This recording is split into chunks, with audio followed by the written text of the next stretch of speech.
Welcome everybody to the AI for Good Global Summit. I'm LJ Rich, your host, and you have already taken the next step in learning what the future holds for AI. Wasn't that an incredible performance, everybody? That was amazing, wasn't it?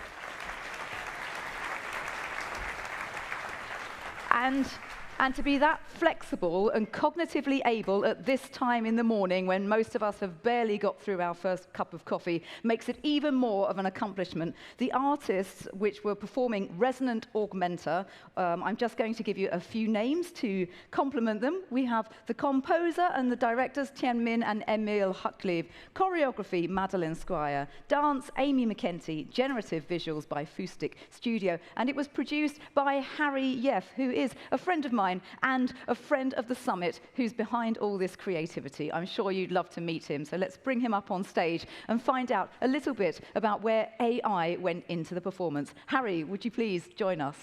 There you are. Hi. Oh, come on. It's good to see you. Nice to see you. So, obviously, you've been involved with AI for quite some time. We would love to know what was involved in that performance. So I think our definition of creativity is changing. We are observing, obviously, a huge amount of anxiety, not just in the creative process, but in the rate of change. And yes, I may be biased, but I see such an intimate relationship with these systems that comes from the art world. And to have different institutions come together, to have movement, visual, composition, there's actually a hidden aspect to this piece where there were three movements. We have obviously live performance, live composition, but a generative piano that learns, that grows. This rearing of an intelligence that develops and moving towards a duet.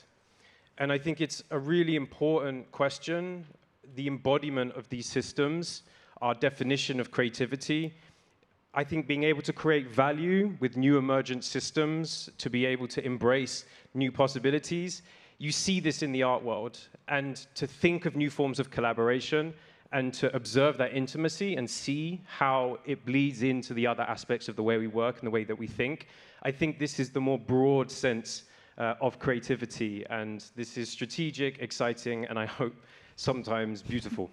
It was beautiful. And before we move on with the show, I'm just going to ask you, what do you think it is that keeps driving you to push the boundaries with AI? What makes you continue to work with AI?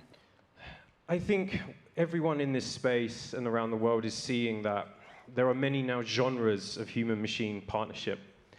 And I think, of course, there is a huge responsibility, but with the power that it creates, I think to partner and to augment with these systems is clearly a next stage of how we work, how we think.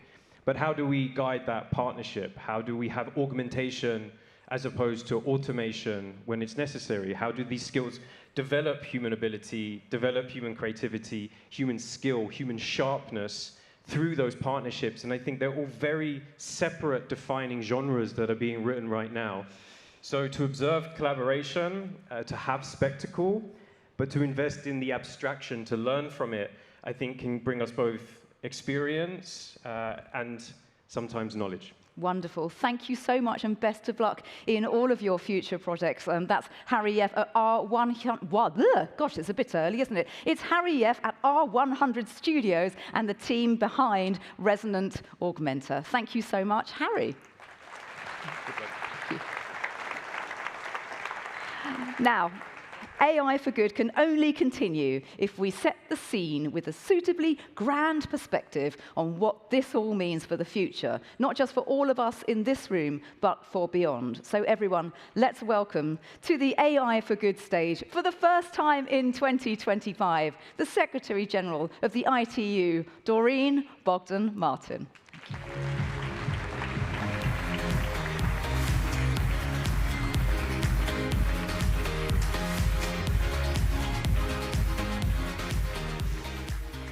Good morning and welcome to Geneva for the AI for Good Global Summit 2025. I want to thank our co-convener here from Switzerland. Thank you, Switzerland, and of course our 53 UN partners. And to all of you online and in person for rising to the challenge, for making the journey, and for gathering here at such a pivotal moment. At last year's summit, I stood before you and I declared we are the AI generation. And today, I want to talk about what that really means, especially as artificial intelligence races ahead faster than ever before. In just over a year, the breakthroughs have been absolutely breathtaking.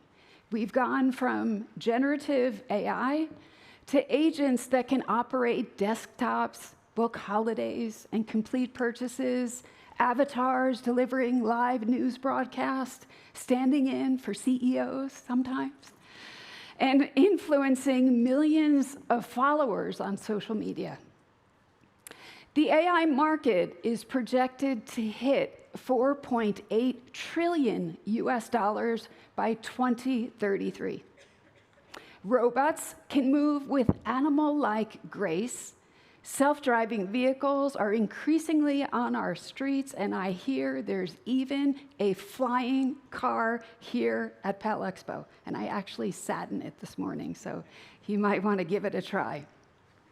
It's all deeply fascinating, and it can also feel totally disorienting. Amid so much innovation, we're also hearing growing concerns of significant social and environmental cost, of widespread job displacement, and even of existential threats.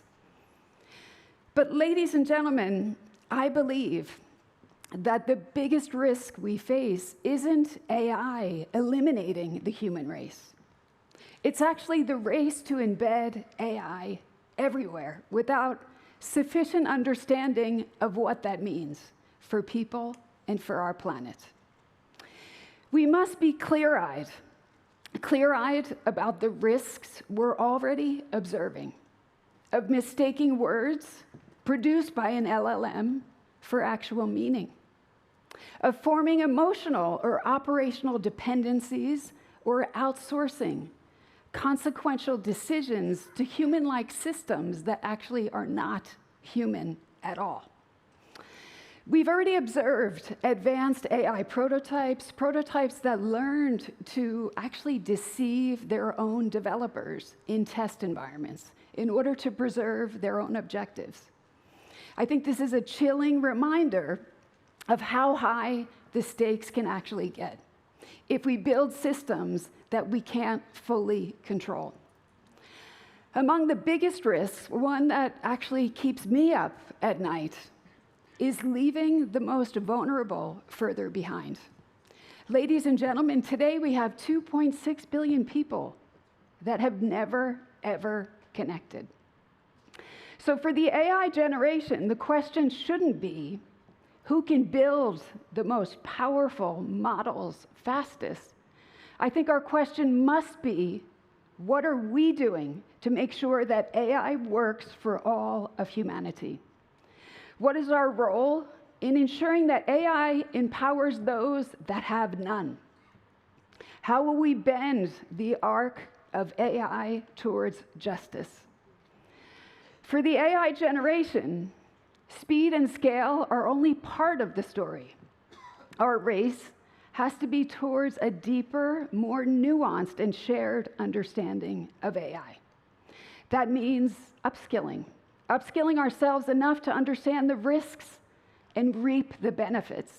It means making AI governance inclusive so that everyone can seize the opportunities before us while protecting the most vulnerable. So let's take a moment. Let's take a moment to pause, to breathe, and to reflect on what comes next. We often hear that AI is a mirror, that it reflects human ingenuity, but also reveals our deepest biases and flaws.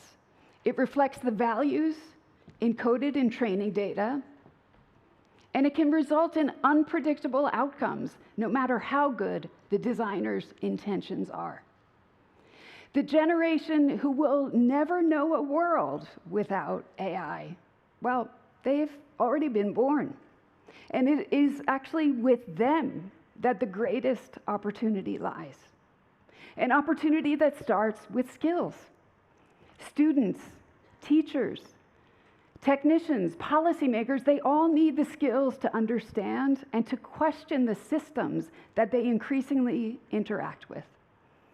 We need to teach, especially the young people who are growing up with AI right now, we need to teach them how to be able to discern between performance and understanding, between fluency and truth, and between correlation and cause.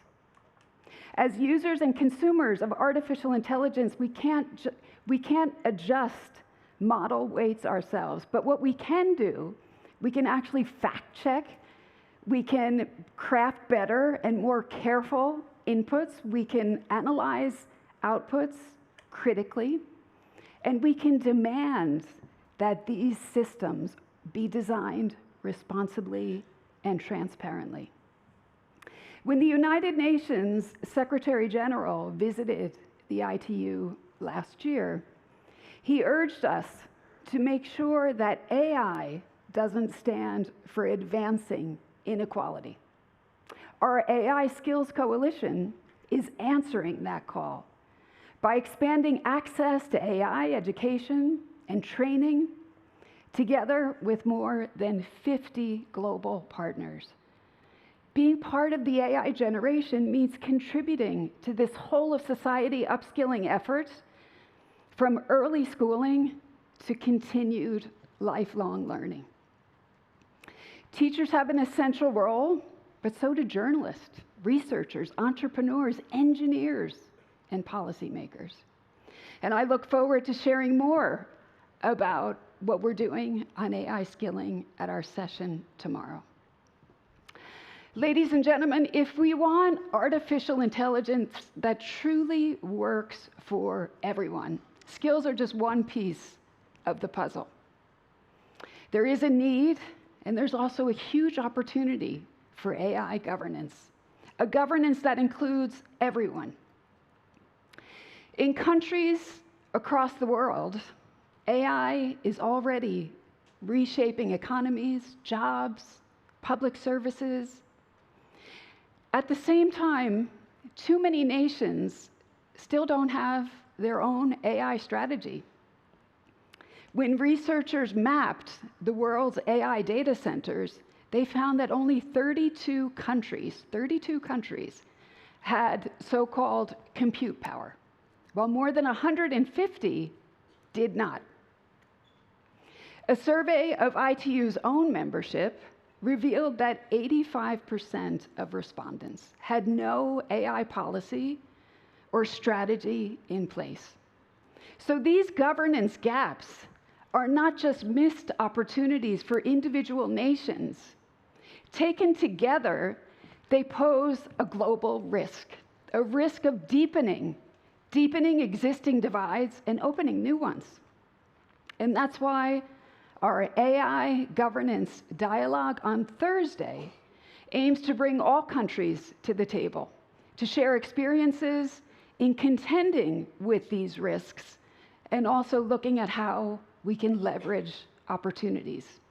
Because artificial intelligence is more meaningful when it's locally grown.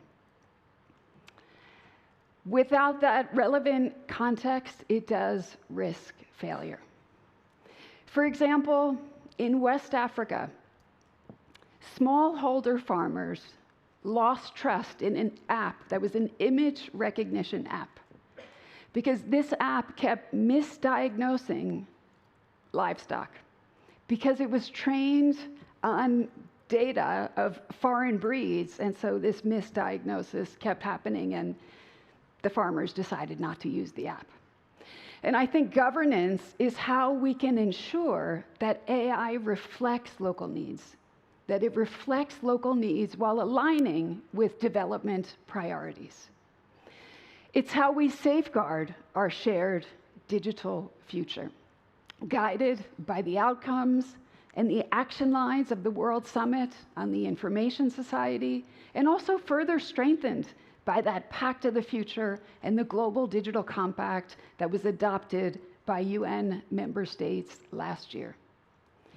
These documents contain our shared principles, but we also need shared technical language to implement them and bring them into being. That's where standards comes in. It's the standards opportunity. And the word standards actually appears no less than 16 times in the Pact of the Future and the Global Digital Compact. And that's because standards are essential. They're essential in helping to translate the values that we agree on as a global community into real-world systems. Systems that are interoperable, that create economies of scale, that embed fairness and safety, and ultimately build trust. That's why ITU, ISO, IEC, and many other partners in this room are leading a global, open, consensus-based approach to AI standards. And that's why this year's summit is dedicating a full day on Friday to AI standards. Because if we want AI that serves everyone, we need standards that include everyone. To date, ITU's open and collaborative standards community has published over 150 AI-related standards, and we have another 100, more than 100, currently under development. Standards should not be construed as constraints on innovation. They actually form the foundation of meaningful progress that the AI generation is building right now, today, so that technology can actually benefit everyone, everywhere. And that's exactly what brings us here, to this moment, to this summit, AI for Good, right here in Geneva, the home of the AI generation. This is where technologists, researchers, regulators, journalists, students, artists, diplomats, entrepreneurs, and of course, our UN partners have gathered. And we've gathered here to build a deeper understanding, one that this moment really demands. Whether it's through the Innovation Factory, where startups are pitching transformative AI solutions in things like healthcare, education, environment, and so much more, or through our Robotics for Good Youth Challenge, where young people from underserved communities are building robots to tackle real-world problems, from things like waste management to disaster response. Or through our AI Standards Exchange, where experts have come together to turn principles into action. So, ladies and gentlemen, let me ask you again, what does it mean to be part of the AI generation? It means recognizing that the future of AI is not predetermined. It means accepting our shared responsibility to bend it towards justice. It means refusing to leave the most vulnerable behind. It means building the skills to understand, shaping the governance to guide, and setting the standards to level the AI playing field. It means coming together right here, right now, to drive AI progress towards universal values and global goals. We are more than the AI generation. We are the generation that is determined, ladies and gentlemen, determined to shape AI for good. So no matter how fast technology moves, let us never stop putting AI at the service of all people and our planet. And let's do this Let's do this together. Thank you very much, and welcome to AI for Good. Thank you.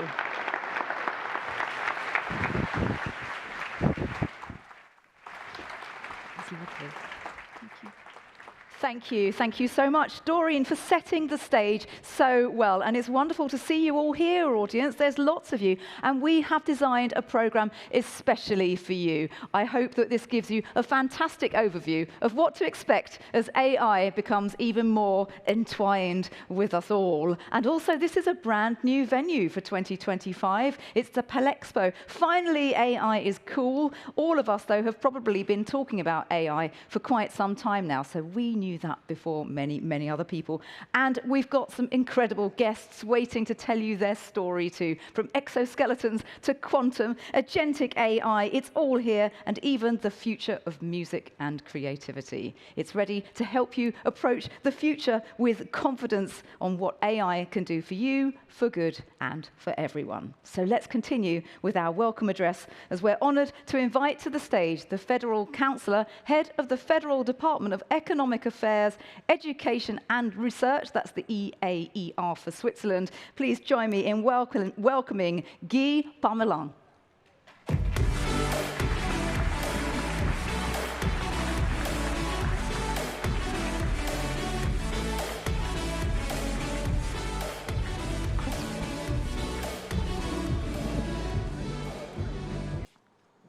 Madam Secretary General, Excellencies, ladies and gentlemen, distinguished guests.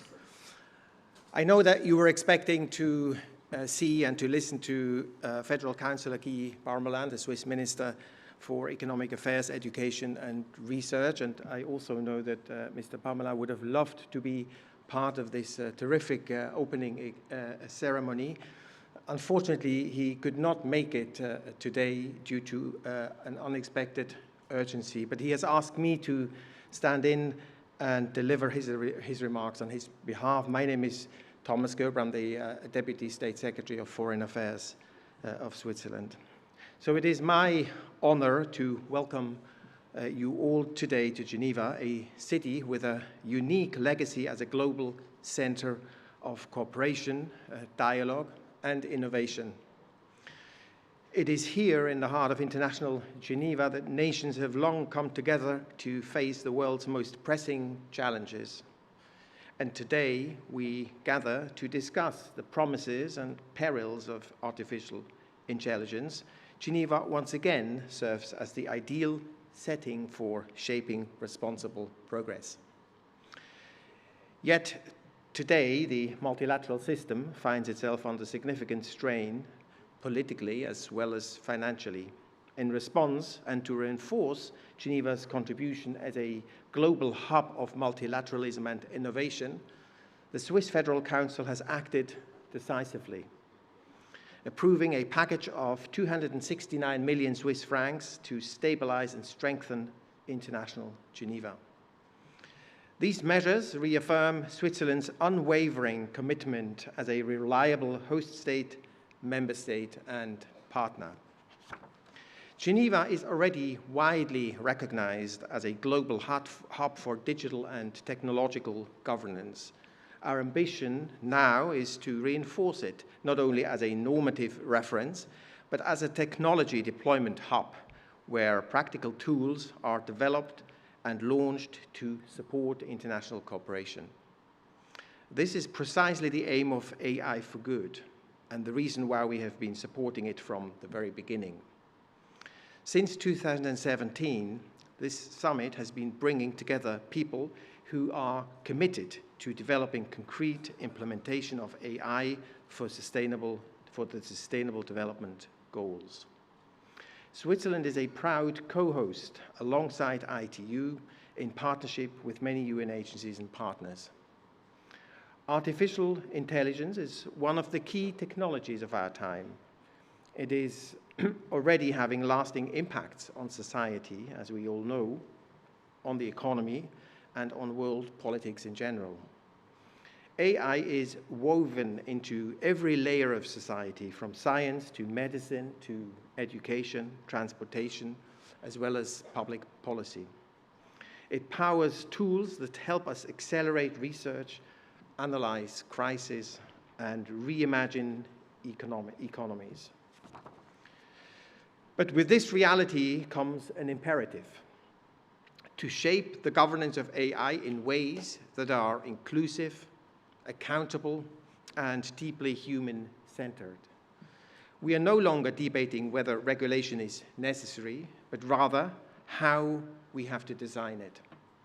Yet, public debate has also shifted to see AI increasingly not only as a challenge, but of course as a chance. And we all believe that these opportunities for productivity and for our welfare are tremendous indeed. How do we balance these two demands? How do we ensure that regulation is agile enough to keep pace with innovation, inclusive enough to reflect diverse voices, and robust enough to uphold our shared values? It is only with sound governance that AI can become a force for good. In this spirit of progress, the past year has witnessed some landmark achievements in global digital governance. The Council of Europe's Framework Convention on AI, adopted in 2024, is a truly historic milestone. The first international treaty addressing AI in the context of human rights, democracy, and the rule of law. Switzerland was proud to join many of its partners in signing this convention, reaffirming our deep commitment to ethical and transparent AI development.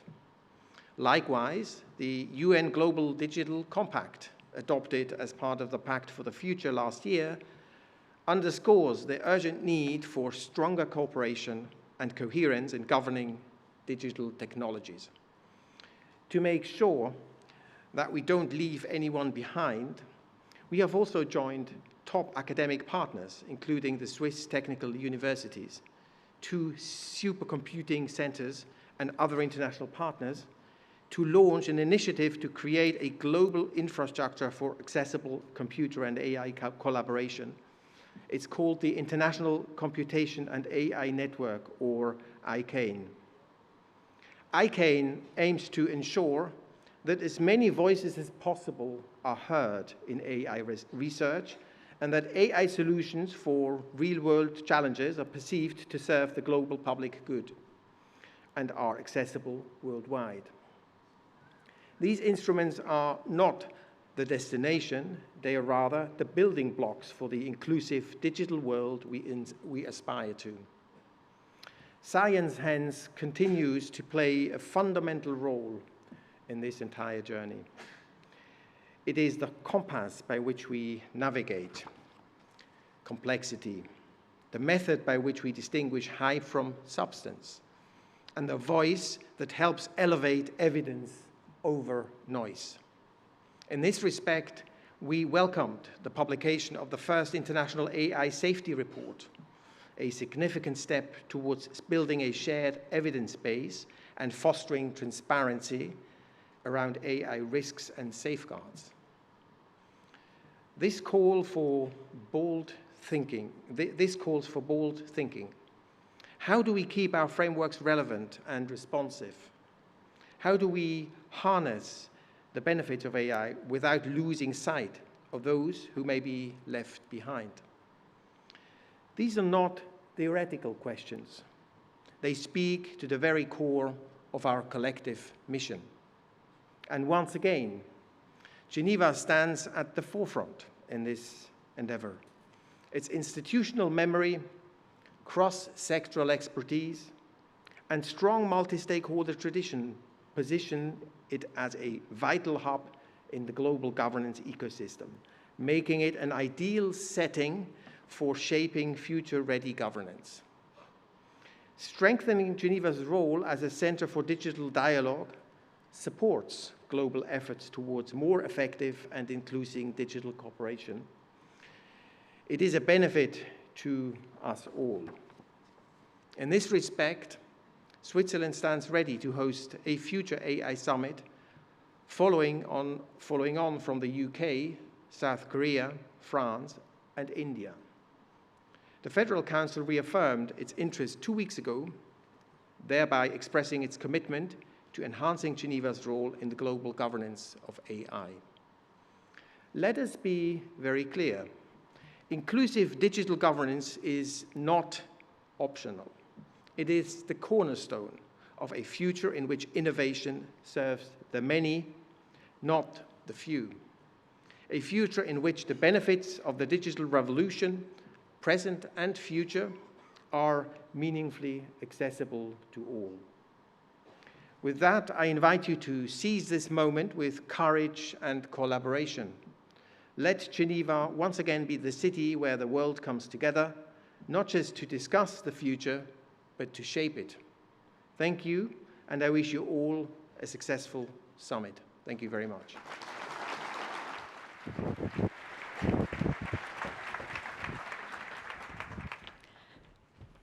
Thank you very much there to Thomas Gruber on behalf of Guy Parmelin. An incredible start to the show, everybody, and some excellent thoughts on how AI can help with education and research.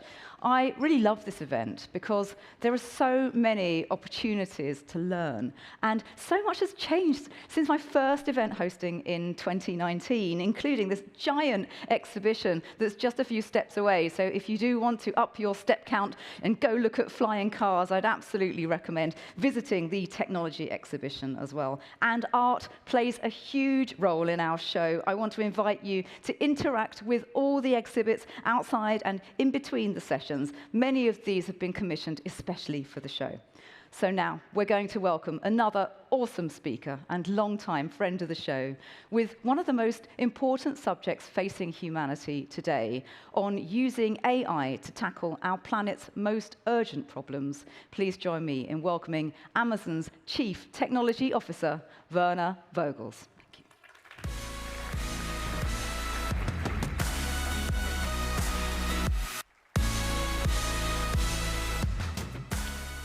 Thank you. Good morning. I would like to talk to you about we think about all these wonderful AI tools that we've been building and that are available to everyone, but there's a precondition to be able to use AI for good, and it is to actually have access to good data. Data is a precondition for AI, and especially if you think in the area of mapping and geolocation, data is crucial to be able to apply our technology for good. But to talk about that, I actually want to start off with a more personal story. This is Jim Gray, and if you're not out of computer science, you may not know him, but Jim Gray received the Turing Award, basically computer science's Nobel Prize for the invention of transactions. And Jim was a good friend of mine, as well as of many other luminaries in Silicon Valley.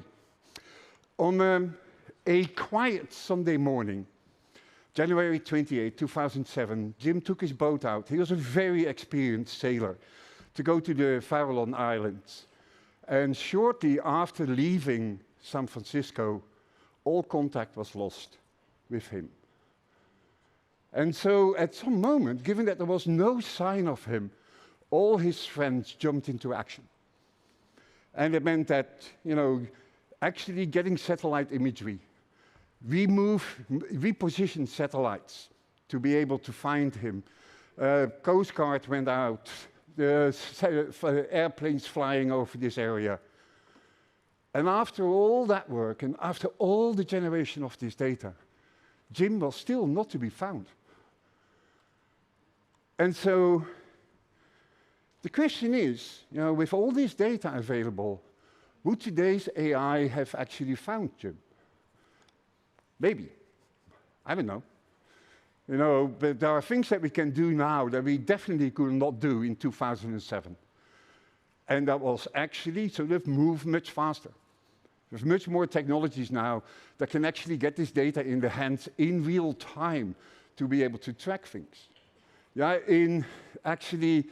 Originally, with Jim's search, we made use of an Amazon service called Mechanical Turk, Over 6,000 people signed up for Mechanical Turk to just be able to look at the hundreds of thousands of small tiles of satellite data to see if we could find any trace of Jim, of his ship, but he remains completely lost at sea. But the only reason why we would be able to actually use AI to actually find Jim would be because there was access to privileged data. Government clearances was required, private sector relationships were being used to actually reposition satellites to be able to find him. This shows actually a little bit of what I would call a data divide. Because for one privileged individual, we could actually deploy this representation, but when disaster strikes communities, they're effectively invisible. There's no detailed maps. There's no real-time monitoring. There is no predictive capabilities to guide the response. Yeah? And accurate mapping can really make the difference between life and death. And we've seen this in multiple crisis zones. Think about Haiti in 2010. On January 12, 2010, a catastrophic 7.0 earthquake hit Haiti. And as the international rescue teams arrived in the city, they couldn't do their work. Because literally the city was unmapped. Emergency responders had coordinates, but they couldn't find where that would be. They couldn't see the difference on the maps that they had between an alley or a major roadway, or where is critical infrastructure. Another great example is actually Makoko in Lagos, which is a wonderful community of well over 300,000 individuals that live on houses on stilts in Lagos Lagoon. If you look at the map, it's a big blue spot. These 300,000 people are not mapped, not seen, and as such, cannot access services. Just basic services remain unavailable to them because they're not mapped. And for AI, it is crucial to have access to accurate data. And it can't model all the things that we would like to do with AI for good, whether it's in crisis, or whether it's in climate change, or anything else. It requires access to accurate data. Why isn't this data there? Because, I mean, after all, we all walk around the city these days with a phone in our hands with a map on it. But it turns out that most maps are made for commercial use. They're not made for disaster response. They're not mapped for humanity. They're mapped for economic progress. Detailed street views of shopping districts are fine, but areas like Makoko completely remain unmapped. And when we only map what's profitable, we perpetuate existing inequalities. And we leave the most vulnerable communities exposed. This is not a technological problem. It's an equity problem. Yeah? Now, if you think about maps, there's not just one map. There's not one map of the Earth. The moment that you have a traditional map in your hand, it is out of date immediately. So real good maps require us to be active at multiple different time levels. Yeah, basically, there's sort of, I think of this as having 4 different layers. So there's the Earth layer, the one that sort of changes in terms of decades. I mean, the Himalayas are not going anywhere. Yeah? But then there's the infrastructure layer, roads and things like that. That basically could change on a yearly timescale. Then we have the seasonal one, where things are changing sort of over seasons. And think about rivers, think about floods, think about vegetation, water levels, things like that. And then there's the real-time layer, the one that's in constant flux with dynamic events like whether it's human activity, whether it's weather patterns, whether it is emergency situations. Modern mapping needs to accurately, simultaneously combine all of these data sources to be able to actually support these vulnerable communities. Now, maps are nothing else but data models. Combining these data layers of the different timescales combining them are crucial to actually be able to actually help and do AI at a for good level. And data models, of course, need data sources. There's many ways of bringing sources that create this particular model. The barrier of entry in all of this has been significantly reduced. But let's talk about remote sensing first. Satellite imagery has really transformed the way that we see our planet. From tracking deforestation to monitoring crops, from planning cities to responding to disasters, the technology keeps improving. Better resolution, more frequent passes, smarter sensors. Thousands of satellites orbit the Earth at different layers. Very crowded low altitudes and all the way up to high altitudes. But in 2008, there were only 150 satellites that did Earth observation. These days, it's well over 10,000 satellites that are orbiting the Earth and observing the Earth continuously. And it's not just with imagery.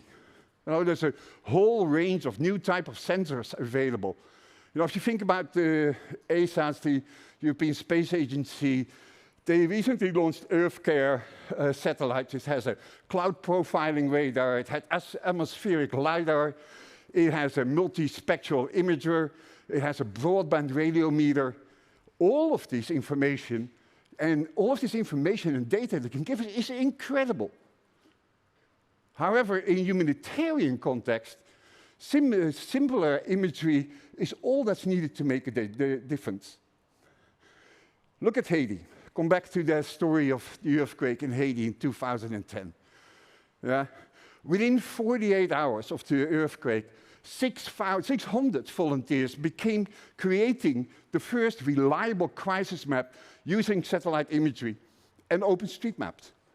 It became the first example of real-time crisis mapping.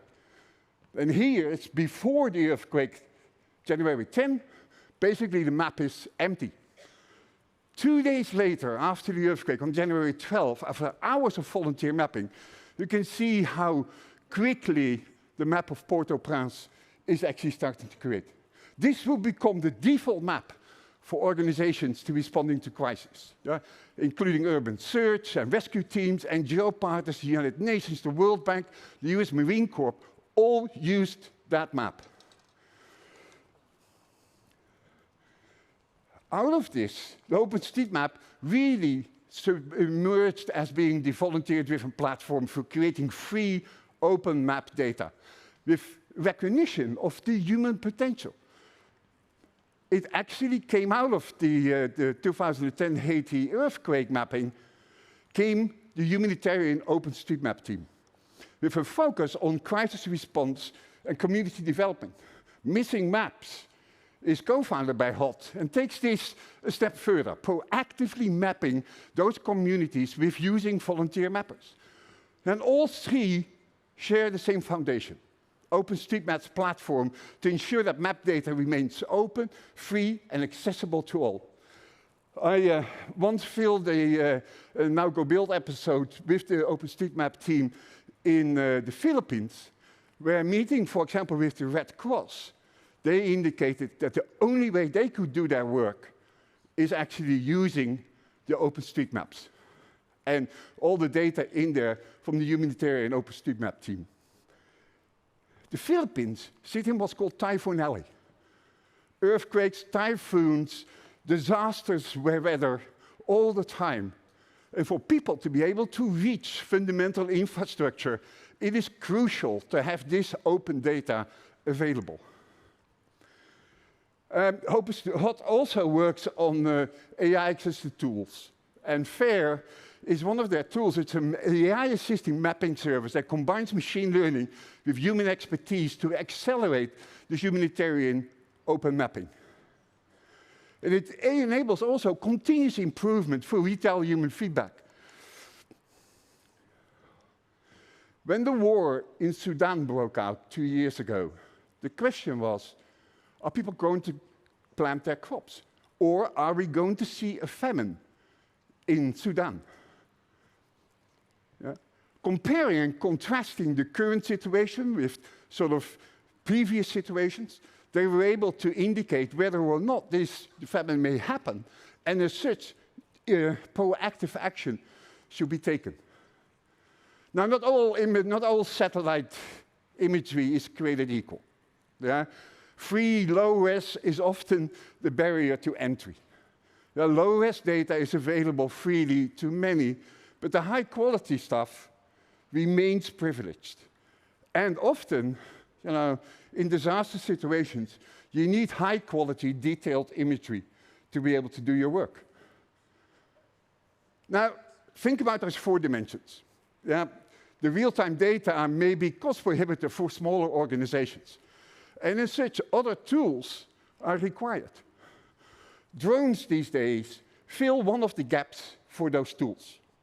Yeah, they can capture detailed imagery on demand, fly under cloud cover, and research areas that are difficult to access. And for communities that never have been properly mapped, drones are actually a game changer. A local team with a basic drone can now create a high-resolution map of the area in days, not in months or years. Go back to Makoko. If you look at that, the unmapped floating community of Makoko, drone mapping has become to turn around the fortune of these 300,000 people that are living there. In 2019, Code for Africa started a project called Mapping Makoko. And it was funded by the humanitarian OpenStreetMap team. And they trained local residents, including women out of the community, to pilot drones and to use OpenStreetMaps to actually map their community.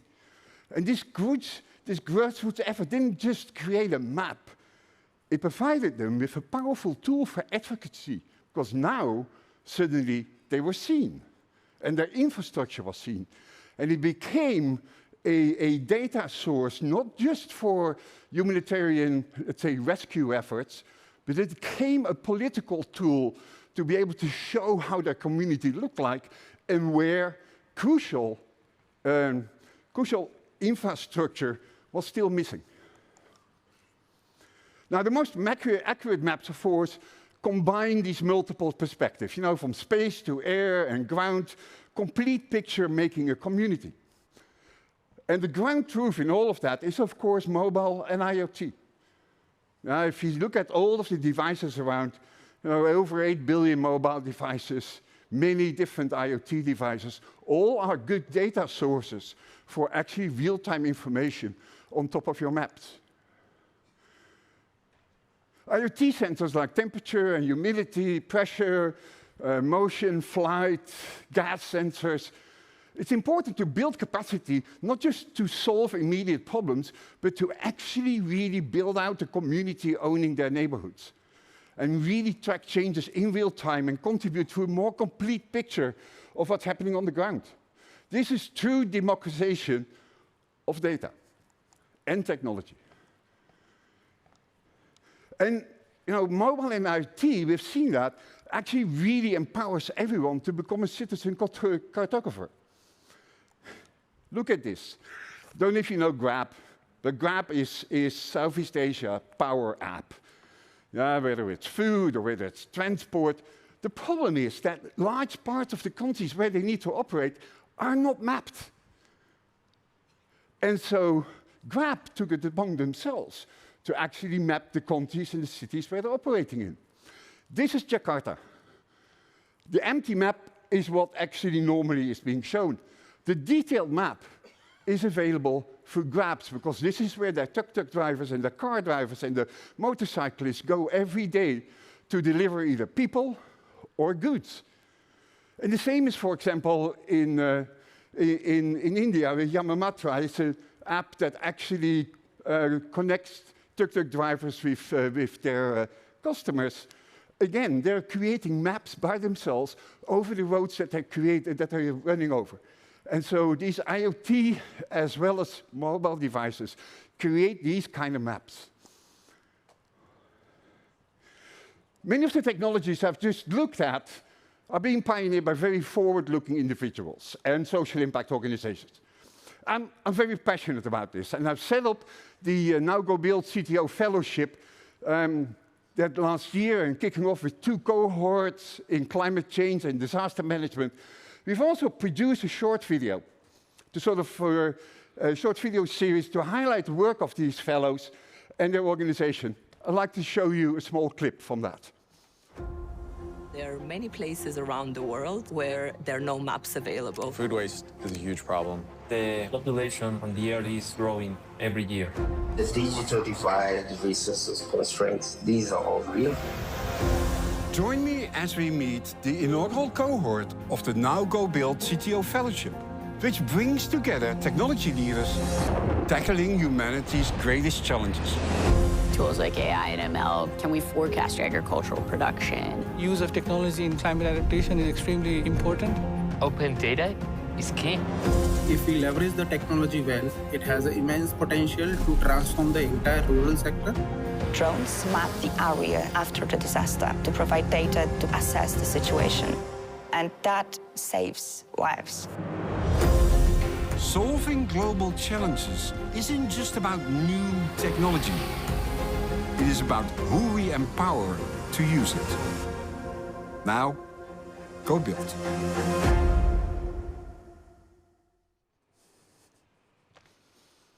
You can watch the first episodes on my blog, All Things Distributed. Follow the QR code there.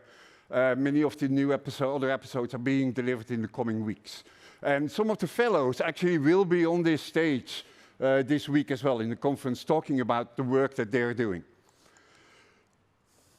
Now, you can't solve these big problems in this world with just one perspective. You need to have multiple layers and multiple levels. But accurate data can make a significant change. And one of the places where I was completely blown away recently about their use of mapping and data is in Rwanda. So I visited Rwanda a few weeks ago, and I had the fortune to visit what's called the Rwanda Health Intelligence Center. And what I saw there was actually amazing. Just a decade ago, Rwanda was one of the last countries to be comprehensively mapped. But today they use very sophisticated mapping technology to transform, for example, healthcare delivery. Now, this is their operations center, which has huge screens in real time, exactly tracking who is using which health services under which conditions. And this is a truly impressive system. And one of the things, for example, that they can do with this very accurate mapping data, combining that with health data, is actually figuring out how far women that are pregnant actually have to walk to get to a health center. And so this is a map of sort of health centers in Rwanda, and they're continuously tracking that a woman should not have to walk more than an hour to get to a health center. And they use this mapping data as well as this walking data as input to where to place their next health centers. It is immensely satisfying to see how accurate data can actually drive significant change at healthcare level. Another great example is that of the ocean cleanup project. It's tackling one of the biggest problems in this world, namely removing plastic from the oceans and our rivers.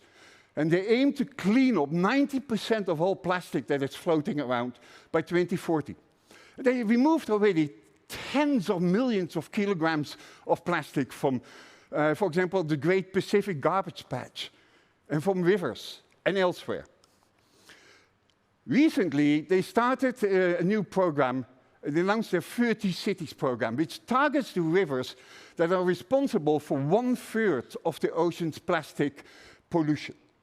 And the program relies on a new river model, which they've created using drones, AI analysis, and even GPS-tagged dummy plastics. And this computational model predicts how and where plastic will travel, helping them position their cleanup systems such to have maximum impact.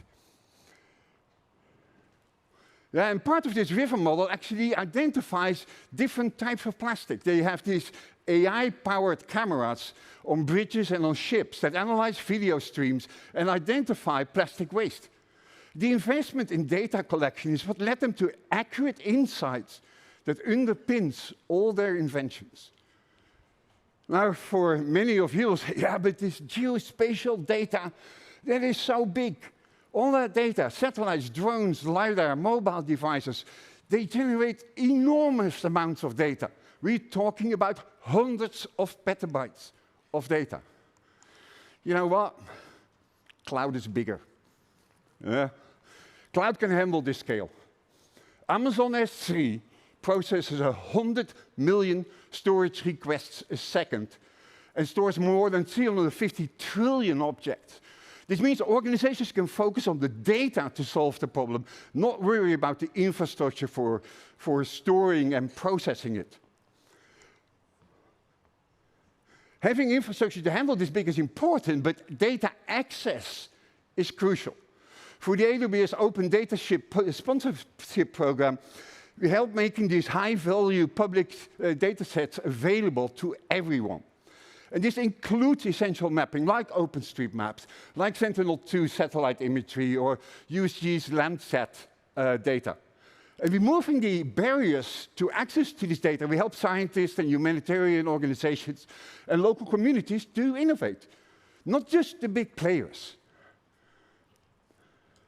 For a great example is Digital Earth Africa, where actually this data that is from NASA, as well as ESA and JAX combined, that shows the changes in Africa over the years. For example, Mangrove Watch is one of those organizations that looks at sort of the changes in mangroves over the years, which is only possible because of available public data. So the Open Data Sponsorship Program actually covers the cost for these public data sets. They make them free to use for everyone. There's over 300 petabytes of data available for everyone. It's maps, it's imagery, it's sensor data. Everything can be used freely. And a great project that recently came to my attention is called Clay. It really walks the talk when it comes to the importance of open source data. Clay is Earth Observation Foundation model trained on data freely available through the Registry of Open Data on AWS. And their mission is to make Earth observation as usual and as useful and as accessible as, let's say, web search is today. They believe in open, responsible AI to make Earth observation force for positive change. And they're being used by journalists, they're being used by non-profit organizations, NGOs, to understand the changes of the Earth's surface, and whether that is mapping of seagrass or tracking plastic or find illegal mining. For example, here, there's a small organization which is a small mining remediation organization that we're able to find 5 times as many methane leaks as before using data provided by Clay. Now, Clay, they use this Registry of Open Data on AWS. We also gave them $3.5 million in credits to be able to compute these models. And the sponsorship program is available through SourceScoop. Clay have also made their model as well as weights available to the public through SourceScoop and through the Registry of Open Data on AWS. Now, going back to the story in the beginning, when we searched for Jim Gray, we had the data, satellite imagery, weather patterns, ocean currents, all that particular data. We just didn't have the technology to actually make sense of it quickly enough. And today we're building systems that can process vast amount of data in real time, from tracking health outcomes in Rwanda to predicting plastic flows in our oceans.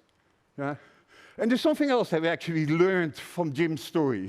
He spent his career trying to help people make sense of vast amounts of data.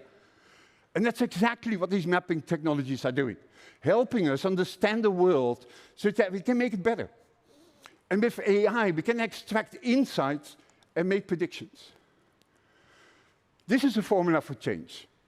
Take open data, use powerful AI models, and run it on a cloud infrastructure. Now you've got a planetary problem-solving machine.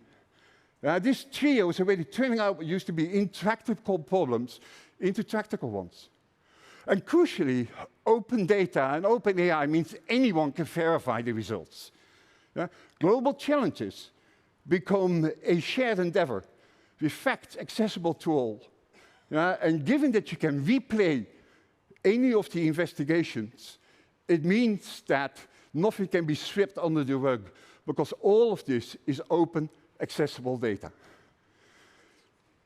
Now, if we have data that could save lives and protect the planet, keeping it private is morally indefensible. In this age, choosing not to share is choosing not to help. Sitting on data and capabilities while the world burns, you're complicit in the problem. Think about the 17 Sustainable Development Goals. Each and every one requires geospatial data. No mapping, no SDGs. Why? Because you can't fix what you can't see.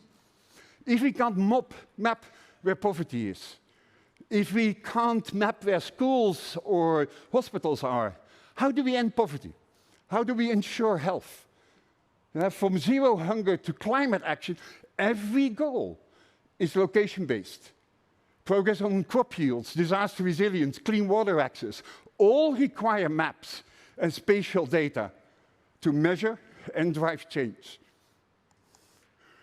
If we do not capture, create, and share data, we will not make progress. No data, no AI, no progress. This is a challenge for all of you. What data do you need? And more importantly, what data can you share? Remember, maps aren't just tools for navigation. The tools for justice, healthcare, environmental protection, the tools for making the invisible visible. And with that, thank you, and now go build.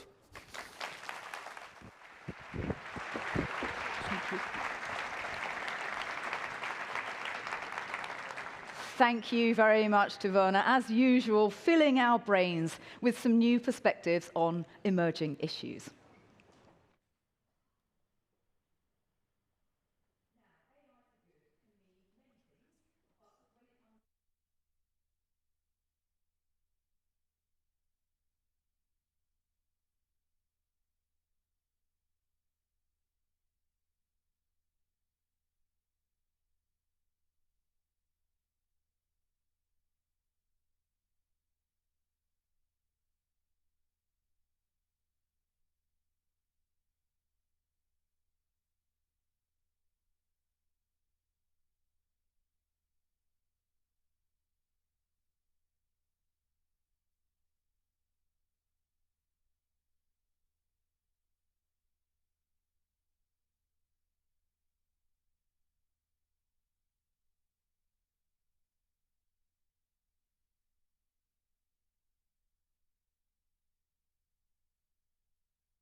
a group of researchers have analyzed how good the reasoning capabilities are, comparing state-of-the-art large reasoning models with their counterparts, with large language model counterparts. And these models do well up to some extent, but then as the task becomes complex, they eventually collapse.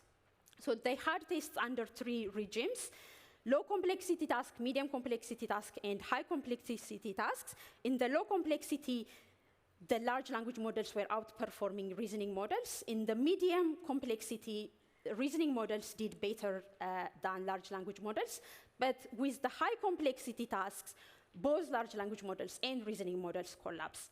So this is all to communicate the fact that a lot of what we hear about AI is not really supported by empirical evidence, but really driven by hype.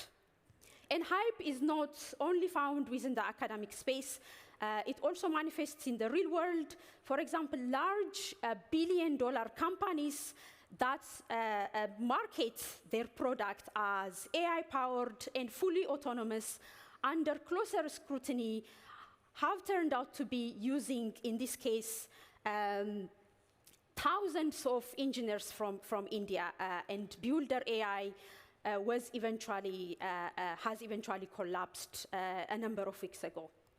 And you know, these algorithms, as well as academic debates, also have real impact on real actual people. And to mention one domain where we see algorithm systems applied in the social sphere, one of the good examples is the use of algorithms in welfare allocation and welfare assessment. And the recurring theme we find here is that regardless of where the algorithm is developed and deployed, people that are at the margins of society tend to be negatively disproportionately harmed and impacted, whether it's in India, Japan, or the Netherlands.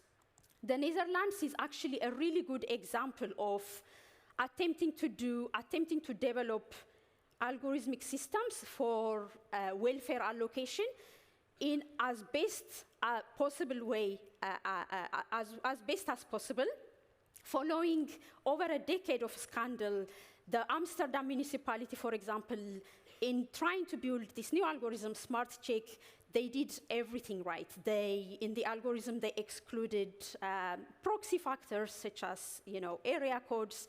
They avoided demographic factors, so names, age, nationality, and so on.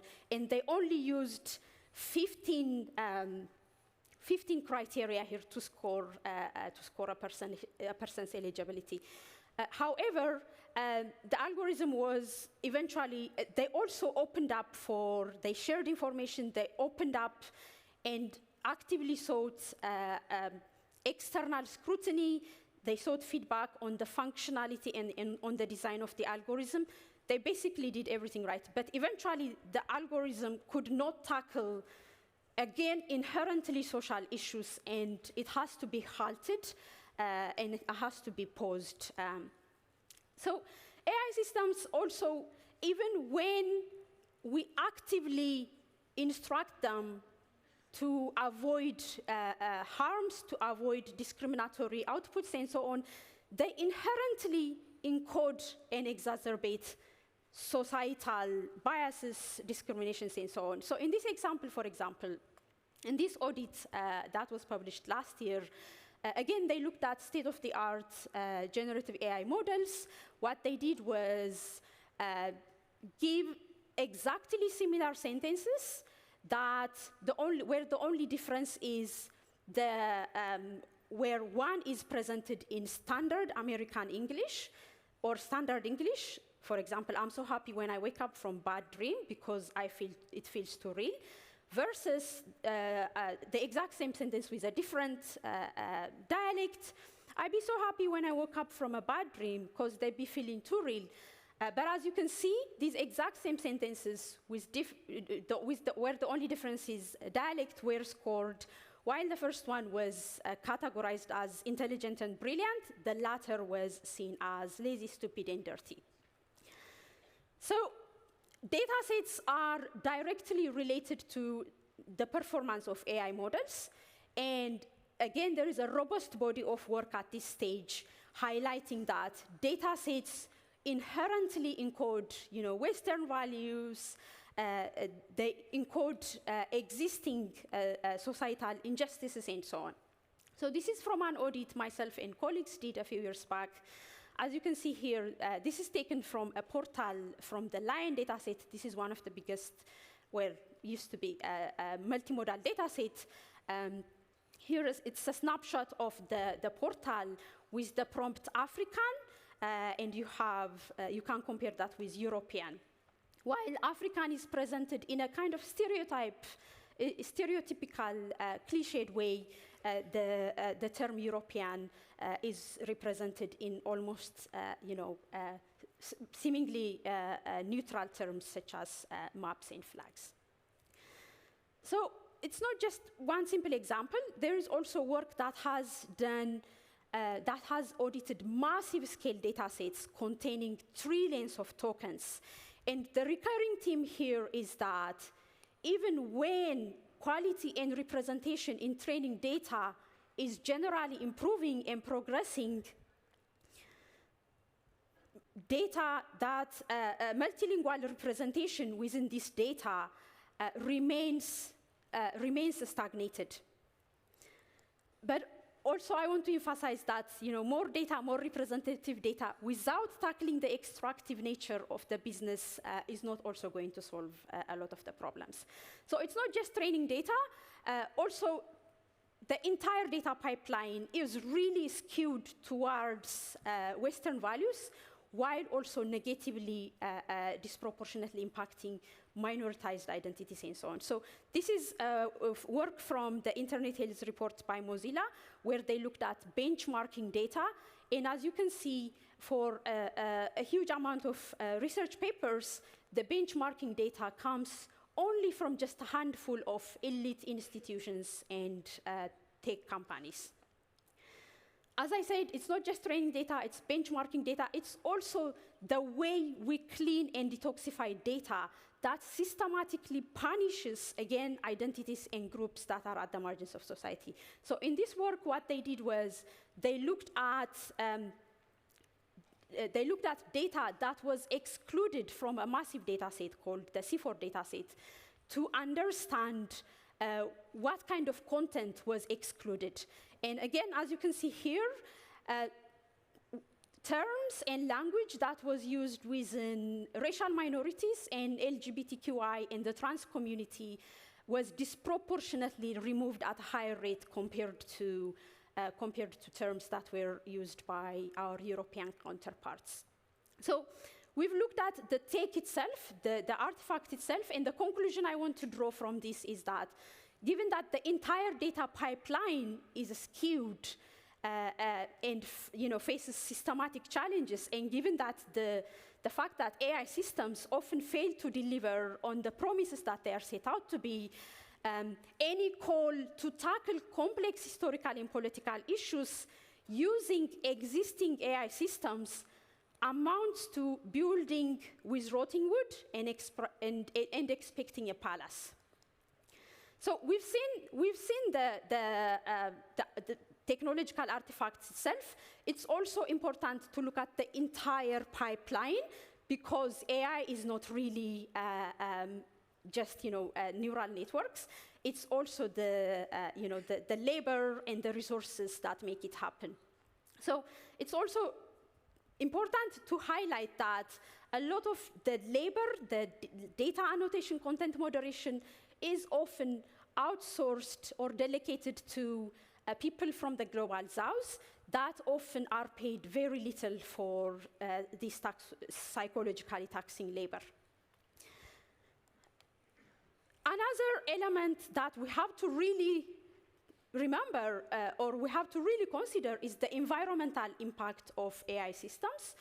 And according to a recent research by the International Energy Agency, AI or data centers are expected to consume energy around 4.5% of the global energy needs.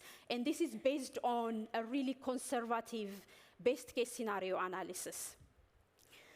And this is before we even get to reports that have highlighted that these corporations underreport their energy use and their CO2 emission. In fact, according to one analysis, companies such as Microsoft, Google, and Meta have about 662% higher CO2 emission than they have officially reported. So, to come back to the points I made, the initial points we mentioned earlier, on the one hand, we see AI for good being used, being really proudly praised by big corporations such as Microsoft, as I highlighted here. They claim to tackle fundamental rights and sustainability and so on. But on the other hand, we also see these corporations, these very corporations, really partnering with governments that are enabling war crimes. And often, any criticism that highlights this irony or this controversy, claiming to do social good with AI on the one hand, but also using AI to, derail decades of progress, the reaction from these corporations has been retaliation, where people have been fired for pointing out the fact that Microsoft has contracts with war crime areas. The same goes with Google.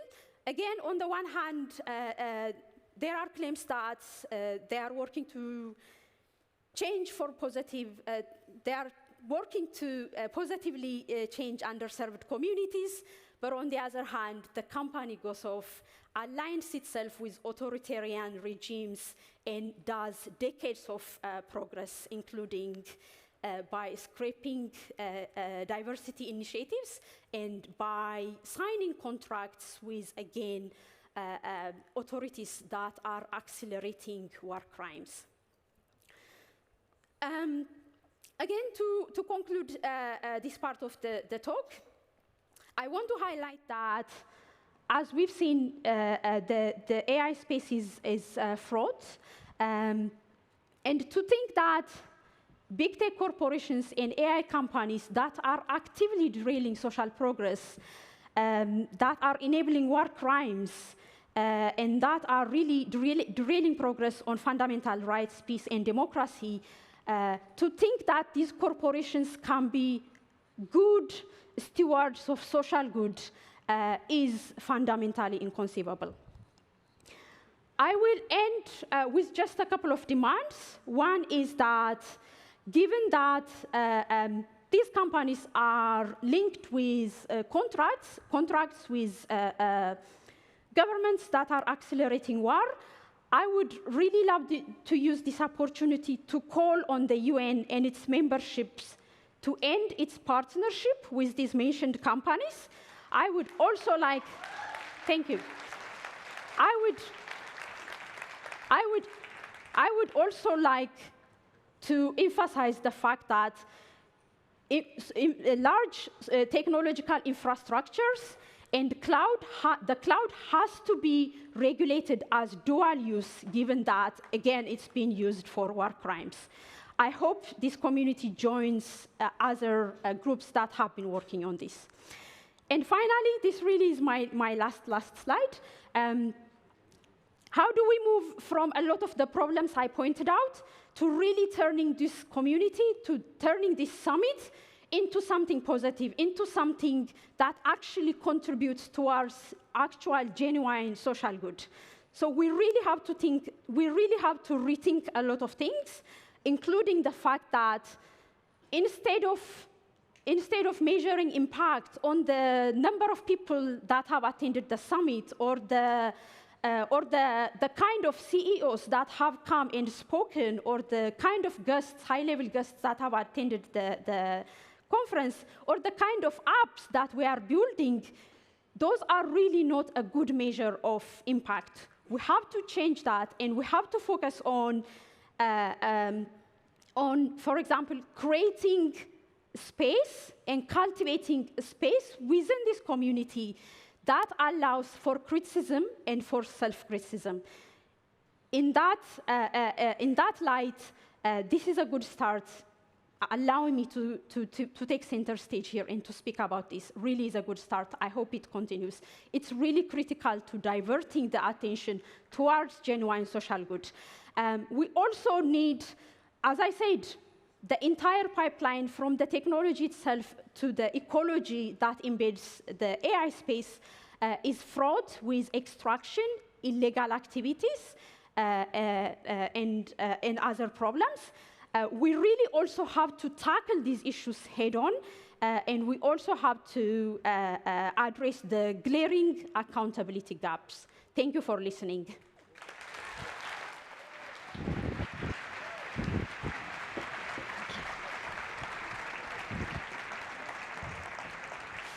Thank you. Thank you very much. Thank you very much to Abeba. Audience, you've been absolutely incredible so far. It's so nice to see so many of you. We have a full room here at Center Stage in Palexpo. We are pretty much at capacity. We know you're queuing outside, so thank you very much for your patience. We might need to move to an even bigger venue at this rate. I think it's important to mention that the UN is a place for open discussion. We encourage conversation without conflict and historically invite people with a variety of viewpoints to get their voices heard. I felt a very special UN culture of collaboration without accusation. It's really important to maintain this. In a world with so much volatility, now more than ever, we need to be ready to listen to each other, especially at an event like this, where so many companies and organizations and people have gathered together to work together for good. And this continues right here on stage as we're going to welcome two speakers, both expert communicators, both ready to give honest insights into information integrity. Please join me in welcoming the president of Signal, Meredith Whittaker, in conversation, I know, it's good, isn't it? In conversation with author and journalist at The Economist, Kenneth Cukier. Thank you.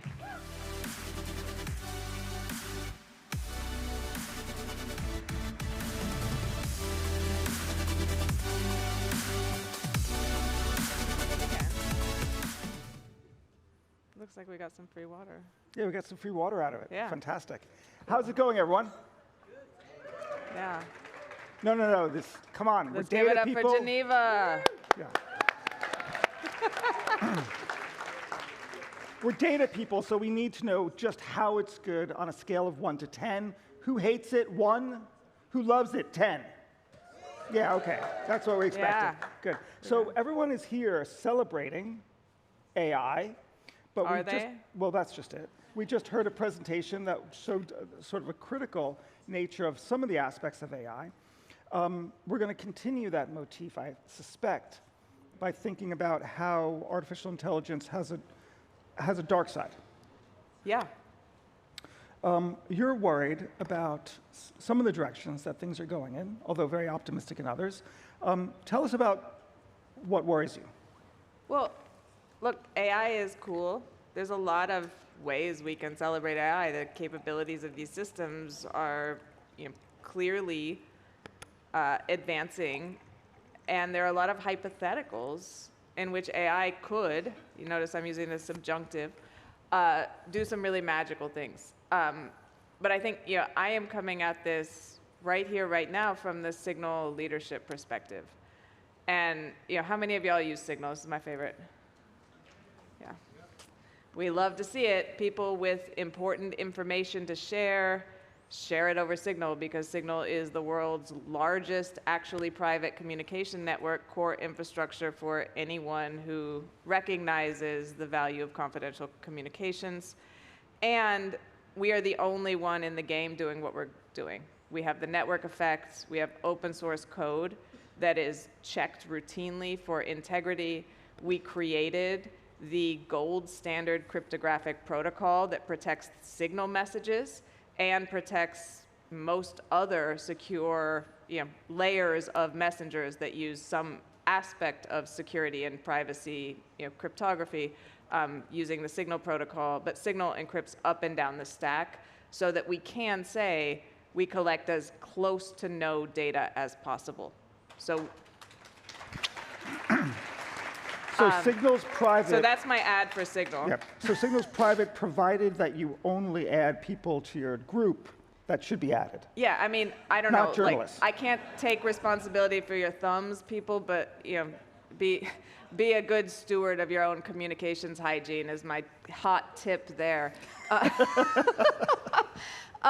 All of that said, Signal is core infrastructure to preserve the right to private communication in a world where left and right and center and CCTV camera and what have you, our lives are increasingly surveilled, processed, assessed using AI systems and other technologies, which we know has dangerous reverberations. I don't have to tell a room full of people at a UN conference that. So why am I concerned about AI? Yeah. Well, we are seeing, there are a number of angles, but the one I want to focus on is this sort of turn toward agentic AI. And agent is the new buzzword. AI is already kind of a buzzword. So this gets into sort of the realm of the hype very quickly. But ultimately, what are being advertised as agents, this new bet that the AI industry is making, are these powerful intermediaries. With the promise being like, do not worry, as I've said before, you put your brain in a jar, you don't have to do this, the AI agent is going to do it for you. And how does it do it for you? Well, it has access across your system. If it's going to, an example that is pretty easy, it's going to find a restaurant, it's going to find a time to book that restaurant, it's going to tell your friends that the restaurant is booked, right? Easy, outsource that, and then you get to, I don't know, sit in a jar somewhere and not do that work, right? That's the goal is, complete, I guess, hedonism. What is this, like a peaceful coma? I don't know. Animation. So it's going to do this task that you don't want to do, but how does it need, what does it need to have to do that? It needs to have access to your calendar to find a good time. It needs to have access to your credit card to make the booking for the restaurant. It needs to have access to your browser to do a search for the restaurant, perhaps, or maybe it has another search utility, we don't know. And it needs to have access to your contact lists and your messages, so it can message your friends, so it can coordinate this, right? So you see where I'm going here? It has to have access to Signal through a vector that would ultimately undermine our ability at the application layer to provide robust privacy and security. It has to have pervasive access, kind of Unix root level access across your system in a way that any security researcher or engineer here knows is exactly the kind of vector wherein one point of access can lead to sort of a pathway to a much more sensitive domain of access. Can I make a suggestion? It might be useful to give everyone a refresher on the fact that we have these different layers and what function they serve. Because you mentioned this idea of the application layer, and this mention of the root, and that sounds really important, the root layer access. Yeah, that good prompt, Ken. So it's, I'm using these terms a little bit colloquially. Root access is basically sort of core permissions to do anything. It's the deepest level permission. It's the master key to your house. Your house being your operating system or your server or whatever it is in computation. And in order to do these types of things, again, I'm using this colloquially because not all agentic systems have technically root access, but it has to have very deep access. It has to have access to data sources and the ability to make determinations across a number of different applications or a number of different environments in order to complete these tasks, in order to do the thing for you that you no longer want to do. Now, the application layer gets built, sort of above the surface. It doesn't have root access to, necessarily to the system as a whole. We build at Signal the Signal client application, so the messenger you're using. We build that for iOS, we build that for Android, and we build that for different desktop operating systems. But none of those environments does it have root access to the entire system. It can't access data in your calendar. It can't access other things. What we're talking about is the integration of these agents, often at the operating system level, in which they're being granted permissions up into the application layer, metaphorically speaking, in order to do all of this on your behalf.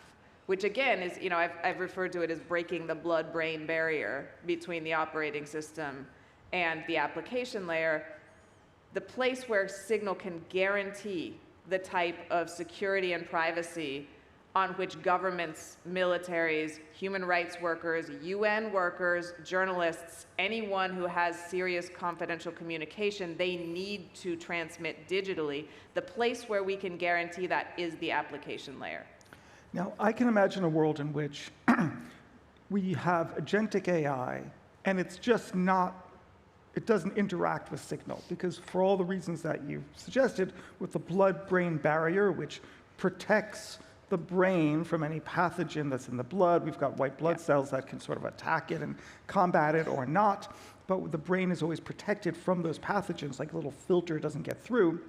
So too, I could imagine that Signal will always be a case apart. You have to use your mind, your thumbs, and your eyes to interact with Signal. It's not a part of the agentic universe, perhaps. But for everything else, in every other ecosystem, there is this concern that if you have agentic AI and you have this integration of data, that it leads to certain harms. Yeah. What are those harms? I mean, I guess one harm would be from criminals. Another harm might be from the tool builders from big tech. Where do you see, when you look at the range of harms, what those harms are? Well, I mean, I think we can extrapolate, and this is sort of a conference of hypotheticals and extrapolations in some case, because we're talking about, the potential for AI for good, in many different domains, right? Where could it be good? Where might it be bad? And we're going to talk about where it might be bad, I guess. I think there's a danger of data exfiltration, so access to your sensitive information. And I think this is concerning not just for Signal, but it's concerning for anyone whose tech exists at the application layer. So Spotify, for example, right? You're seeing, Spotify doesn't want to give every other company access to all of your Spotify data. That's proprietary information that Spotify wants to use to, tailor its algorithms, sell ads, whatever. Well, an agent is now coming in through sort of its promise to curate a playlist and send it to your friends on your messaging app. And the agent now has access to all that data. So in a sense, there is a competitive risk, right? Where this is kind of front door access to data that is being closed down via, API access and other portals. There's, geopolitically sensitive information. Are you deploying an agent within your government that is using an API from one or another big tech company? How is it accessing data across your systems? How is it pooling that data? We know that a pool of data is can be a honeypot, can be sort of a tempting resource, right? What determinations are being made, what access is happening. And then there is, frankly, the fact that these aren't, AI isn't a magical thing, right? It's a handful of statistical models. These agents are usually a number of different types of AI models wrapped in some software, often using, old libraries or old systems components that themselves aren't very secure. And when you give a system like that access, to so much of your digital life that has so much, again, this root access, this pervasive access across so many different properties, you're creating a serious vector for security vulnerabilities, for attackers, for, different harms at that level. And you're doing it in a way that is introducing a lot of complexity. So this gets down to sort of a fourth element, which is that these agents are acting on your behalf basically by interpreting data, by interpreting different, okay, here's when the restaurant is open, right? Okay, our LLM is summarizing the opening hours on the website for the restaurant it just went to on your behalf, right? Okay, those are the opening hours. Now we're gonna check in with your friends on what the opening hours are. Okay, the friends send back and say okay, we can make it at 9 p.m. All right, we're reading that text because we have access to your messengers. Okay, then we're gonna check on a reservation at 9 p.m. Okay, there's a reservation at 9 p.m. What happens when there's a malicious prompt in the middle? When instead of your friends saying 9 p.m. works, it's a hacker saying 8 p.m. works, who has put a message in front of that agent, which is, prompt injection is what we're talking about, within the system.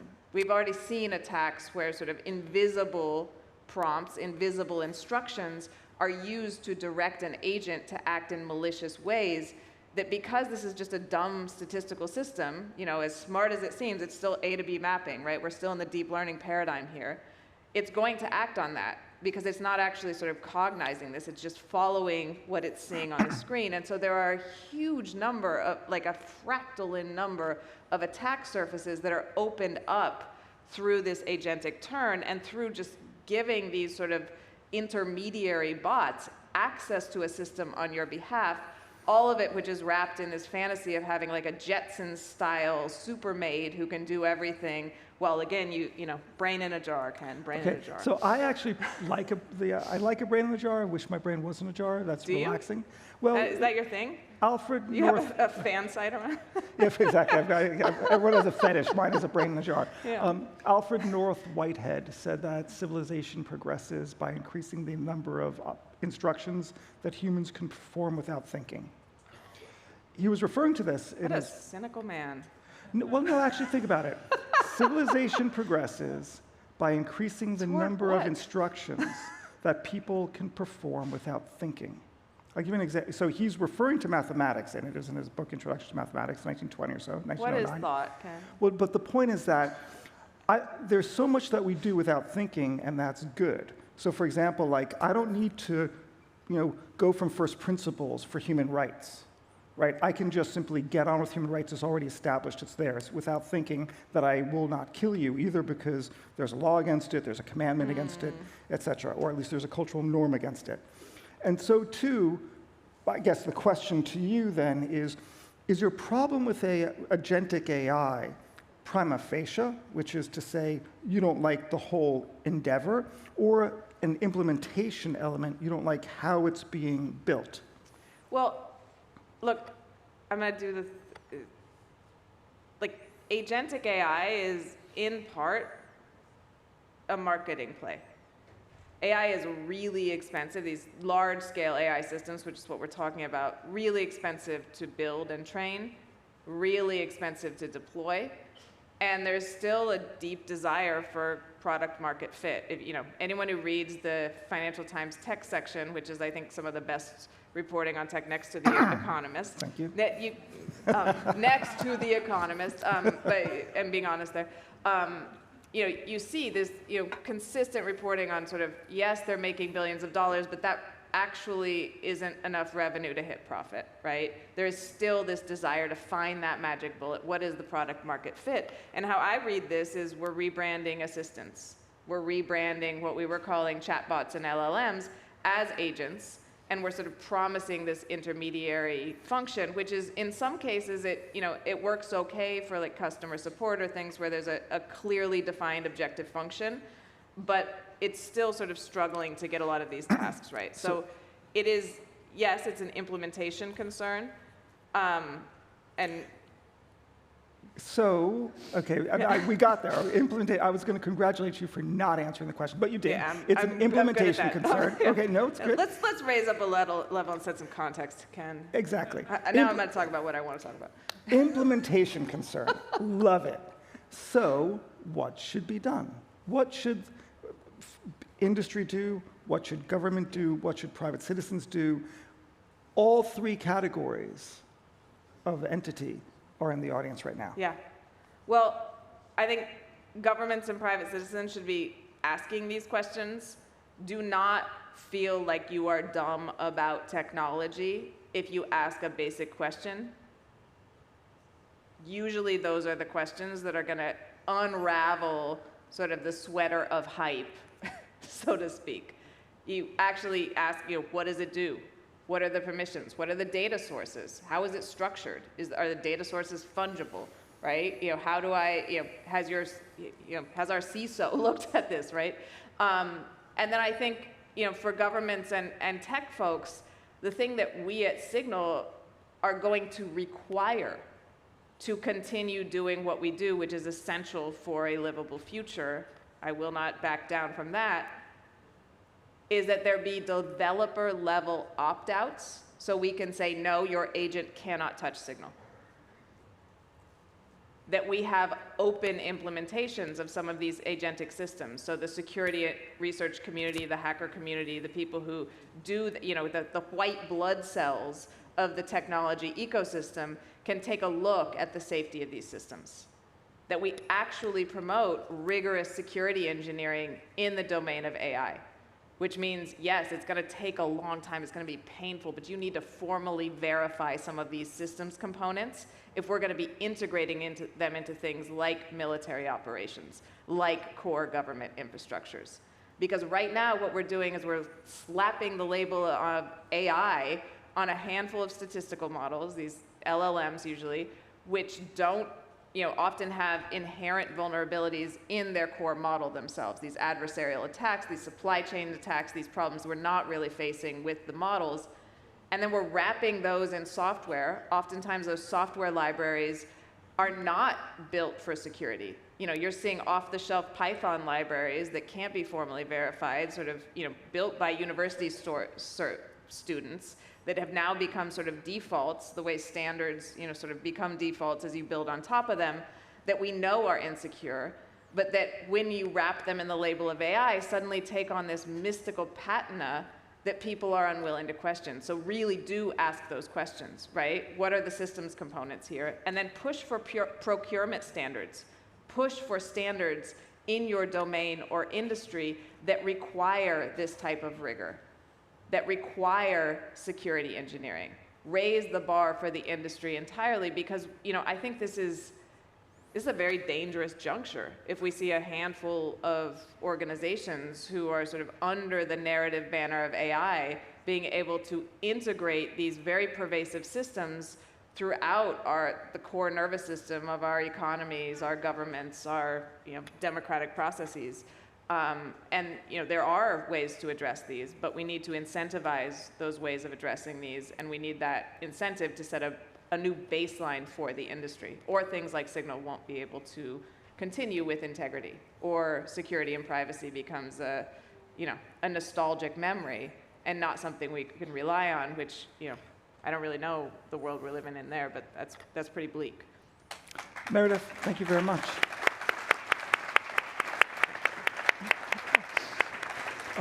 That seems like a mic drop moment. We're out of time, and that was brilliant. Yeah. Join me in thanking Meredith Ken. again. Brilliant. Good. Thanks. Take care. Well done. Thank you very much. Thank you.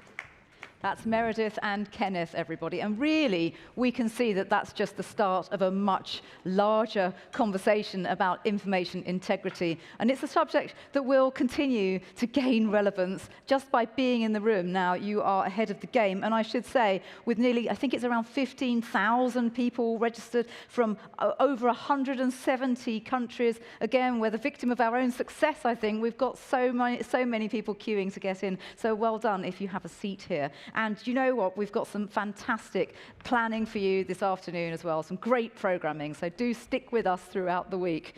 Right, we have another area where AI is really making an impact, and that is in food and agriculture. And I'm just going to see how many of you had a really rather nice breakfast this morning. Okay, how many of you had a sort of rushed breakfast where you grabbed something on the way out to get here? Yes. I think that is the way forward on these conference events. We're just sort of fueled by our energy, and the food is just an instrumental fuel to get us through the fantastic networking that will be awaiting us later on. So let's talk a little bit more about food and agriculture. It's absolutely excellent to invite to the stage the Director General of the Food and Agriculture Organization, the FAO. So please, everyone, can you give a lovely, warm welcome to Dr. Don Q. Q. Thank you.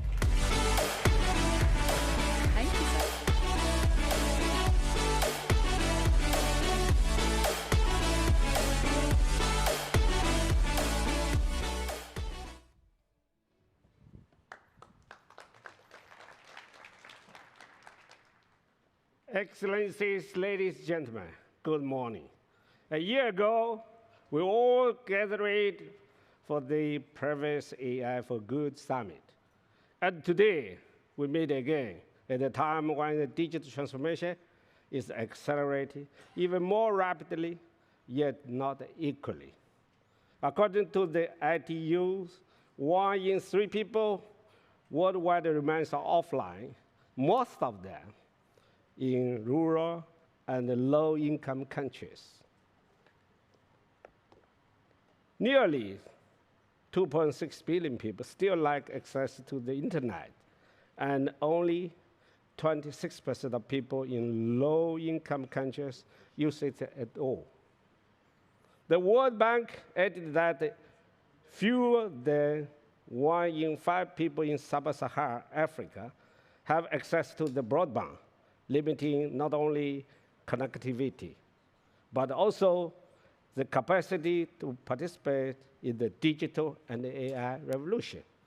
As Doreen said earlier, we are entering AI generation. But how many people left behind? We have to seriously address these issues and the gaps. The digital divide is become a development divide. If we allow these gaps to persist, the promises of artificial intelligence to reduce poverty, improve the resilience, and driving innovation will remain out of reach for those who need it most. Over the past year, AI has penetrated our economies, our societies, our daily lives even further. The AI revolution is reshaping the world we live in. And while it holds immense promise to improve lives, reduce inequalities, and bridging the urban-rural divide, that promise is at risk unless we steer AI in the right direction. At FAO, we firmly believe that in turning the challenge into opportunities, and we are therefore working to drive the right thinking on AI, one that is responsible, ethical, and empowered for farmers, consumers, and communities, especially local communities. We recognized earlier on the transformative potential of AI in global agrifood systems to support them to be more efficient, more inclusive, more resilient, and more sustainable. AI can, among others, first, enable precision agriculture, helping smallholder farmers or family farmers at large, growing more with less. Second, enhance resource management and climate adaptation. Third, optimize the global food supply chain and forecast the extreme weather and disease outbreaks. And fourth, replace the manual food inspection with a faster automatic AI-powered system. Ensure the food is traceable, accessible, and affordable. These are not abstract promises. We are already putting them into action. Through our advanced remote sense and the geospatial platforms, AI allows us to rapidly analyze the drought, water stress, crop types, land use, and forest management. We are leveraging open source big data to attract food security threats before they become a crisis. Predictive models help farmers decide when to sow, harvest, or bring the goods to the market. Our partnership with the Digital Green brings AI-powered advisory service directly to farmers. It's now available in local languages and tailored to the local crops and contexts. With the generative AI, we have reduced the cost of farmers' advisory service from $30 to the $3 per farm, and with the potential to decrease further to just 30 cents per farm. The AI, it works. Not only slogan, not only beautiful storytelling, it matters to the poor smallholder farmers. We have also extended this to our farmers' field schools, where the chatbot in local languages provide real-time, relevant advice on the climate-resilient farming. As we approach FAO 80th anniversary in October this year, FAO reaffirms its role as the World Knowledge Organization for Food and Agriculture. Since 2018, our open access policy have made reliable data freely available to all, from the research to policymakers and to farmers. Now, we are going even further. One of our most ambitious initiatives is a specialized AI knowledge bot built on our repository of the nearly 150,000 scientific publications. We are also collaborating on the world's first agri-food forecast foundations model to deliver tailored AI support from planting to market access to end-use cross-agri-food system. As a founding member of the Digital Public Goods Alliance, at FAO, we know that the inclusive solution, we are not just about the infrastructure, they are about people, governance, and ethics. That is why in 2020, FAO joined the Roman call for AI ethics. Together with the Holy See, Microsoft, IBM, to champion an ethics AI that respects the human dignity, uphold the rights, and service both humanity and the planet, founded in a commitment to do no harm. Responsible governance of AI is essential to delivering the four betters: better production, better nutrition, a better environment, a better life, leaving no one behind. Responsible AI, which is accessible to all, it's not just the right way to tackle the hunger, poverty, and the climate challenges. It is the only way. It is a solution provider. FAO invite all of you to partner with us to ensure that the future of AI is inclusive, transparent, and just. Together, we can deliver on the promise of AI for good. We are now from the chart to the deep thinking, deep design, and deep seek. And we are going to deep blue areas, which come from the farmers and agriculture and rural affairs, because it is the deep blue of the bigger data. It's our future for this integrity of the world. Ladies and gentlemen, now together with my estimated colleagues, the ITU Secretary General, I'm pleased to launch the Robotics for Good Youth Challenge 2025 to 2026. This global initiative empowers youth aged 12 to 18 to design and build a robot that addresses one of the most urgent issues of our time: food security, food availability, food affordability, and food accessibility. FAO is proud to be the strategic partner in these challenges by providing technical guidance, mentorship, and support needed through the FAO Youth Innovation Lab and transformative research models. And this challenge is not just about the robotics, it is about empowering youth to become the agent of change in the fight against hunger.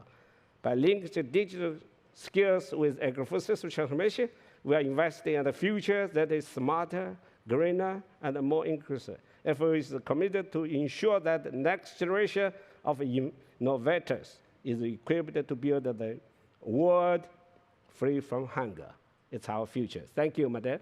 Thank you. Thank you so much, Director General. It's wonderful to have you here with us at AI for Good, and thank you for being such a strong supporter. As you've just heard from our DG, we're thrilled to be announcing the launch of our second edition of the Robotics for Good Youth Challenge on food security in partnership with FAO. Our goal, as you've heard, is to make the most inclusive robotics event ever. And we're just getting started. We're so excited. We have over 50 countries that have already confirmed, which is double what we have this year. And I think it also is a sign of actually doubling opportunities. We're doubling opportunities for young innovators to transform global food systems. And of course, to also gain valuable AI skills while they're at it.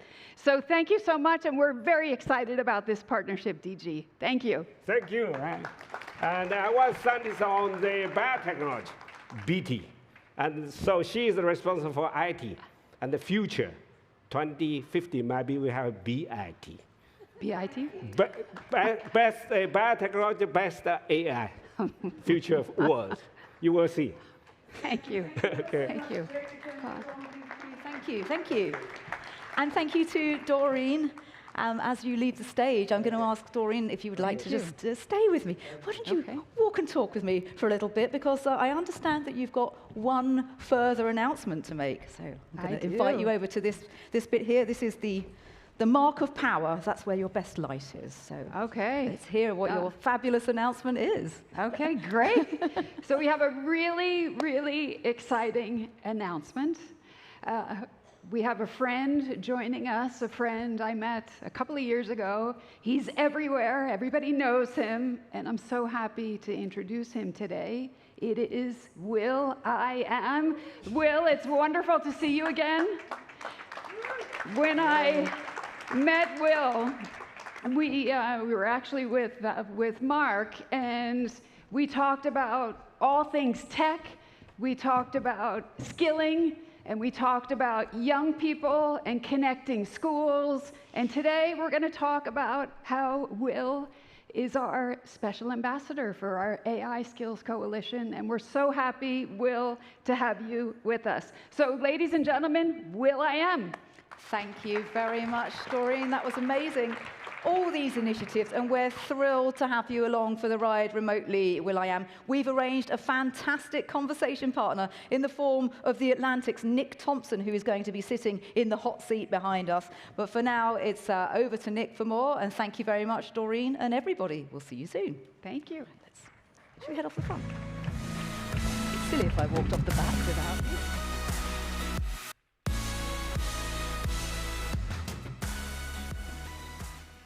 Wonderful. Thank you very much, LJ. Thank you very much, Doreen. Will, it is wonderful to see you. You can't see the room, I don't think, but just so you know, it's full. There are people lined up. It is exactly like your concert last week in Casablanca. All right. I want to start with something you said to me a couple of years ago. And I asked you, I said, if my kids want to become musicians, what should they do? And you said, they should start to study AI. And I'm curious if that advice still holds, and if the way they should study it has changed at all in the last 2 or 3 years. Wow, that was 3 years ago when I said that? Yeah. Yeah, so, I mean, if you want to make music, materialize ideas into, audio results quickly, then you should dabble with AI. If you want to just play music, you still should learn an instrument. If you want to, express yourself and rinse yourself out after you've been through something harsh or you've experienced something wonderful, it's still an important skill to want to learn to write.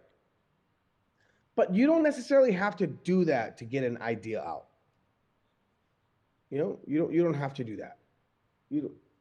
It's great to know, but there's this tool now that you could just, explain how you feel, and it's going to, give you the proximity of materializing songs, and that's still fulfilling for a lot of people. But for me and hyper creatives like myself, we still want to stretch ourselves. Like AI now has this metaphor. AI now does Pilates. Right? AI now stretches. That doesn't mean you don't have to stretch your damn self. You still got to stretch. I don't care how dope AI is at stretching and doing Pilates. You still have to, be flexible yourself. How do you use AI when you're writing music now versus how you used it a couple years ago? I should say, by the way, that Will forecast the entire future in a music video from 10 years ago where he starts to talk to his bandmates about voice cloning, and then his bandmates run out and start yelling at him and go dance in the desert, which you should all watch. But explain now. It is amazing. I mean, Fergie heads off on a motorcycle in anger at Will, who basically forecast 11 labs. Regardless, how do you use it now? It was 15 years ago. That video was 15 years ago, and it forecasted not just 11 labs. It forecasted Suno, Udio, and LLMs, because in this sentence that I explained to the band, I'm like, look, you take the entire English language, you take my voice. So there was no diffusion models, there was no LLM models at the time. So I was paraphrasing it based on like how this might come to be. So, but it kind of forecasted. Check it out. The song is called "I'ma Be Rocking That Body" on YouTube. That kind of like paints where we are. So what was your question again? Sorry, I just wanted to clear up how long ago it was. And you should all watch that if you haven't already watched it this morning. The question is how you use AI now in your creative process as a musician versus how you used it back when the tools were much weaker. When you're writing a new song, how are you using AI? I don't change how I write. Like, how I write is how I write. Like I said, it's a stretch. What I do after the stretch is different. So say, for example, I write, I have an idea, and the idea is like, sitting in Paris, I wish I was in Switzerland. Oh, I got that. Sitting in Paris, I wish I was in Switzerland. Sitting in Paris, I wish I was in Switzerland. Sitting in Paris. Sitting in Paris, I wish I was in Switzerland. Damn, I'm embarrassed. I think I'm on that shit again. Sitting in Paris, I wish I was in Switzerland. Damn, I'm embarrassed. Damn, I'm embarrassed. I think I'm on that shit again. So then boom, I'll form it, and I'll keep going. And then I'll have a form. And so that exercise of like, this stanza is shaped like this stanza. The next stanza, it rhymes with the next stanza. Sitting in Paris, I wish I was in Switzerland. Damn, I'm embarrassed. I think I'm on that shit again. So those words have the same form, the same shape. And that's cool. That's a good exercise for me. What does that mean?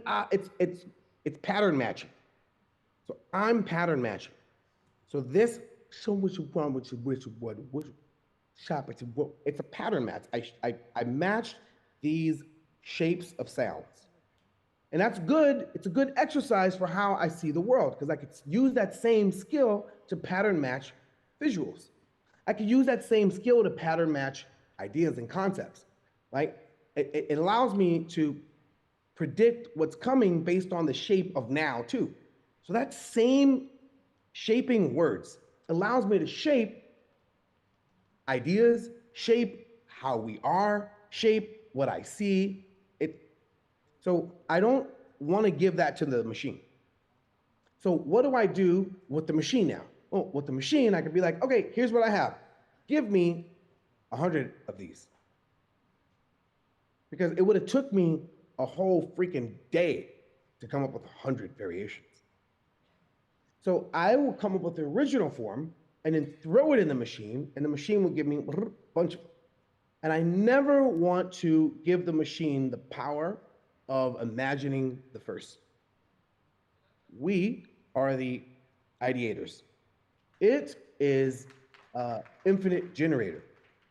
At this point in time, it's just regurgitating imagination. It's a regurgitation of imagination. We are the dreamers of the dream. Willy Wonka. Right? That's the famous line from Willy Wonka. I forgot who was the original poet that wrote that, but that's where Willy Wonka borrowed from. I like dreaming. I like imagining. And so yeah, I use it to regurgitate my imagination. I don't use it to imagine. So this is a hugely profound idea, and it gets to some of the core questions about how we learn, how we'll interact with machines. And so I want to ask you a little bit. You are, of course, an educator. You have many students. You brought many people into the education system. As you think about teaching them to learn, and as you think about how you teach them to learn in this age of extremely intelligent AI, does that principle still hold in every field? You come up with the core idea, you come up with the core concept, and then you can let the machine elaborate on it.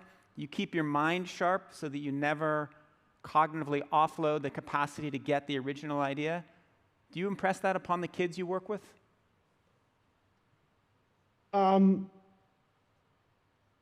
The kids that we work with,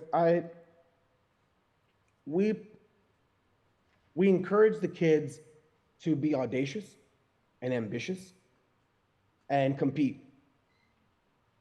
And those three elements, no matter what their field is the tools they need for tomorrow.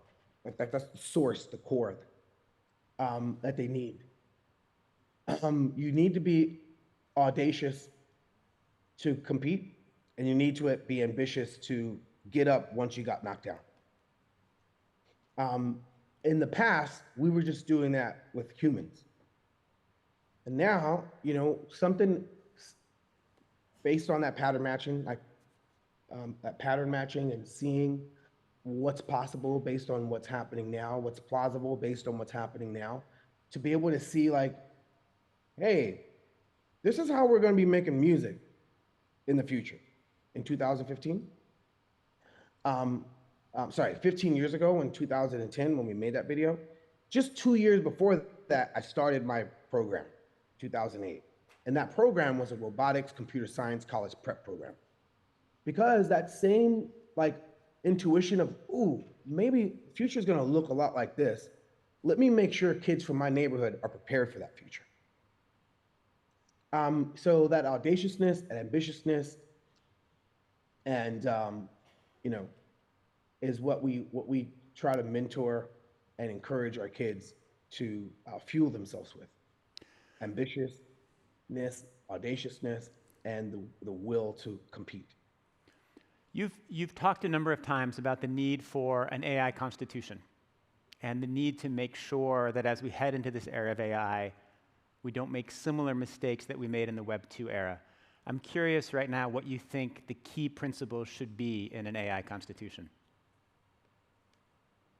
Wow, you pulling up all the things, all these gems. So yeah, you say all these smart things. I've been reading them for years, man. Of course I know these things.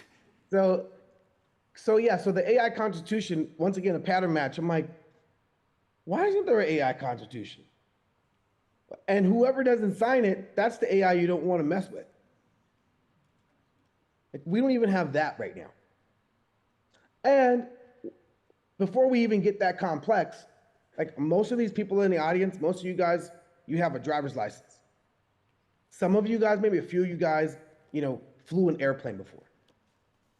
Maybe one of you guys, flew a helicopter. Each one of us that operate machines have a license to operate that machine.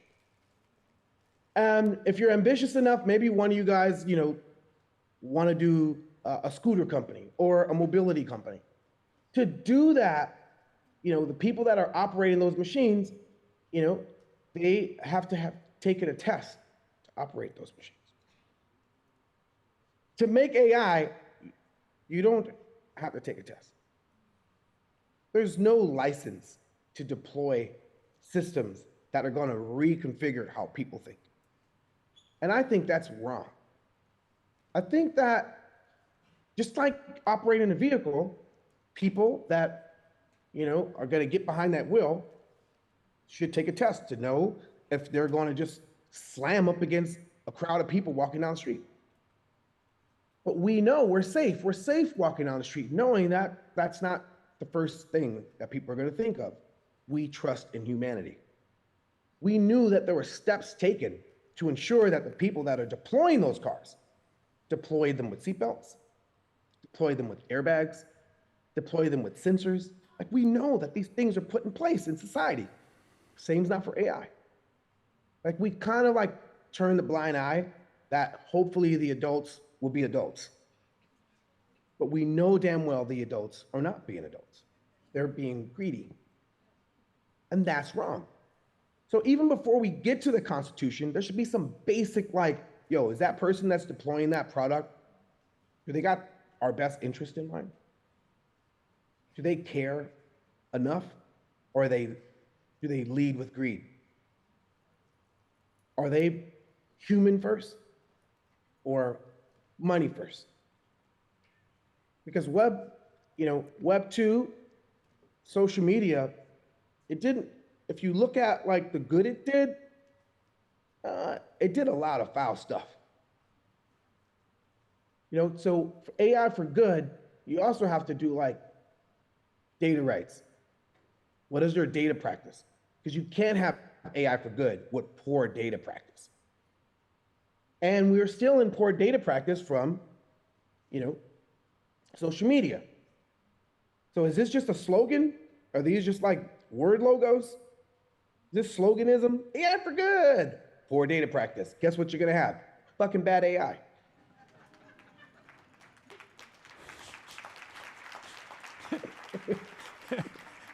I didn't think that particular group of words would get a round of applause here at the UN AI for Good, but I'm delighted it did. When you look at AI as it's being deployed today and as it's being developed today, do you think that the people who are doing the most of it are leading with greed, or do you think they're leading with empathy? Are they making it for humans, or are they making it for money, as you just said? Dario's one of the good guys. I'm happy there's a Dario. He's transparent.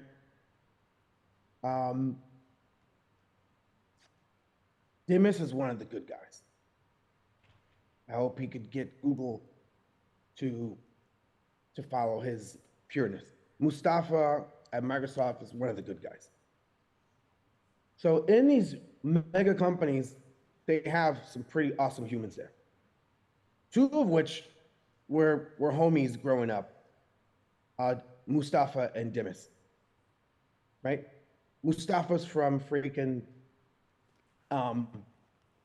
what's that city in the UK? He took me there a couple of days ago. Anyways, I just brain farted. I thought he was from London, but he's from somewhere else in the UK. No, he's from London, but he's from a sub-city in London that's like pretty the hood. Aiden from Cohere is the nicest person I've ever met in a very, very long time. So there's a lot of like good-hearted folks in AI. And then you have this like, the rigmarole that they have to, function in. But that rigmarole needs to, they're either gonna have to force to be more human, but right now it's kind of like, let's see how it goes if we lead with greed. So you can't play with it. So you have a lot of influential people in this room. You have regulators, you have government officials, you have builders. If there's this moment we're in right now where AI could go in a direction of greed or go in a direction of empathy, what is the role for the different people in this room? How should they think about their responsibilities or what they can do today or tomorrow? Okay, so the folks that they're on the side of innovation, which is great, because you don't want to have regulation that stifles innovation. We wouldn't be here if we practiced strict regulations 10 years ago. So I understand that. It's the same with censorship with lyric writing. You're on the side of the talent. The talent means well. This is how they feel. This is what they see. Let's make sure we protect them. That's awesome. And then there's, hey, what about the people though?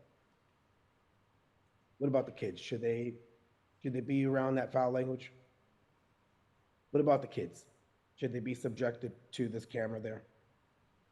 Should every movement be mapped? Should you use their movements against them later on when they're machine learned down to blink, down to the smirk when they scrolled, down to their search? Like the cookie, damn, they picked the cutest name, cookies, when it's really a cookie monster. So you want to make sure We haven't been here as a society. This is the most, trying to explain it without sounding spooky. Have we been here before? Or is this the first time we've been here? Because it kind of sounds like things that were in fantasy movies in the past. It kind of sounds, if this was like 40 years ago, this kind of sounds like fantasy. You know, there was a word called abracadabra that comes from Aramaic, which means I create as I speak. That kind of sounds like ChatGPT. So how does folklore and myth rhyme with what we have now? Like genies in bottles, kind of sounds like what we are now. So if we've been here before, why did they put the genie in the bottle? And then why are we letting it out? And what are the precautions so that we're safe now if this rhymes with the past? Right? So I don't think it's something to play with. I don't think it's something to, but I know why we're here. This is a time where we will catapult as a species. We will catapult as a society. If we can be humane. But we are the most inhumane thing to humans. Like, think about what we've done. We've been able to tame the wildest bears, the wildest lions. We've been able to look at an eagle and be like, I like how they fly. We make an airplane. Oh, wow, look at those dolphins and them freaking whales. We made submarines. We figured out how to then look at the world, figure out whether, down to the point where we could predict it, down to looking inside of us and figuring out our neural network and synthesizing. Like, we are pretty profound. So now, what about protocols? Are we that innovative where we could also put some constraints at the same time as we innovate? I think we could. We put constraints on every wild animal to where we are safe to live in the mountains next to mountain lions. We are pretty freaking awesome. We are great. Now, where's our greatness when it comes to leadership and precaution and safety? We need that because we don't want the AI to do that. Or else. All right. That is the perfect note to end on. I would ask the Swiss government to please book the Black Eyed Peas next year, simultaneous with this concert, so that Will can be here, not in Paris. But thank you very much to one of the great AI philosophers of our time, will.i.am.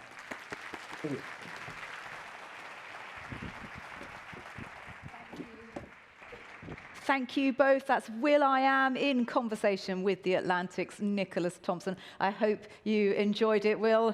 And Nick, you're officially 2000 and great and not 2000 and late. Good luck for the rest of the tour.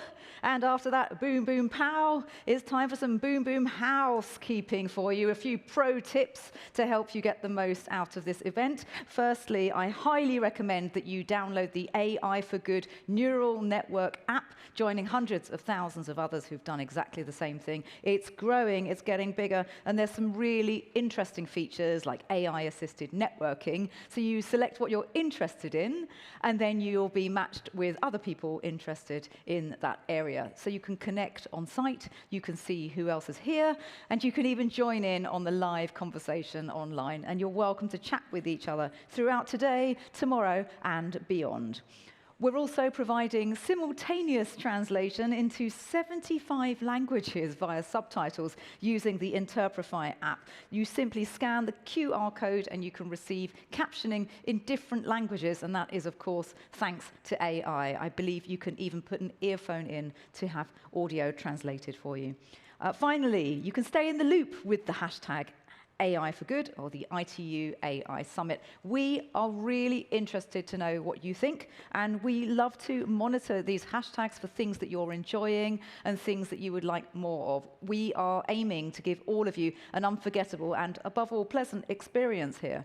So please enjoy the fabulous AI art exhibition outside, and we'd also like to invite you to walk around our incredible trade show floor as we head to our break. Also, finally, we would like you to stay stay hydrated. It's a hot day today, so please look after yourselves, and we'll be back here at 1:55 for a 2 p.m. start. Thank you very much, everybody, and enjoy your lunch.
Ladies and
Ladies and gentlemen, distinguished guests, please welcome back to the stage your host, LJ Rich. That's me, everybody. Yes, welcoming myself back to stage. How are you? Hi. Oh, thank you. Good afternoon, everybody, and welcome back to the AI for Good Summit here in the massive Palexpo Geneva. And it's such a joy to expand into this glorious venue. Thank you so much for coming along for our afternoon programming. You will not be disappointed. We have some absolutely brilliant things coming up. And this year, as we mentioned earlier, we've got around 15,000 people here. And so we feel a great responsibility to deliver even more outstanding content. And that's going to include Cherie Blair in conversation with Doreen Bogdan-Martin. We've got a kind of Dragon's Den, Shark Tank type pitching competition. We've even got panels about the future of music and AI and creativity. So we do want to make sure that you feel treated as we give you some lovely things for your brain. Now, after that, actually before that, we have a very large treat for you in conversation with the CEO of The Atlantic. That's the inimitable Nick Thompson. It's a real pleasure to welcome him this afternoon, along with none other than the chair and CEO from Salesforce, Marc Benioff. It's over to the dream team for 20 minutes of fire. See you soon.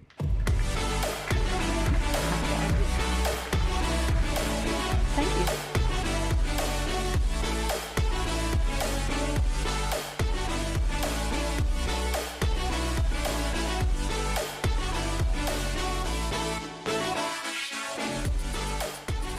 Hey, Marc. I'm doing well, thank you. How are you? I'm doing well. It's a pleasure to interview Marc. One of the things that I'm looking forward to this conversation is that Marc loves AI. He loves technology, but he also loves people. He's one of the most social folks you'll ever meet, which is not true of everybody deep in AI. So let's talk about that, people and AI. I want to start, Marc, with agents. The last time we talked, you said that you were among the last generation of CEOs that would directly manage only people. And in the future, you view workforces not as people using ever more powerful AI tools, but as workforces where there are individual AIs, people, agents. Explain how this works and explain this vision. Great to be with you again, Nick, and it's great to be here in Geneva with everyone. I think, you know, we're just in an incredible moment. It's just so exciting what is happening in our industry, and to talk about some of the successes, I think, is what gets me excited. And it was only a year ago that I had the idea for Agentforce, that, you know, we had been working with our customers for 2.5 decades to help them build their sales forces and service organizations and marketing organizations, of course, Slack, Tableau. And I said, what if all of these organizations could be kind of augmented and extended with an agentic capability? And we really started with service.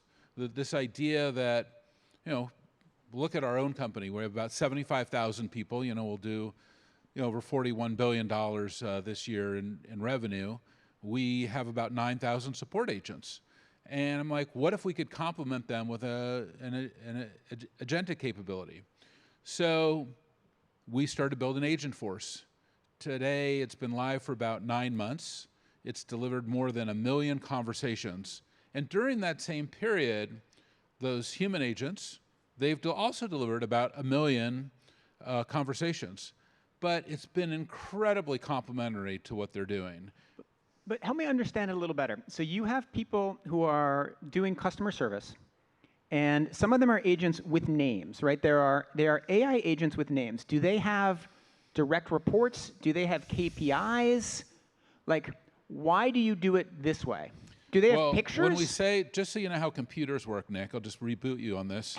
It's not AI, it's like an agentic platform. It's not people. It is a digital worker in a way, you know, but it's only one piece of software, Agentforce, and it's tightly integrated with our Service Cloud. And this idea that our, you know, customer service agents are taking calls, answering emails, but now these digital agents are also doing that as well, and they're working together. So our platform is not a platform, you know, built by kind of a techno-atheist, you know, philosophy. It's not this idea that, you know, all of this is capable only through AI, because AI just is not that level of accuracy today. That's not where we are. You have to have those humans and agents working together to create that level of customer success. And as we've kind of deployed this with our customers, and we have, you know, almost 10,000 companies deploying this today, we continue to see this is just a tremendous augmentation of these customer service professionals. Tell me what the structure of Salesforce will be in 5 years. Will there be an organizational chart just of humans, and they all sort of deploy this platform which has sort of AI personas on it? Or will there actually be artificial people within the org chart? I don't think you're going to have artificial people inside the org chart, but I think what you do have, and we already have this now, we have like a, you know, we have like a dashboard, and you can see like here's all the cases that are being handled by our human agents, and then you can see here's all of the, you know, cases being run by the digital workforce, and then you can see it getting passed back and forth as well. Because in a lot of cases, humans will get frustrated with the digital worker and say, I want to talk to a human worker. Boom, but it's an automatic escalation. And I think that is what you want. You want this kind of marriage, this I like the word augmentation, this idea that we're augmenting these workers. You know, it's not so unlike, like, for example, if you go into the hospital and let's say you're going to get a scan, let's say you've been running and now you're like, you have something that's not right with your knee and you want to have your knee scanned. I'm sure you've had this experience, we all have.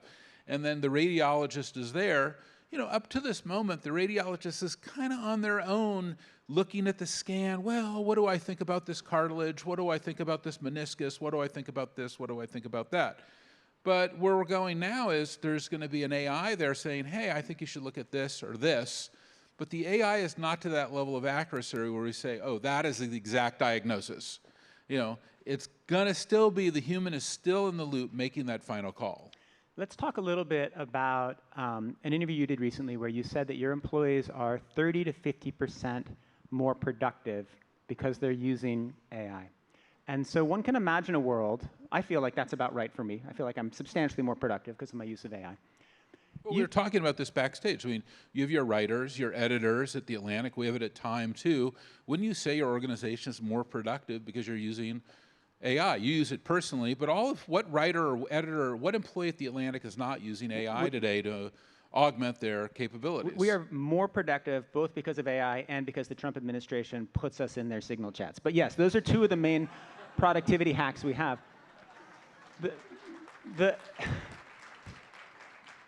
The question for you is, in some areas, you can imagine if employees are 30% more productive, well, then you want many more of them, right? If people are super efficient, then hire more people, right? And then you can imagine other areas where, well, if the people are 30% more productive, then you need 30% fewer people. And I'm wondering what your philosophy is of that question.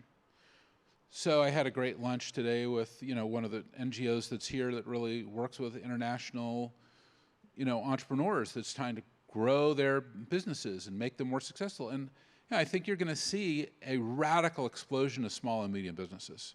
You're going to just see a lot more SMBs and a lot more general business, mid-market business, because their capabilities are radically amplified by the AI. So starting a business is easier, growing a business is easier. You're going to just see what was constraints on people starting businesses in all kinds of countries all over the world. I just spent 3 weeks in Africa myself. When I look at what's going on, the opportunities for AI is that incredible entrepreneur in Rwanda is going to have that ability to start that business, grow that business, extend that business in a way that just was not possible before, because they are going to have an ally in the AI. So we're going to see an explosion in small and medium businesses. And then on top, on many mid-sized businesses like yours or like Time, you're going to get this kind of incredible augmentation, like we were talking backstage, where we can see a lot more productivity in both of our organizations. And then on very large organizations like Salesforce, a 75,000 person organization, wow, we're able to reshape our company. We're able to move people around where work was happening that was highly kind of administrative. The AI is able to take on more of that load. Like in the customer service area, we don't need to hire more customer service agents this year. And another example is we're not hiring more engineers this year either, or more lawyers. In certain functions, we're saying, wait a minute, let's take a moment and let's let the AI productivity really take hold.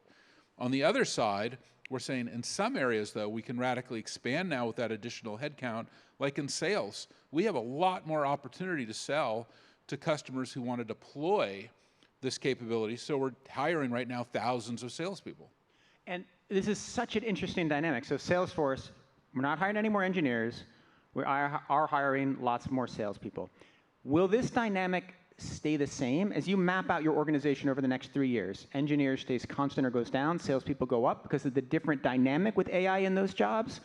No. I think it's, I'm a dynamic leader in terms of what I'm looking at is I'm saying right now for engineering organization, because of the incredible productivity opportunity for AI in engineering this year, let's take some time to actually incorporate that in so we're not focused on hiring another 1,000, 2,000, 3,000 engineers.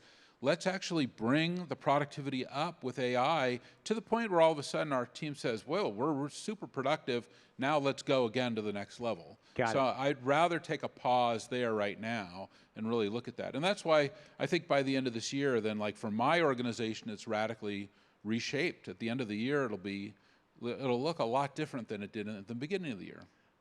One of your futurists, Peter Schwartz, or maybe your only futurist, your main futurist, told me something at the beginning of AI that has stuck with me, which is that the battle in business will be determined whether either the large companies that adapt AI first win, or whether small companies that are AI native beat the big companies. You probably have more insight into this than anybody else because you sell to everybody. What do you think is happening? Is it small companies knocking off big companies, or is it big companies competing with each other on who can be most efficient? This is a fantastic question, and I think that right now, small and medium businesses and general business and mid-market businesses, I am seeing a big productivity increase. And I think that they are really embracing the technology more rapidly. Big companies, I'm kind of have a little bit more fear. You see these kind of weird articles that are going on right now. I love your perspective. You know, our CEOs come in, oh, we're going to have the end of the white-collar worker. Everybody's not laid off. It's like, that isn't how I see AI. Maybe they have an AI that I don't have, but in the AI that I have, okay, it's not going to be some huge mass layoff of white-collar workers. It's a radical augmentation of, you know, of the workforce. And I don't see it in that same way. When I'm talking to our customers, I'm not hearing them say, oh, now I'm laying off all these people because of this ABC technology increase because of AI. So I think we have to like somehow shed the fear on what that means. And on the high end, on the enterprise, that fear is kind of taking hold, especially when you have this kind of, you know, mainstream media narrative that I don't think is actually true. My favorite analysis is that if you think about somebody else's job, it's very easy to see how AI could take it away. And when you think about your job, you realize just how complicated it is and how we're nowhere near able to do it. That's it. By the way, that is exactly right. Yet at the same time, we can also see the augmentation that we're getting. Right. Let's talk a little bit about environmental issues. So both the good and the bad of AI. Let's start with the good. What is the issue where you think AI or infinite agents could do the most good? What is a problem that we cannot solve right now with us flesh and blood humans that we will be able to solve with AI if we deploy it correctly and with energy? Well, I think there's a lot of really important ones, but I mean, I was just at the UNOC 3 weeks ago, which is the UN Ocean Conference, took place in Nice. That's why I have the UN SDG 14 pin on. And I think that, you know, it's incredible the progress that has been made. Peter Thompson, as the UN High Commissioner of the Ocean, has done a tremendous job really impacting the consciousness of the world that we can positively impact the oceans. And in only 3 or 4 of these UNOC conferences and about 10 years of work, there's a shift in how people look at the oceans. And that is that we're going to try to preserve 30% of the oceans by 2030. Even in Hawaii, where I live, you know, we have funded the creation of the Hawaiian Marine Monument, which started with President Bush and then moved to President Obama. And it's, you know, it is a consequential marine protected area.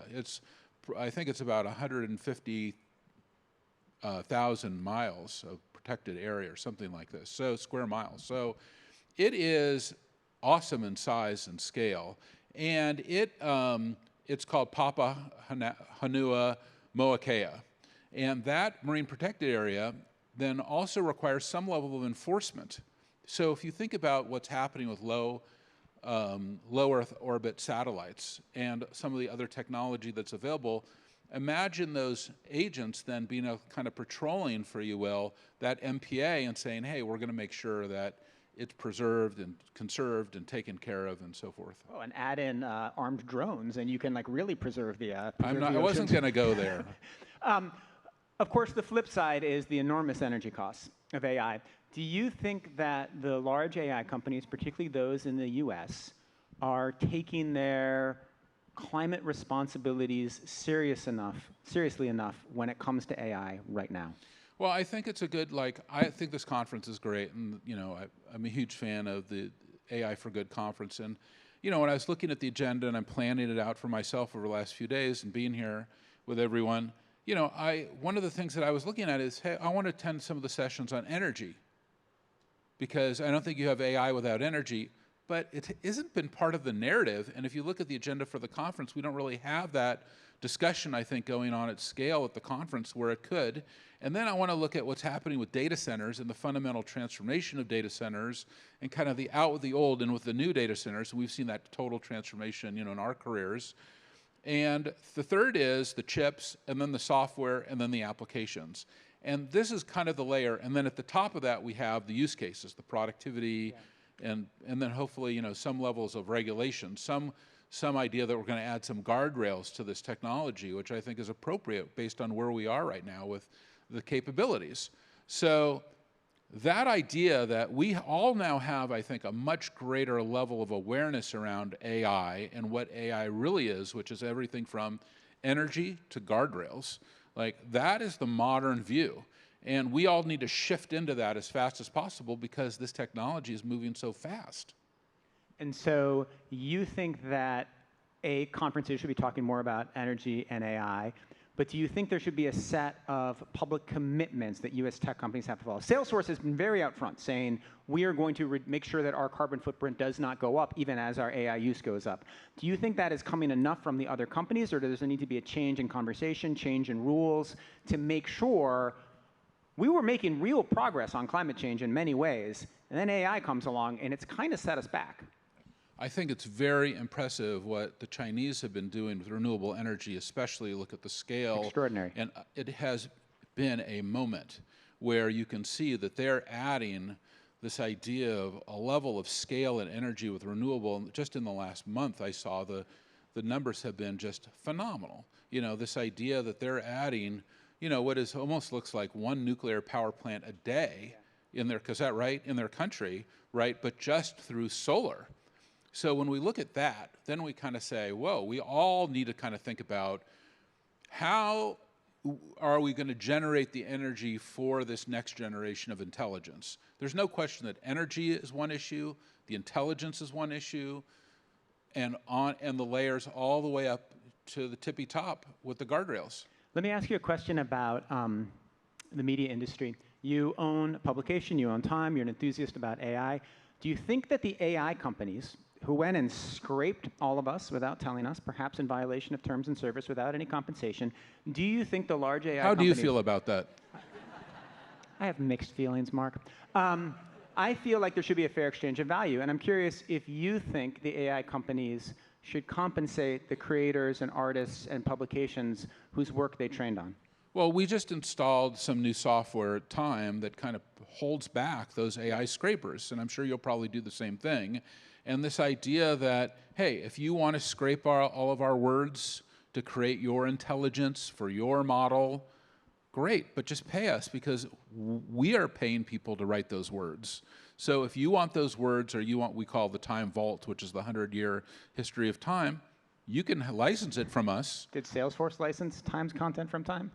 Well, we're not building that kind of, you go ahead, but yeah, we're not building that model per se. But I think that the models that we are licensing, we definitely encourage them to license that content. I think that it's not, you know, obviously a lot of our data at Time was stolen by these AI companies, and we've said to them, hey, this is not right. Yeah. And or like even our intellectual property where it's like, hey, build a Time cover and there's a red border that goes around something and it puts together some simulated Time cover. It's like, hey, this is our intellectual property. You know, eventually the law is going to catch up with these guys. Well, then, you said earlier you're not going to hire more lawyers. You may have to hire some more lawyers for Time. Let me ask you a question about how to regulate. So you and Donald Trump have different set of values, different things you talk about, but you've also worked with him reasonably closely since he became president. And I think a lot of people in the world and in the UN community are trying to figure out how to work with this very different United States government, which has a very different relationship to NATO, to the UN, to Europe. What advice do you have for the folks in this audience in the UN about Trump and how to actually get real policies in partnership with the US in the next 3.5 years? Well, I mean, I think, you know, I've been, you know, at Salesforce, doing Salesforce for 26 years, and we've had a lot of different presidents, and presidents change. And so presidents change, our values do not change. We know who we are. But that said, we have to be able to work with everyone. And I really, you know, caution people who say, I just cannot work with this person or this administration or that administration. And that's been true for the last 2.5 decades. And I think to that point, you know, you probably noticed that in Time, I just published 2 op-eds with Ed Russo, who is doing the ocean policy for the Trump administration. And we brought him with us to UNOC as well as other senior executives. And they weren't planning to go, and they weren't planning to write these op-eds, but we really motivated them, encouraged them, provided the science team, you know who they are, and said, hey, what are the things that we can do together? And in the first one, and I'll just give you one example, where I live in Hawaii, we have a very serious problem with runoff into the ocean, and our reefs get wiped out when we have septic problems and pollution or fertilizer runoff off of golf courses, all kinds of things that then wipe out the reefs. And they are totally opposed to that, and they are coming up with ways to create laws and regulations in the United States where it's like, hey, we don't want that kind of behavior, and the reefs are really important. And the one area where that's really been significant is even in Florida, where they've lost a lot of reefs because of some really terrible behavior of folks. And so that's a great example where I can align around that. I'm all about saving the reefs. I'm all about the marine protected areas. I'm all about, preventing overfishing. I'm dealing with very specific ocean issues. I've written, these 2 articles now to really outline all these things together. And I think that we have to look at that. What are the things that we can do together? You're never going to agree with anyone. Even you and I do not agree on everything, but we can agree on some things.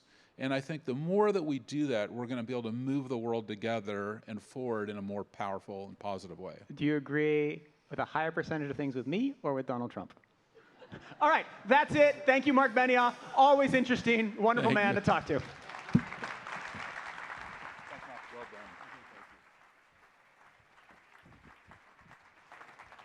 Thank you. Thank you so much to Marc and Nicholas. And the afternoon can only get better as we head to our spectacular next segment. And here's where we're going to honor some of the women leading the way when it comes to AI and technology, starting with AI as an engine for resilient growth. This sounds absolutely brilliant. So please join me in welcoming the chair of the Global Board of Directors at Deloitte. It's Anna Marks.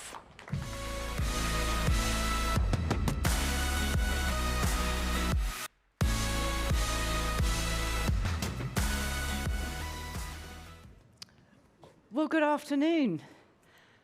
And what a great day so far. Such great discussions that we've all been party to. Really inspirational. And actually this morning, and I'm going to go slightly off script here, but this morning I was getting ready to go into the gym and I was plugging my old-fashioned wired headphones into my phone so I could listen to something during my workout, which was ironic given we're talking about technology today.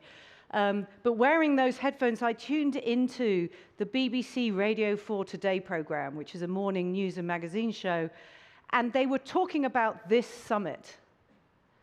And they were talking about the importance of AI and the impact it can have, good, bad, and indifferent. And that was the tone of that conversation.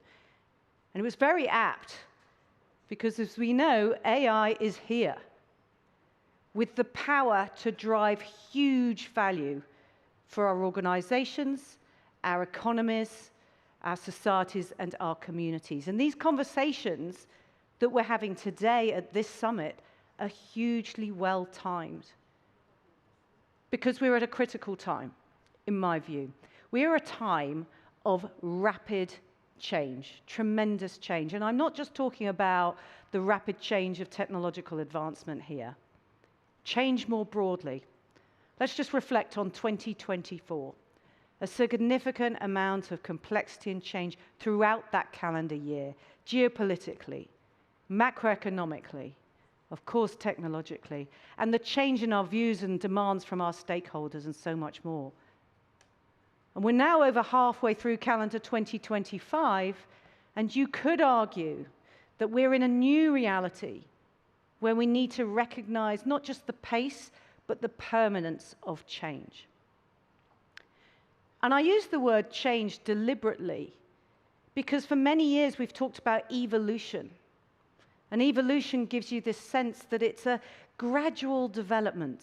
It's modifications over a period of time. But change is more instant. It's about moving from one state to another state. And that better describes the environment in which we're operating right now.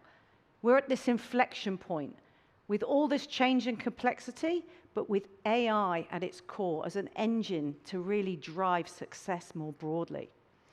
And if we want to capitalize on that, capitalize on the AI opportunity to drive value for our organizations, for our economies, and our societies, if we want to capitalize on that, we need to recognize that AI is such a powerful engine and will drive resilient growth.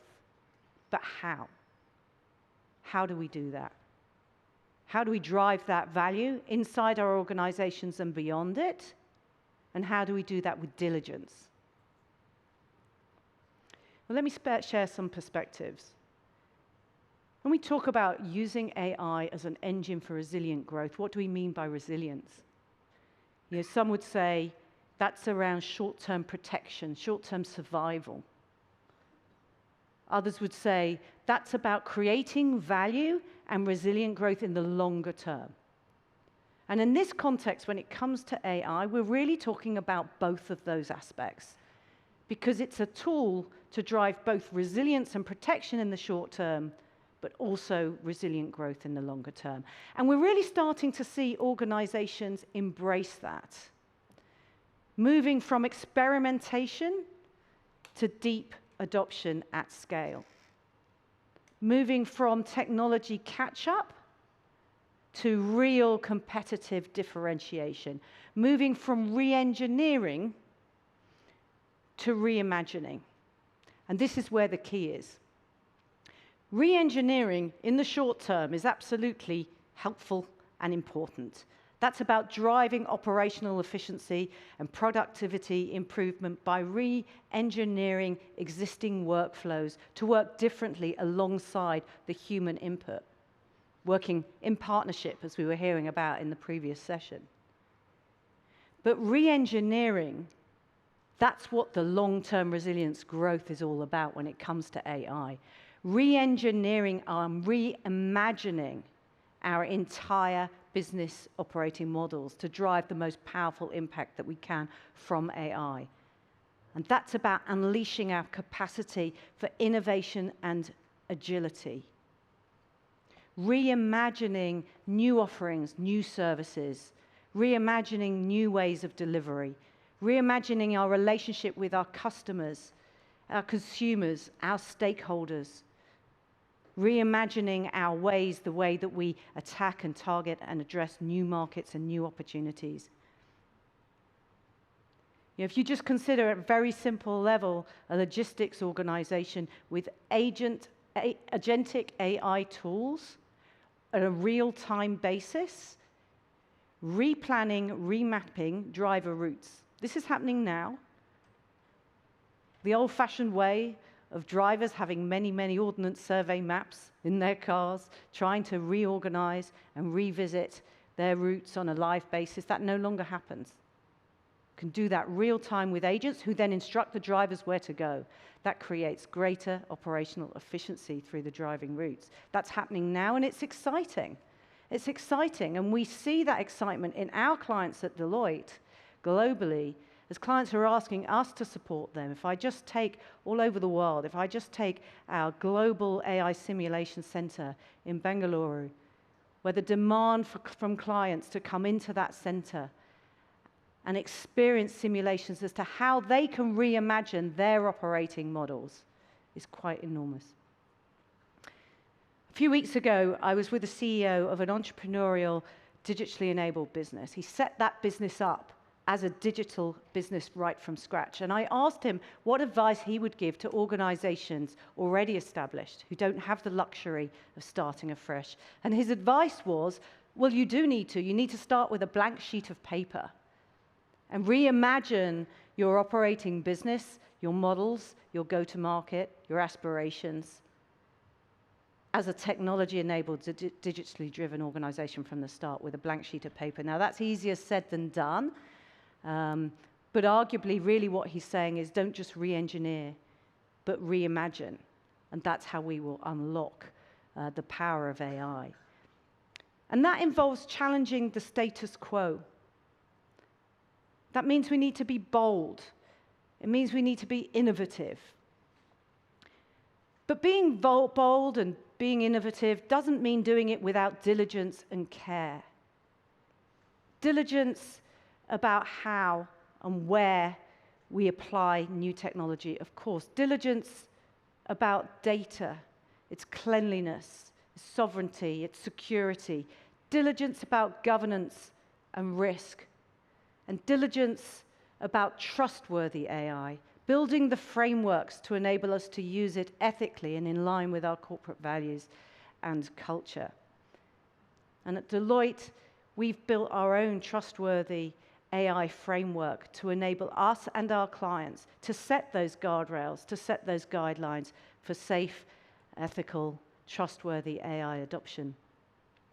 And if I think about our own organization, my organization, Deloitte globally, as you'd expect, we've built our own AI strategy, transform our business, reimagining our operating model, reimagining the way we deliver our services, and reimagining how we unlock new services, new products, new markets. But as an organization of nearly 460,000 people globally, we know we need to be people-centric in the approach that we take. People are at the heart of our AI trustworthy strategy. And that's really important. AI tools are there to augment and complement our teams. And when I think about our teams, they all have different perspectives in terms of what their hopes and their fears and their expectations are when it comes to AI. Some are really concerned about the changes. Some believe we're not going fast enough. And of course, we've got that aspect of confidence and technical proficiency. When it comes to our people, when it comes to perhaps the next generation, we heard this morning, there are people being born right now who will never know a world without AI. When we look at Gen Z and millennials, our global Gen Z and millennial survey will tell us that 4 out of 5 employees who are currently using AI would say they have already experienced the benefits it can bring to their work experience. But worryingly, 2/3 of them are concerned that AI will eliminate their jobs. So we need to embrace AI in a way that empowers and not limits human capabilities. And we think about that in 3 ways, the 3 R's as we call it. Retraining, reskilling, and reimagining. Again, that word reimagining. Retraining is about properly equipping and training our workforce, our teams, so they can leverage the technology in a safe way in accordance with the values and guidelines that are set out. Reskilling, which is about taking discrete aspects of our workforce and absolutely providing deep proficiency skills to cultivate that culture of AI proficiency across the organization. And reimagining is about each of us as leaders building that environment where it's good to challenge our own roles, rethinking our roles, reshaping our workforce structures. Because the opportunities are endless. The implications for the shape of our organizations are fantastic, but we need to have people centricity, people at the core, building AI to not just drive operational efficiency, to drive new ways of working, new products, services, and markets, but to drive and augment human capability. Now, that's also well and good, because that's about organizational value, but when we're talking about AI as an engine for resilient growth, we're not just talking about our organizations, we're talking about beyond our organizations, our economies, our communities, and our societies. A healthy, resiliently growing organization will be part of and will help drive a growing and healthy economy, which in turn will fuel a healthy society and our healthy communities. But if we want to ensure that that happens, it would be a rather romantic and simplistic view to expect that that would happen by osmosis, just naturally, because those 3 cohorts are inextricably linked. It won't happen unless we act deliberately.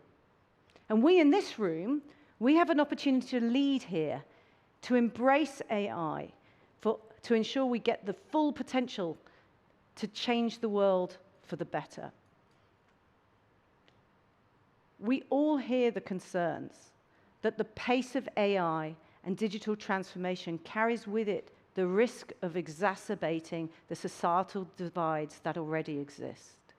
You know, let's not forget that a third of the global population does not currently have access to reliable access, I should say, to the internet. 9% do not have access to electricity. So this is a huge challenge, and we need to act together with intention to ensure that no one is left behind, and you've heard that comment a few times today. You know, last year, a joint ITU Deloitte report identified that nearly 400 projects across the UN ecosystem are using AI already to drive progress across a range of critical areas, from education to sustainability to healthcare to accessibility. But as we know, no one organization can unlock the full potential of AI as a force for social resilience on their own. It takes every actor in the ecosystem to come together with real collaboration. That's, of course, businesses across sectors. It's, of course, governments, policymakers, NGOs, not-for-profit sector, social entrepreneurs, and far more. The entire ecosystem needs to act together deliberately, not just cooperating, but really collaborating. Because cooperation means working alongside each other and not getting in each other's way. But collaboration is intentional. It's about building a common vision, a common purpose, and driving and creating the solutions to get to that together. And this is where we all come in this room, because only then can AI genuinely help transform lives, help transform livelihoods. So embracing AI as an engine for resilient growth. It's about driving organizational value, but it's about driving value beyond our own organizations in a people-centric way, in an ethical and trustworthy way, and collaborating together to ensure the impact is broad. But I'm a chair of a board, and we've heard a few times the word governance mentioned today. Governance perhaps in terms of regulation. But in my view, and in most of the chairs that I speak to from organizations all over the world, in our view, corporate boards and organizational boards have a critical role to play also, alongside their executive teams, to keep us on track. Any governance board is there to, of course, help protect resilience in the short term, but also to enable success and resilience growth in the longer term. And AI right now is right at the core of that. And when I talk to other chairs, there are a number of themes over some of the things we need to think about, and these would include things like, right now, an entire board needs to work so closely with their executive, now more than ever. And when I say with their executive, I don't just mean the chief technology officer. You know, the potential impact for AI will impact the entire reach of an organization, and therefore the remits of every C-suite member. So boards working with the executive closely to ensure we're asking the right questions. Are we being bold enough and innovative enough? Do we have the right governance and risk? Are we adopting AI knowing the impact of the choices that we're making? But also not just that. It's around having a board and having a governance structure where we're able to have the right skills, having the right discussions at the right time. And we all know, and we talk about AI technology proficiency. Upskilling the C-suite and the board is a really critical part of that, but also having governance structures that allow the right nature of discussions to happen at the right time in the right depth. And then thirdly, having an environment within any board or governance structure that enables great debate.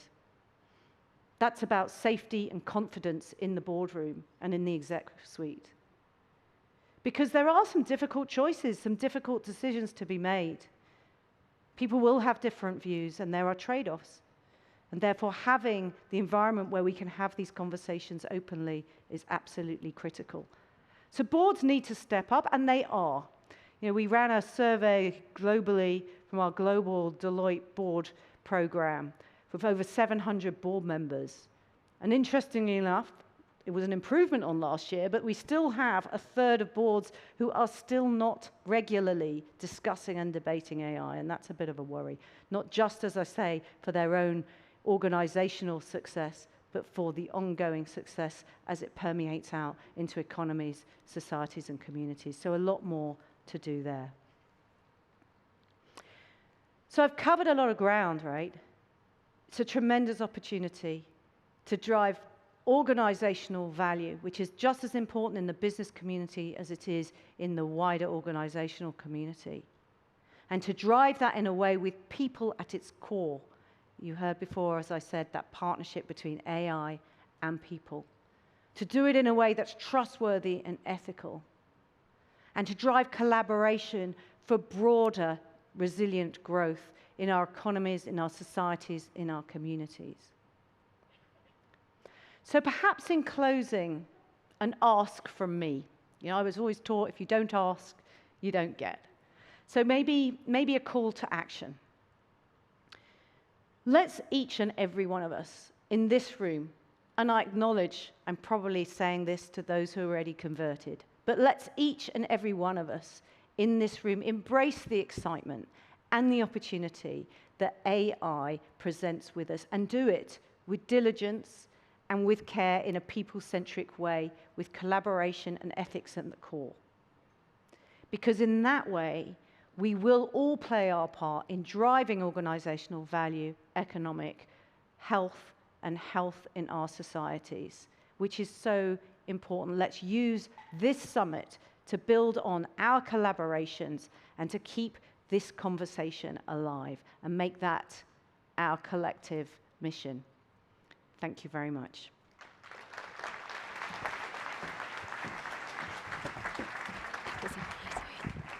Thank you very much, Anna. Oh, I'm going to just stand here, actually. It's a nice place to stand. So on resilient growth, which is, I think, a lovely phrase, and I can definitely say with some confidence, when I've grown the most personally, it's always been down to making a conscious effort to learn resilience, and it really does take a lot of effort. It's not easy to change inside and out, but it is well worth the effort.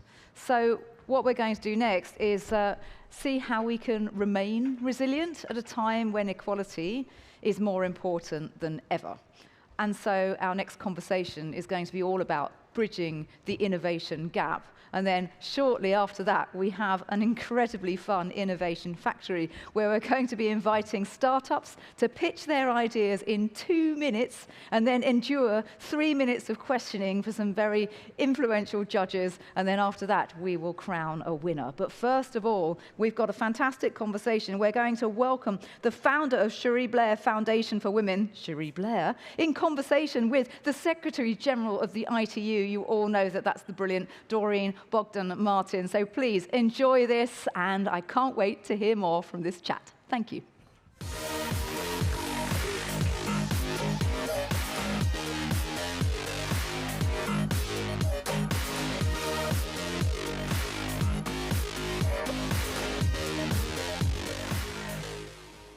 So good afternoon, ladies and gentlemen, and welcome to you, Cherie. I'm so excited to be privileged to be having this conversation with you. I'm excited to be here. Thank Look you. at this place, it's buzzing. It's amazing. Actually, Cherie and I were chatting before about the first time that we met, and it was some years ago at UNESCO, where she came to talk about what was happening in her foundation. And so today we're going to hear a little more from Cherie about what's new since then. You've been around, I think, with the foundation since 2008. You have touched the lives of tens of thousands of women and girls, 300,000, ladies and gentlemen. Let's give her a round of applause for 300,000. So Cherie, maybe starting with the first question as we get into our conversation, if you can share with us, we're all here to talk about AI for good, your thoughts on how artificial intelligence The technologies linked to AI and education, how can they help to be able to level that playing field, to enable sustainable and inclusive growth, especially for women and girls? Well, I have to say I'm a bit of a techie enthusiast. So when I set up the foundation in 2008, I was thinking of, I wasn't thinking of AI, but I was definitely thinking about how technology can enable you to take things to scale, to spread information more widely. And since then, in the years, nearly 20 years since then, I have seen for myself how that really makes a difference. So I want to say, first of all, I'm very positive about what AI can contribute, because it's just taking technology to that next level. So it really can enable women's economic empowerment and entrepreneurship. And it can really make a difference in low and middle income countries, which is fantastic. But there's always a but. It can also undermine the opportunities for women entrepreneurs by continuing to work with gender-based stereotypes, which can be amalgamated within AI itself. So it's very important at every stage that we have a mixed perspective, particularly a female perspective, but not just a female perspective, so that AI really can achieve the good. I mean, we have done surveys of our women that we work with, and they already want to use AI. Nearly 40% of them are using AI, and they can do all sorts of things. First of all, help with customer access, help with marketing. So many of the women we talk to can use AI to provide a good English description on their website that makes sense about what they're doing, which may be better than they could do themselves. That's an amazing thing. Of course, it also has a great role in streamlining business processes, which means that smaller players can compete with larger players, which would never have happened before AI made that accessible. But the reality is, in low and middle income countries, women often are less well educated than men. They have less access to skills. They absolutely have less access to finance. Every time I ask a woman entrepreneur what one of their biggest problems is being taken seriously as an entrepreneur and getting access to finance. And also, of course, the whole gender stereotype, which basically says, girls and women, they're just not very good at tech, which of course is not true, but nevertheless can often put off a lot of women even trying. So 20% of the women we surveyed, last year we surveyed 3,000 women, thanks to the World Bank and Intuit, women entrepreneurs that we were working with, and asked them about their use of AI. And 40% were using it, but 20% said, oh, it's not for us. I don't know what to do about that. 70%, however, of women entrepreneurs said, we'd really like to know more. So there's a real opportunity there. That's not just an opportunity for development, an opportunity for good.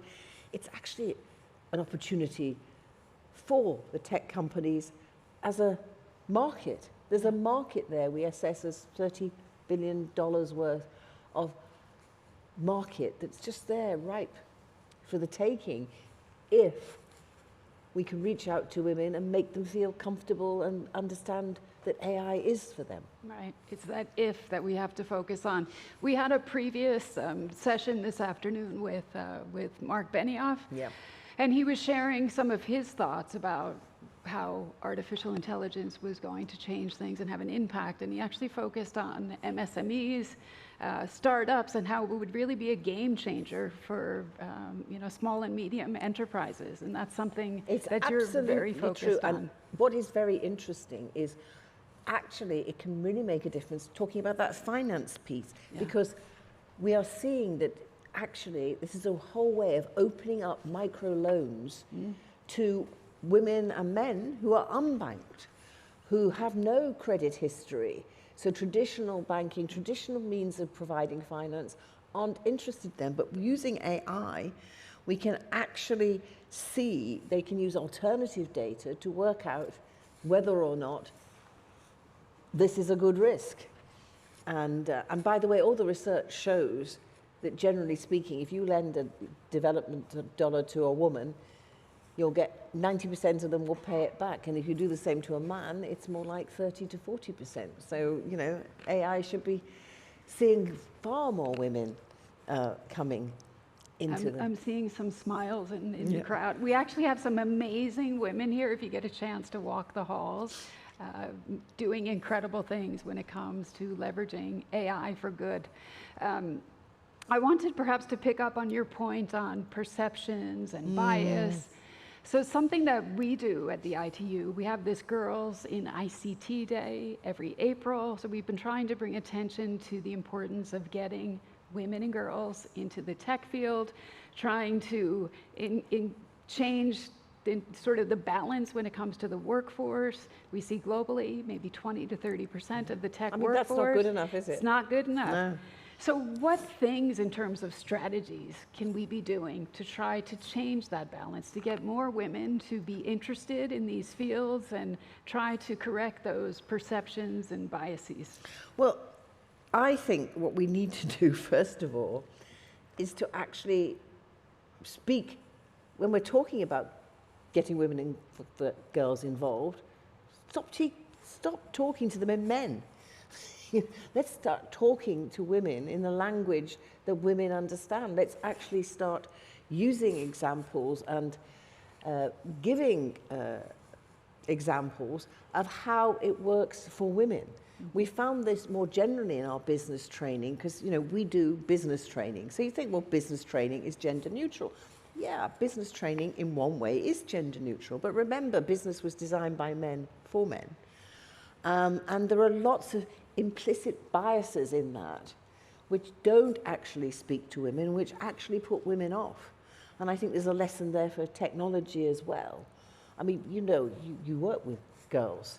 So you know that so many of the examples in the textbooks, they are about things that maybe boys are more interested in than girls, you know, or they're about, the examples assume that it's about a man doing something. You know, we need to change the language. I know there's been a lot of work on that, but we still need to do more. So talking the language, making sure that we are an open, welcoming door to women is really, really important, and that we're doing things that are relevant. I think the other thing for women and girls, it's not just women, by the way, it is girls too, because we find even young girls, when you do your survey between the free time that girls have and the free time boys have, the boys always have more free time because the girls, in general, I'm afraid, are expected to do more, help with the childcare, help with the housework. So you need to do things which can attract time-poor women and bear that in mind. It needs to be accessible. It needs to be in bite-sized pieces, and that's what we've developed. We have a training app called Her Venture app, and it's like Duolingo for business skills. And we deliberately have targeted that, firstly with a woman-centered approach, so the examples are all about women entrepreneurs, but also in bite-sized pieces, 10 to 15 minutes, which actually you can do when you're sitting there waiting to pick up your child from school, or you can do because you've got one client in your hairdressing business and another one's not coming for the next minute. You need to think about how time-poor women are. Yeah. So tell us a little bit more about your, I think the target is 1 million, yes. 1 million women by 2030. Tell us a little bit about that exciting initiative. Well, as you say, we've reached 300,000 women, which in one way is great, and yet in another way is just a drop in the ocean. And when we look at the Sustainable Development Goals, and we look at which are on target and which are not on target, guess what? Global Goal 5, equality for women and girls, nowhere near the target. Global Goal 8, which is about, you know, good employment prospects, also nowhere near the target. So what are we going to do to try and turn that around? So we have set ourselves a goal of reaching 1 million women entrepreneurs in low and middle income countries by 2030. Not just by ourselves, but by working with other organizations, whether they're other NGOs, whether it's governments, or whether it's organizations like ITU, which is particularly, if I may say so, since you've taken over, has really focused on this.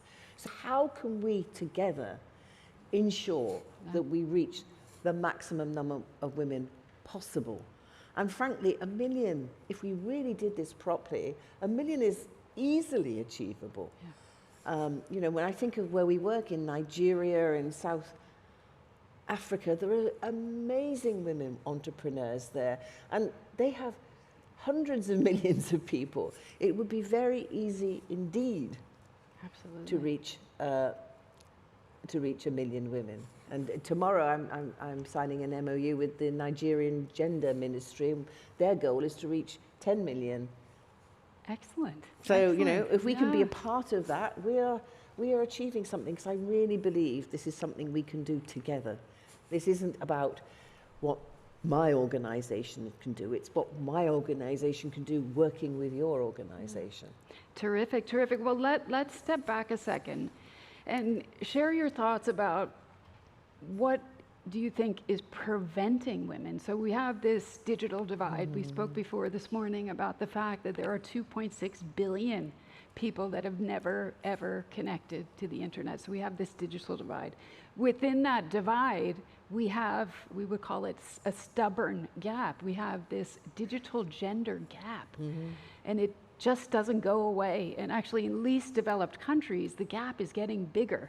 So do you have thoughts about, like, what are the barriers that are keeping women from being connected, that are keeping women from using digital technologies when it comes to their businesses? Do you have further thoughts on that? Well, I have a number of thoughts on that, actually. But, I mean, one of the things, of course, is affordability. And that, of course, it's not just keeping women out, it's keeping men out too. But affordability is a big issue, because the more expensive it is, then the more likely it is, for example, in a family, and your research has shown this, isn't it? If a family can only afford one phone, guess who gets the most use of it? The male in the family, and then the female has to sort of piggyback on that. But when we did this survey with World Bank and Intuit, as I said, this year, 3,000 women. When we asked them about affordability, the other thing they said was that, you know, so many of the products are priced in dollars.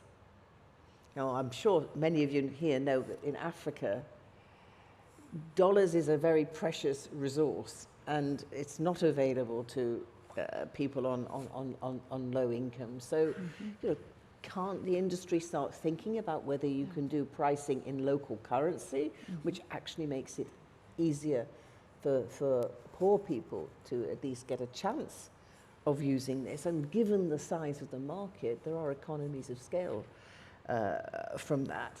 And then it's about languages. We're lucky. I'm lucky. In many places in the world, when there are a lot of tribal languages, English is the default language. But nevertheless, for the literate and semi-literate and illiterate, local languages are important. What can we do now, especially with AI, to develop programs and tools in local languages? And sometimes I think in the tech industry, we think languages and we think English, we think French, you know, but then somebody said to me, you know, we're going to go in more obscure languages like Bengali. And I said, you do realize how many millions of people in the world speak Bengali? I mean, it is not a small market.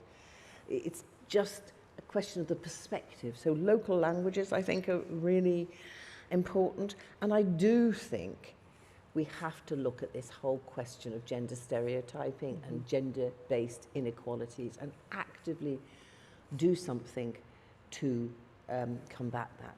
It was very interesting in our research about one of the things that women entrepreneurs said about why they were deterred or why they stopped perhaps using digital technology in general was about safety. Because the truth is, the internet is not a safe place for many, many women. And that's whether you're in a low and middle income country or in a high income country. And if you're a businesswoman and you're putting yourself out, it's partly about promoting yourself. And sadly, some men seem to think that if you are wanting to sell something to them, that they might be entitled to something extra. And that you're therefore available for those approaches. So when we asked women had they had any harassment on their business sites, 70% of them had seen some kind of gender-based harassment on their website. 10% of them had had so much harassment that they'd actually stopped using their websites. So this is this is not just a minor problem, and I think 25% of them had received sex explicit messages or images. And now I'm not talking about dating websites. I'm certainly not talking about pornography websites. I'm talking about a business that's trying to sell you a service or a good. And yet still some people think that's an opportunity. You know, we need to do more. And sadly, there's been a bit of a backlash about doing more. Our research showed that when we asked the women what sort of technology were they using, guess what? Facebook, WhatsApp, Instagram, they were the most popular. Yeah. Now, our research was showing that gender-based violence, gender-based harassment was coming through when we did the research last year. Since then, Meta has said they're not going to do so much moderation anymore. It's an unintended consequence, I'm sure it's unintended consequence of that. They're going to put more women off from using their programs, and that they're also exposing more women to more risk of harassment. So we really need to think about this, because it's a really big issue for women across the world. Yeah. And it's a huge market that if you're not addressing, you're not developing. Yeah, well, while we have AI for Good, this week we also have the World Summit on the Information Society Plus 20 Forum that's running in parallel. And I think the issues linked to online safety, harassment, bullying, that's very much a focus of shaping a digital future that is safe and trusted for all, men, women, boys, girls. So I think those are very, very important points. And I guess, Sherry, the last question, because I know time is short, just to get some quick thoughts, how can we, the AI generation, we've been thinking about AI for Good, the AI generation, how can we collectively ensure that technology and tech innovation actually benefits everyone, everywhere? Well, I think, first of all, just being aware that there is an issue and asking ourselves about the assumptions that we're making. I would love to see AI being a force for positive masculinity. I think too often what we're seeing is AI being regarded as something which is, to my mind anyway, negative masculinity, the bullying, the harassment, the Andrew Tates of this world. And yet I know so many men who actually aren't like that at all. And, you know, I believe those men are also working in this sector, and their voices need to be heard. They need to come involved and challenge this idea that there is only, you know, this masculine, you know, what is really being a good man? Isn't being a good man being a good father, being a good partner? Or is it just someone who's kind of strutting off and saying, just do as I say? I think you know the answer to that, or at least what I think the answer to that is. Now, well, I think we're out of time, but ladies and gentlemen, let's give a round of applause for Sherry Blair. It's been wonderful to chat with you. I'm amazed at the great work that you're doing, and I hope that we can continue to partner to help empower and enable women around the world. Thank you. Absolutely, because together, I think somebody else said this, we can. Together we can. Yes. Thank you. Thank you. Thank you so much to Cherie Blair in conversation with Doreen Bogdan-Martin. It's a pleasure to hear from you both on such an amazing subject. And, you know, we're going to have this incredible and rather exclusive session spotlighting top women entrepreneurs. And if you would like to just stand up for a second, we're going to reset the stage for an exciting judging competition, which you're going to be part of, I understand. And so will I as well. So, and I think, Doreen, also, you're going to be part of it as well. So if you want, you can just come over here and chat with me whilst we're resetting the stage. And I think, what have you enjoyed about AI for Good so far? Is it the musical acts? Is it the speakers? Is it the fantastic audience? Fantastic audience. And how many people have we got here now? 15,000? It's a ridiculous amount. A lot.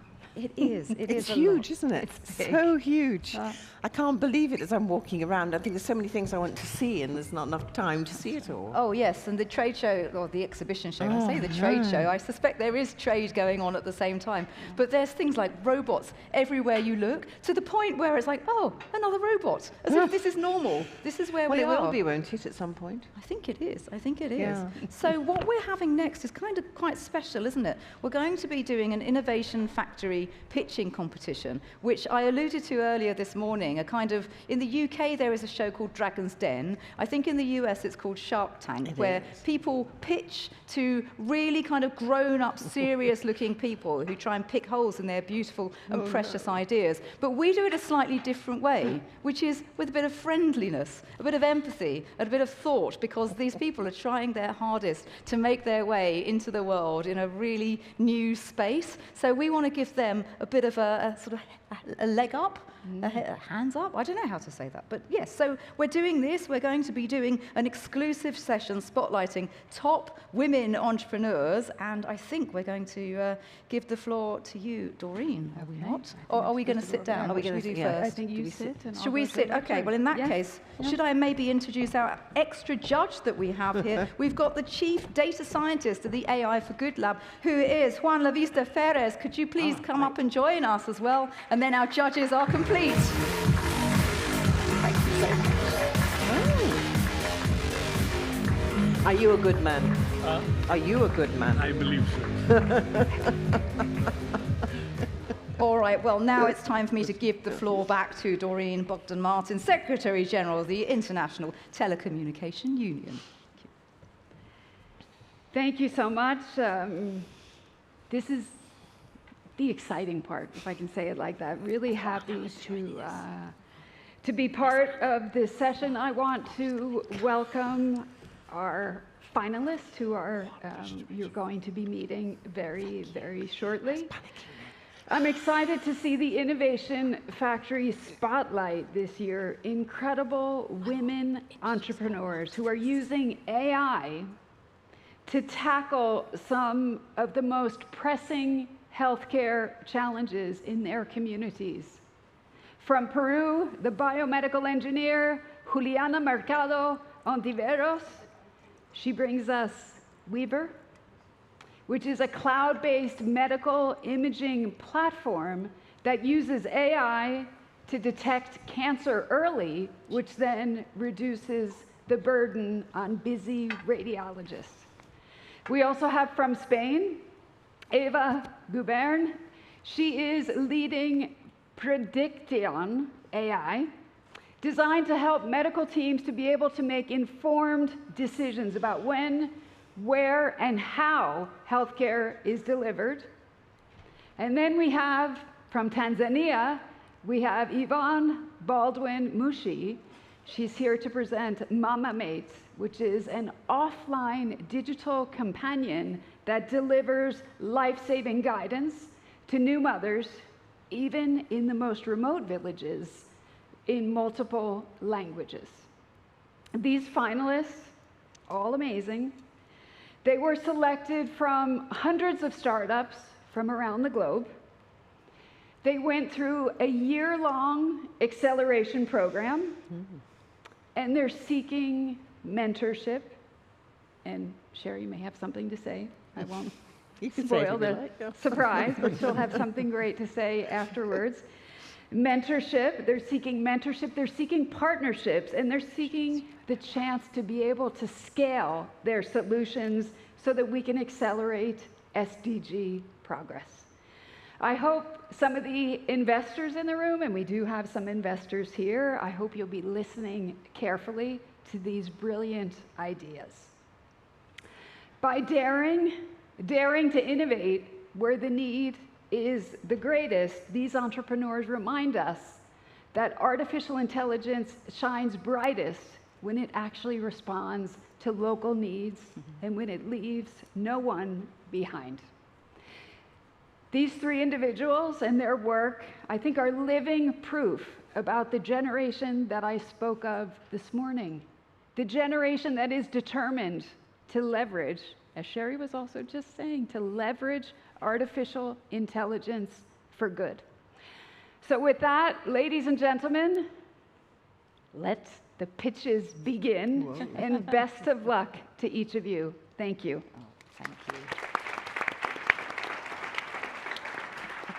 Thank you. Thank you so much. And I should also add, thank you, Doreen. That was a brilliant opening.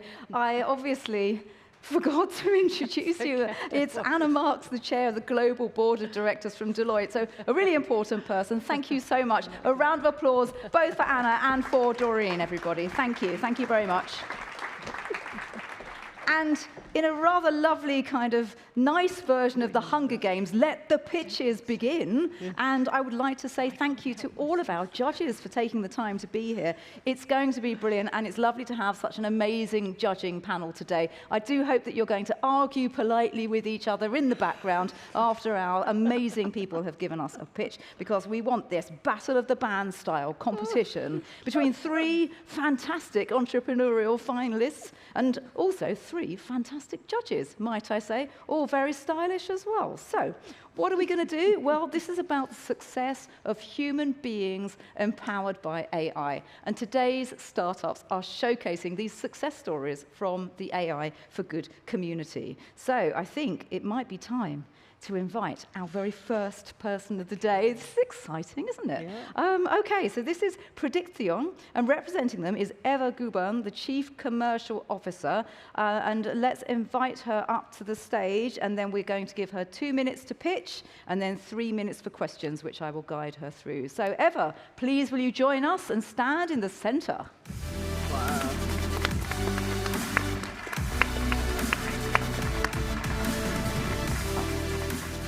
Okay, I'm just going to check, are you okay? Yeah, are you ready? Are you ready? Okay, we're going to have a 2-minute timer now. The 2 minutes start now. Hi, I'm Eva. At Prediction, we're making surgeries safer. 3.5 trillion euros are annually spent on surgeries. They represent 50% of hospital expenditure. Safe and efficient surgeries are critical. Without them, our hospitals will be in financial trouble. Unfortunately, many are. Despite the high stakes, only 2% of AI FDA-approved solutions focus on surgeries versus 80% on diagnostics. What do all surgeries have in common? Anesthesia. 60 million patients suffer anesthesia complications every year. During your surgery, your anesthesiologist, like our founder, Pedro, will spend hours mentally integrating thousands of data points, data tracking your heart, your lungs, your brain. Essentially, he's walking a fine line. Too little anesthesia, you will be in pain. Too much anesthesia, you could suffer brain damage. And the annual cost, 30 billion on anesthesia complications. The solution, the Prediction PDA. AI, personalized anesthesia. This is the medical device that we use in our hospital in Barcelona. It integrates thousands of data points during your surgery, and it provides the anesthesiologist with predictions, so they can adapt your level of anesthesia before you suffer complications. What it means to you as a patient: 80% less complications, 25% faster recovery. What it means to a hospital: you can increase surgeries by 25%, unlocking up to 5 million euros in additional revenue every year. The ask: 10 million euros to validate the results across hospitals around the world, and to publish a global framework on how to bring AI for good into the operating room. For Prediction, anesthesia is just the beginning.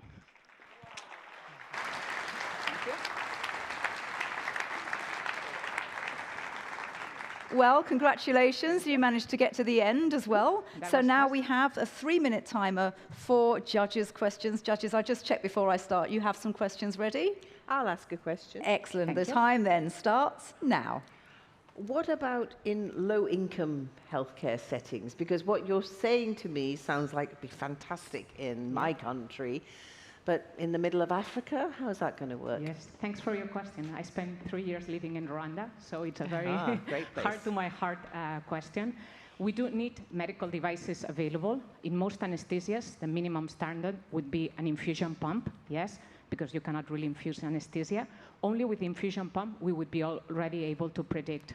The good thing of our solution is that it provides predictions. So normally, this I've seen in Africa, in many operating rooms, there is 1 or 0 anesthesiologists, yes? So we could train non-anesthesiologists to use this device. This is not the intention of our first launch. That has to be clear. We need to simplify the solution so it could be used by non-anesthesiologists. Brilliant, thank you. Okay, Juan, you have a question? Yeah, so the numbers that you share are very impressive. Yes. How do you come up with those numbers? Like, are these a randomized control trial, or how do you compare the contrafactual in this case? The contrafactual is there's no standard of care. The standard of care, as I said, it's Pedro and the thousands of anesthesiologists that do all the calculations in their head. But how do we come to these numbers? Yes. So we tested our prototype that you just saw in hospital clinic, hospital 40 operating rooms in Barcelona, so this is a very big public hospital, so we have all types of patients and all types of surgeries. And we collected data with the device connected, which means it's collecting all the data of the patients, and then we're reading the predictions. And we could see the difference between we read the information of the devices and we read our predictions. And the delta, the difference, is the impact that we can have, is how many complications we can reduce, how much money we can save to a hospital. Brilliant, thank you. Anna, do you have a question? A practical question, perhaps, and thank you for the presentation. Thank you. How complex is this? We've talked a lot about the partnering between AI and people. For the anaesthesiologists to use this, how does that partnering work between the AI and the anaesthesiologist? Thank you. We have already tested the device, obviously, with multiple anesthesiologists. They're normally used to see 5, 6, 7 devices with thousands of data points. So basically, it would be, to make a simple analogy, instead of Google Maps, yes, and it's telling you which way to take, this would be the PDA. Imagine you have a paper map, then a weather map, then...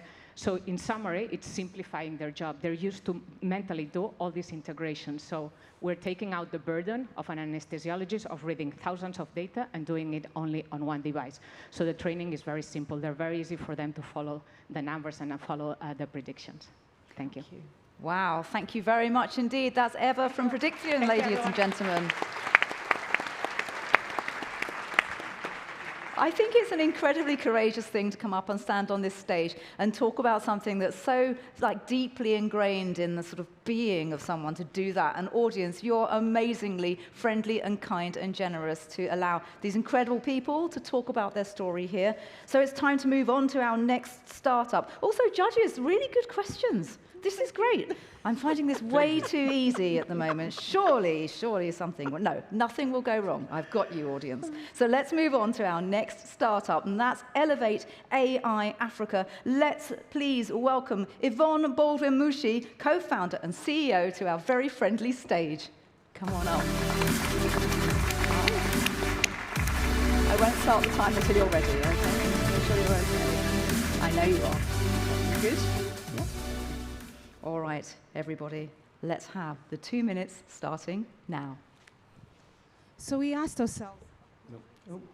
Okay, hold on. We're not going to start the 2 minutes until the mic works. Do you want to say a quick hello? Yes. Okay, Hello, good to everyone. go? All right. Okay, your 2 minutes start really now. All right. So we asked ourselves a bold question. What does digital inclusivity and artificial intelligence mean in a world where 2.6 billion people are completely offline? In Africa alone, over 400 million adults do not own a smartphone or access the internet. This gap is deadly in child and maternal health. Every day, over 800 women and 7,000 newborn babies die from preventable complications in childbirth and pregnancy.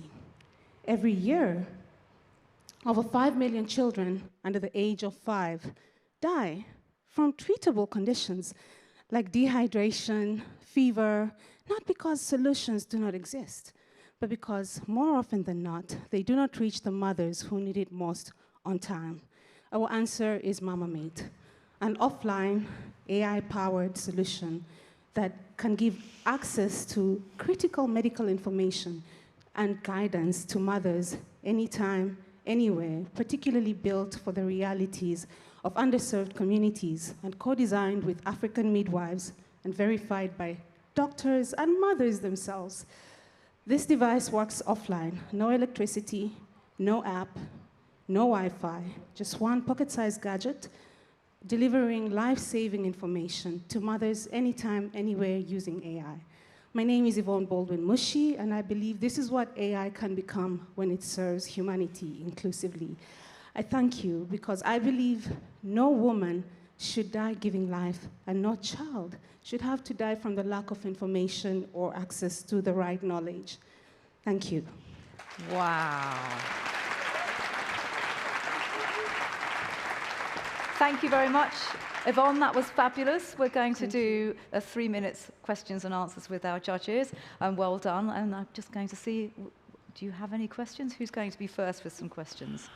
I'm very interested in what you were saying, but when you talk about the unmet need, how would this work for an illiterate woman? Thank you for the question. Well, MamaMate is built with a low literacy audio interface, meaning it can also serve the women who cannot read, and they can speak to it in local languages. We have tried it in Zulu and Swahili. Wow. That's amazing. Okay, Juan, you have a question. It's good, isn't it? For all the scenarios that you are considering, what would be the most impactful scenario? Which one, do you think that has the biggest impact in reducing the chances of someone having a serious complication? I believe access to the right knowledge, because these are communities where they're served by community health workers sometimes. They're served by doctors very few times. So this tool does not replace a doctor, but it stretches the line of care whereby a child could have died if not, in the sense that if the mother had the right information, let's say how to treat a certain fever or dehydration in a certain way, it could stretch that line of care without the need for a doctor immediately and help them save that child's life before they perish. Wow, okay, brilliant answer, brilliant question. Thank you very much. Anna. And again, just a clarification, because this is really quite inspirational, but just a clarification. The data that the tool is using, does that then get fed back into the medical professionals, or is that purely just transmitted in whichever way appropriate to the mother themselves? So the data can get fed back, but in many of these settings, it is offline. And well, it serves as a good and a bad thing. It can get updated and sent back to the community health workers in charge of that particular region in order to give them statistics on what the problems can be in those areas. But at the same time, the fact that it's offline, it's trained on data. Well, sadly, I can go back to my slides, but we had to go through a lot of data, a lot of medical charts and World Health baby growth percentile charts and things like that in order to feed it with the right information and give it exactly what it needs to help a new mother or somebody who's in an underserved community truly understand what to do. Got it. Thank you. Wonderful, thank you. Judges, there are 30 more seconds if you want to ask anything, but it looks like this is a natural... Let me ask again, you talked about talking to some of the mothers. I mean, how much do you involve the local women in the design and delivery of your service? Good question. So the whole design of it, the key contributors to it were midwives, African midwives who attend to these women. And we were also lucky and able to include World Health Organization. And that's time up, I'm afraid. I'm so sorry. There was only 30 seconds. You did manage to get a little question and answer in there. Brilliant. Everybody, that's Yvonne. Thank you so much for MamaMate. Thank you. Now, after our final pitch, we're going to invite all three of our startup pitchers back up here for a little bit of a chat while our judges decide who is going to be the winner. But before we do that, we have one final startup ready, and that's going to be Weaver, represented by Juliana Mercado Ontiveros, the founder. Are you ready to come up? Juliana, everybody. Hi. Okay, you all right? You good to go? Okay, your 2 minutes start now. Okay, thank you. Good afternoon, everyone. My name is Juliana from Weaver. Well, a few years ago, my aunt was diagnosed with cancer. It was a terrifying moment, but what shocked me the most was she had to wait over a month just to get a CT scan. Yes, a month just to confirm the diagnosis and begin the treatment. In many underserved regions, healthcare professionals lack the tools and technology they need to make fast, informed decisions. Critical medical data get lost, workflows are slow, and opportunities for early diagnosis are missed. That's why we create Weaver. Well, Weaver is a medical imaging software that empowers healthcare professionals to make faster and secure diagnostic decisions. With Weaver, medical can store, visualize, and report medical images, all through one single intuitive platform. And for example, a doctor in a rural area from Bolivia can share the study with another doctor across the world, and together review the patient. And we are going even further. We are developing AI technology to report and assist to the medical and physician. And now we are going to make a big impact. We are storage 50,000 medical studies, and also we reduce 90% uses the radiographic films. But most importantly, we work where it's needed most, because what matters is what's inside. Thank you.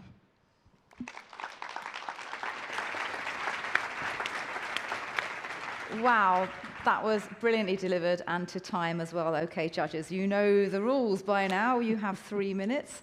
Who would like to ask the first question? You know. It's going to be you again. Well, let me ask you too. How does it? I can see how this works in high-income countries, but what's its potential in low-income countries?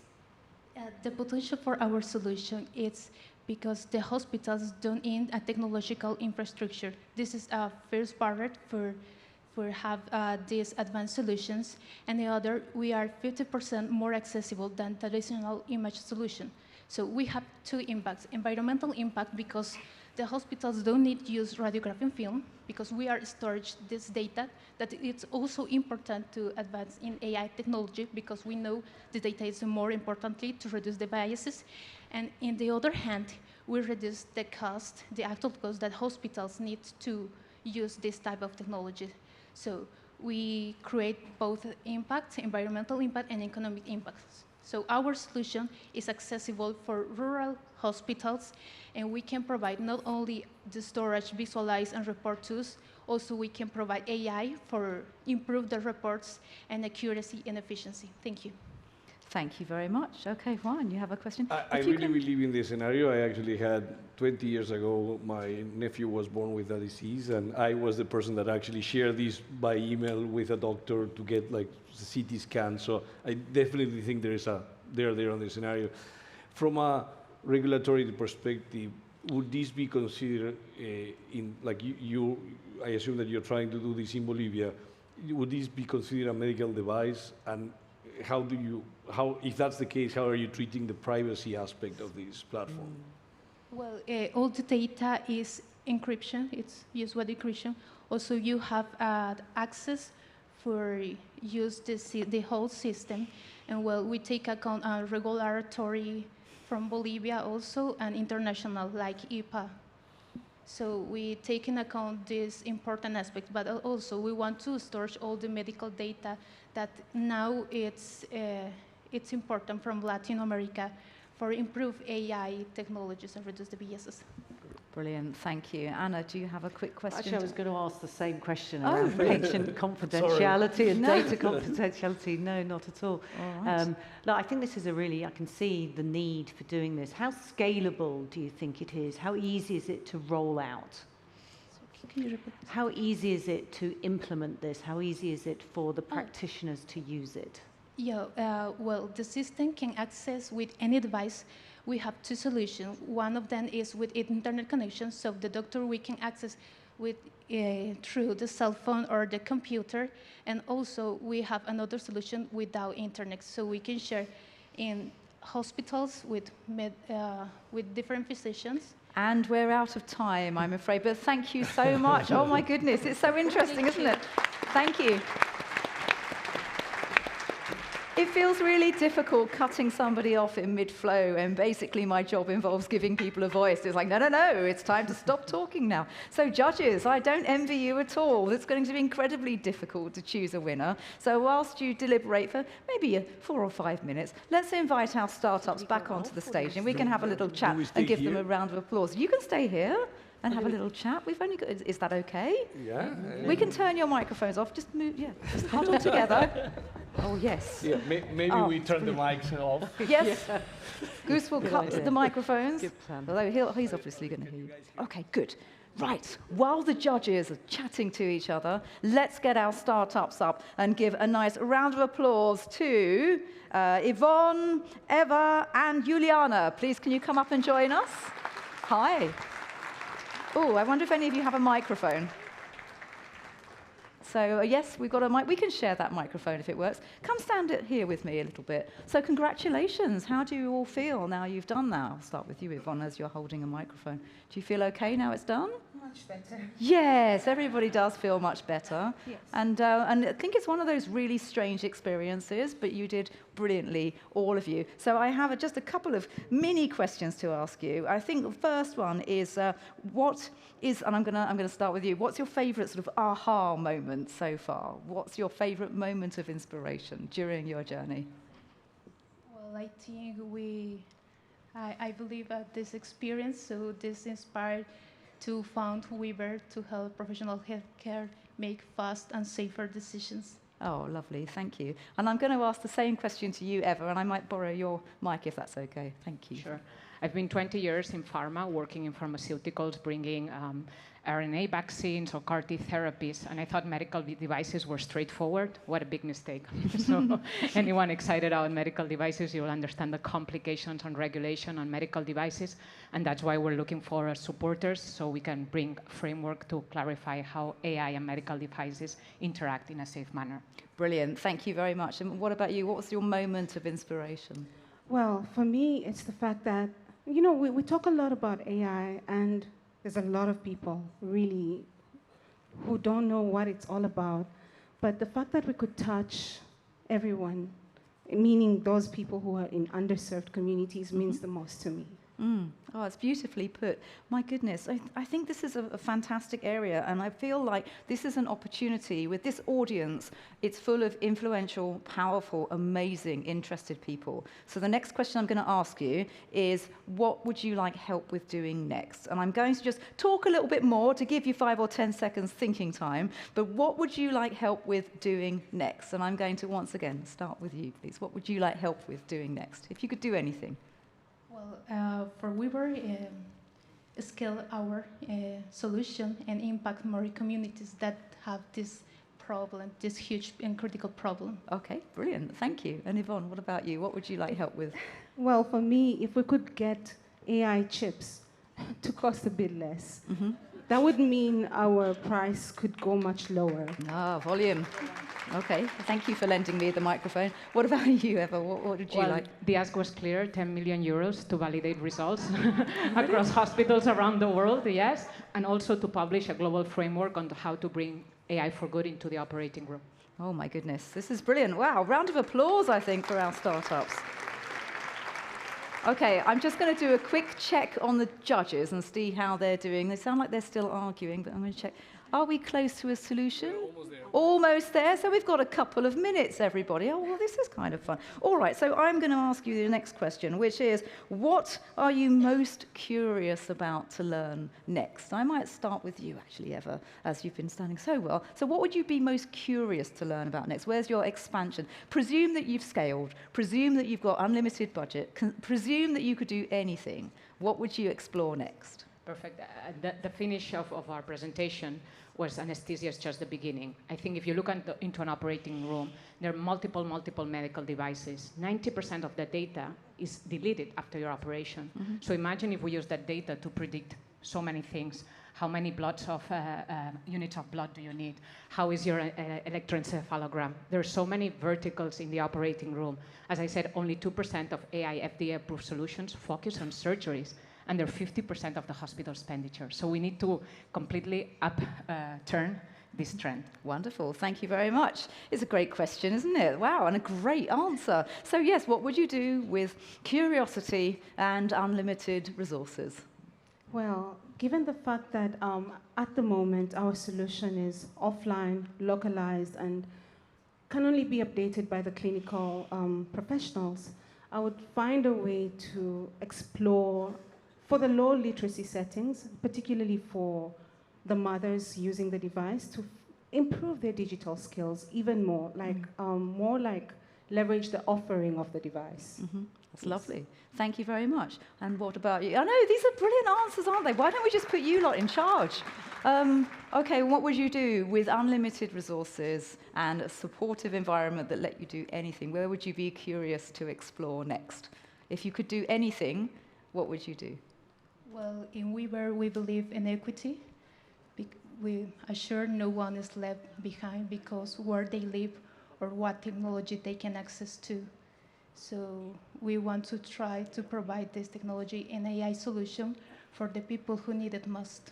Oh, that's wonderful. Well, thank you very much to our incredible startups. Aren't they amazing, everybody? Yes, you are. Okay.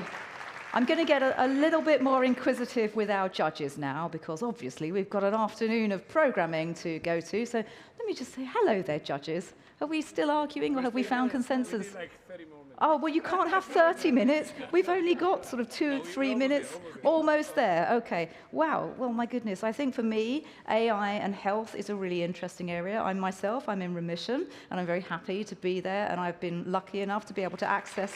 Thank you. I've been very lucky to access the healthcare, and I've been next to people who have gone on so many health journeys, and I feel really strongly that supporting people and empowering them to take those decisions at those times of need is hard. But the fact that you're doing such positive work in maternal care, in cancer care, in anesthesiologists, this means the next generation of people are going to benefit greatly from using AI for good. And I really wish you all the very, very best in the future. You're all destined for great things. What an incredible group of people here on our startup stage. Thank you so much. I'll tell you what we're going to do next. We're going to move you all over to here, because I think this might force the issue so that we can have our winner. And if you just want to stand, just here is fine. You don't have to go too far away. Just come and stand. Just come on there. There we go. That's quite nice. Oh, it's like you've done this before. And I should also mention that no matter who wins this, who goes on to the next stage, I think all of you are destined for great things, and I'm certain that you are going to be, yes, right? I'm certain that people will find you either here in person or on LinkedIn or wherever you are. So congratulations for being on this stage. It's time for me now to get very firm with our judges. All right, judges. Have we chosen somebody who's going to tell us? Well, we were going to do it this way. Okay, good. Thank you. So we all agree with what you said, how marvelous they are. They really are. And so I wanted to say that my Foundation for Women has a global mentoring platform where we take women entrepreneurs and we provide them with a mentor to support them for a year over the internet. And so I want to offer each of you the opportunity to join that mentoring platform in November. Wow. Oh, that's incredible. So everyone gets a one-year mentoring, because that's great. It doesn't end there. There's more. There's more. Following that, as part of our AI for Good Lab, we partner with organizations like yours, providing AI expertise working with you to try to help you on these endeavors. We think that the 3 solutions are amazing, and we offer that to you. Like, we offer to have an AI expert on our team working with you guys to do that. So, oh, wow, okay? That's unbelievable. And amazing. Oh, thank you. On behalf of the startups, thank the you. difficult one. Well, thank you for selecting me. Very, you could tell how much we were struggling. We had the benefit of some pre-read as well. So we had the benefit of looking at the business cases and the thought and the investment of time and energy and emotion that you've put into your 3 organizations. It is hugely impressive. And thank you. I can only imagine how scary that is to try to put all the key messages into 2 minutes. Tough job. You did a brilliant job, which is why we really struggled. Commend all 3 of them. Can see the absolute good that your products and your ideas will have. On reflection, after much discussion, we felt that based on the volume of individuals who can benefit from this particular idea, but also on one of the key themes that have come out through the course of today, which is around how do we get around the issue of accessibility, we felt we wanted to select Mumamate to take Oh, congratulations.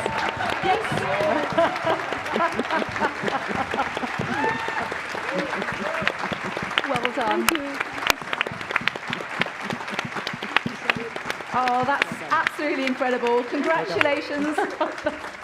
Thank you so much, judges. You've been absolutely sensational. And Mumamate, you are going on to the next stage, but it sounds like everyone's going to benefit from some fantastic mentoring from our amazing judges as well. So thank you all for adding that in as well. What an incredible session that was. Thank you so much.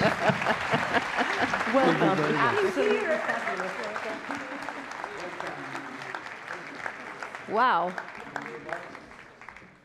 That's when you know you've kind of, the people here have chosen such a fantastic collection of startups that everybody wants to help them. And if you want to get involved, then please do get in contact with us. I think that the Innovation Factory has been absolutely excellent. There's been some friendships that have obviously started backstage and will continue for quite some time. So that's made me incredibly happy. And we've got a lovely show this afternoon, including something I'm looking forward to, which isn't just because I'm moderating it, but it's a subject very close to my heart, which is the future of music and AI and creativity. And we have musicians and just people in the know at the forefront of music tech, and we're going to be hearing from that as well. So we've also got a keynote coming up soon once we've reset.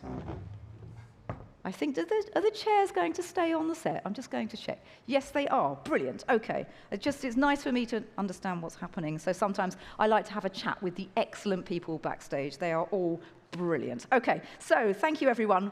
Audience, also, thank you to you for taking part in the Innovation Factory. It's been excellent. So let's carry on with the show with a very large subject, the future of AI-powered scientific breakthroughs. The future of AI-powered scientific breakthroughs sounds like something I should say like a movie trailer or something, because we're going to head to the Max Planck Institute for Intelligent Systems at the speed of light, and we're going to introduce, that was a Planck constant joke, by the way, for science nerds. Let's introduce then the director, Bernhard Scholkopf, to give us a fabulous glimpse of what's next. Thank you.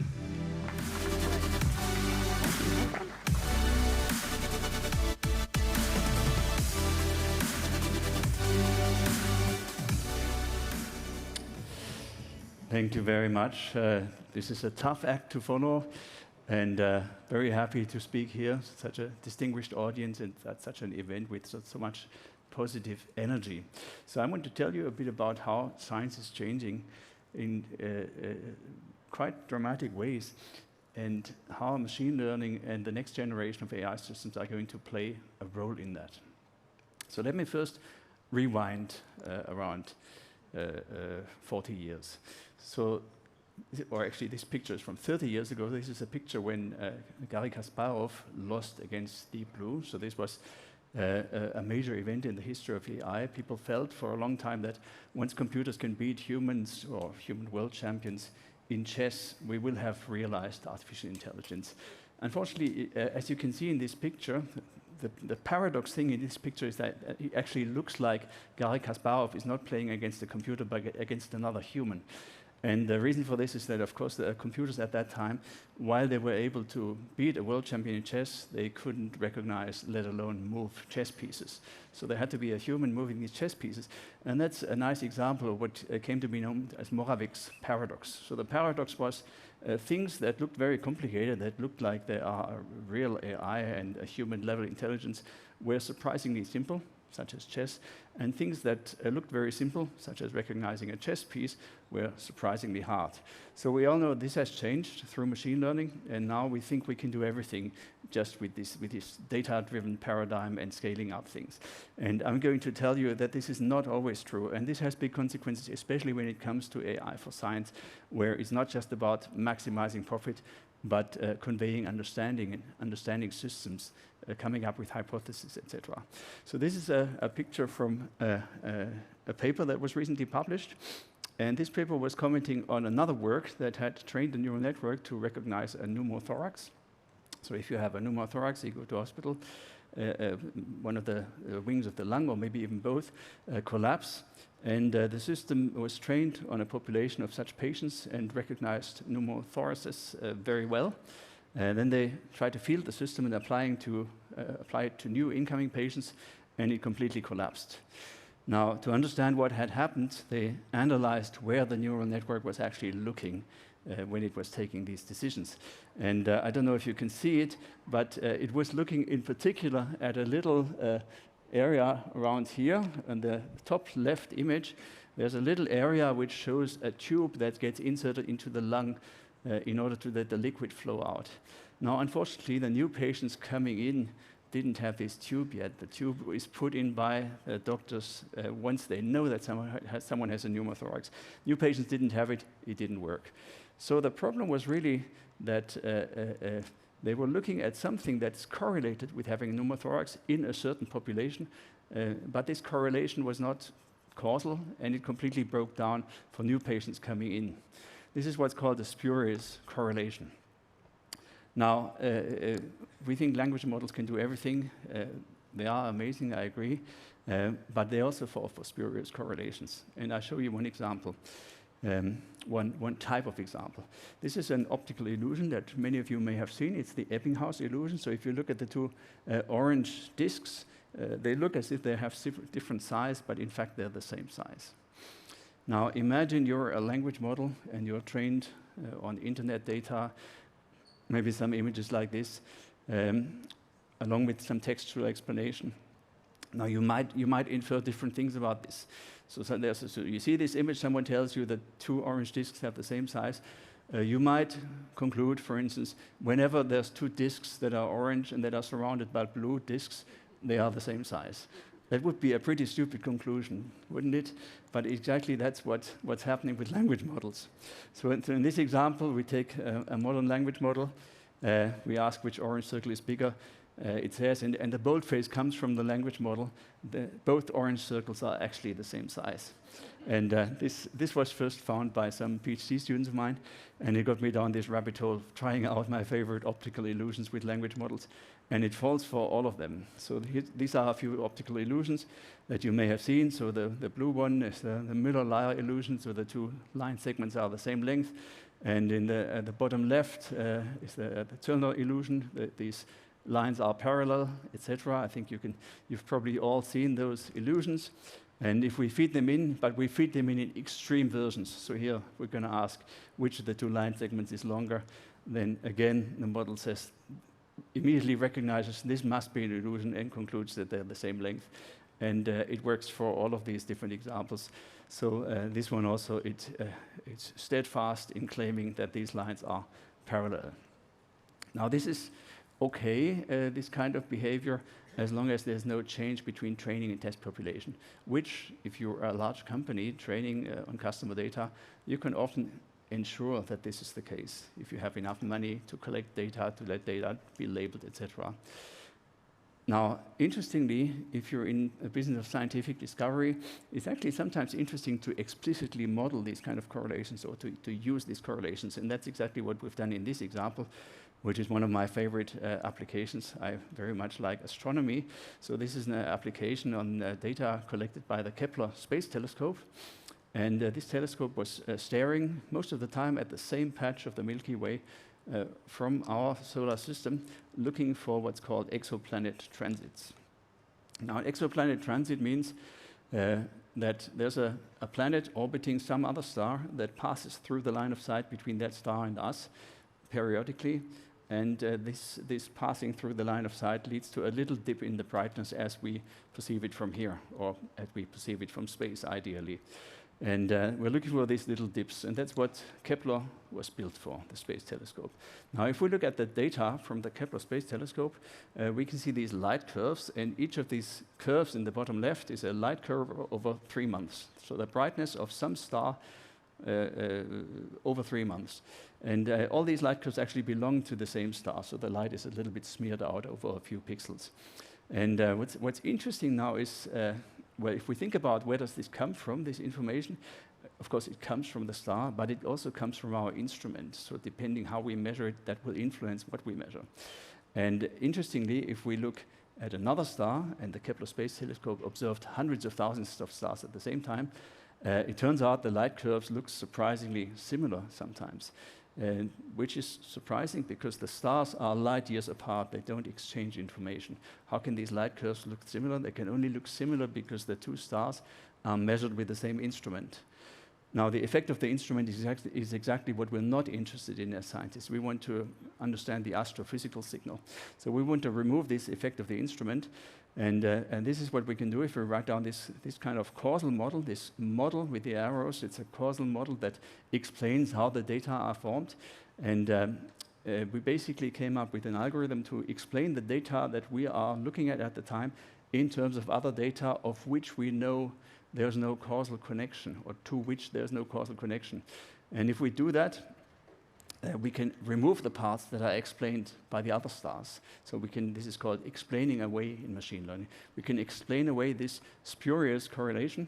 And we did that, and at the time, so we came up with a list of planet candidates, around 20 or 30, and quite a few of them were confirmed afterwards with other measurements.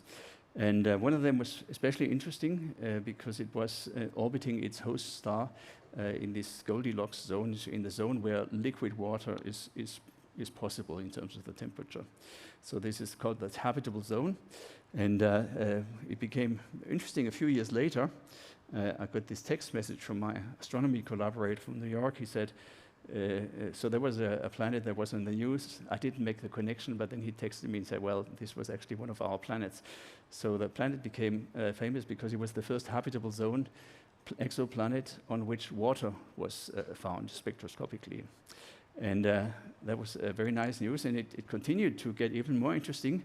Astronomers then came up with this notion of what they called a Haitian planet, where Haitian is composed of hydrogen and ocean. So these are believed to be planets that are surrounded completely by an ocean, and which is then covered by a hydrogen atmosphere, which is already just the idea of it, this planet covered by an ocean completely, I find mind-blowing. And then yet again, a few years later, scientists found on the same planet, K2-18b, found carbon dioxide and methane in the atmosphere, which is very interesting because it also occurs here on Earth. It's not a proof, it wasn't a proof for life, but it was certainly consistent and very interesting that this was found there. And then only this year, the planet was in the news again. And it's a very controversial planet now, so I have to be careful. There might be astronomers in the room. I don't want to just take sides in this discussion. So what people believe to have found, some astronomers claim to have found dimethyl sulfide and related compounds, which on Earth are generated by plankton. Now, methodologically, this is a very difficult topic. It's very difficult to infer the composition of an atmosphere given these measurements, spectroscopic measurements taken more than 100 light years away. So it's very difficult, but at the same time extremely exciting. And although this is almost certainly not proof of life anywhere, I think it's quite possible that within the next 10, maybe 20, maybe even less than 10 years, we will find compelling evidence for life elsewhere in the universe. We have also worked on direct exoplanet imaging.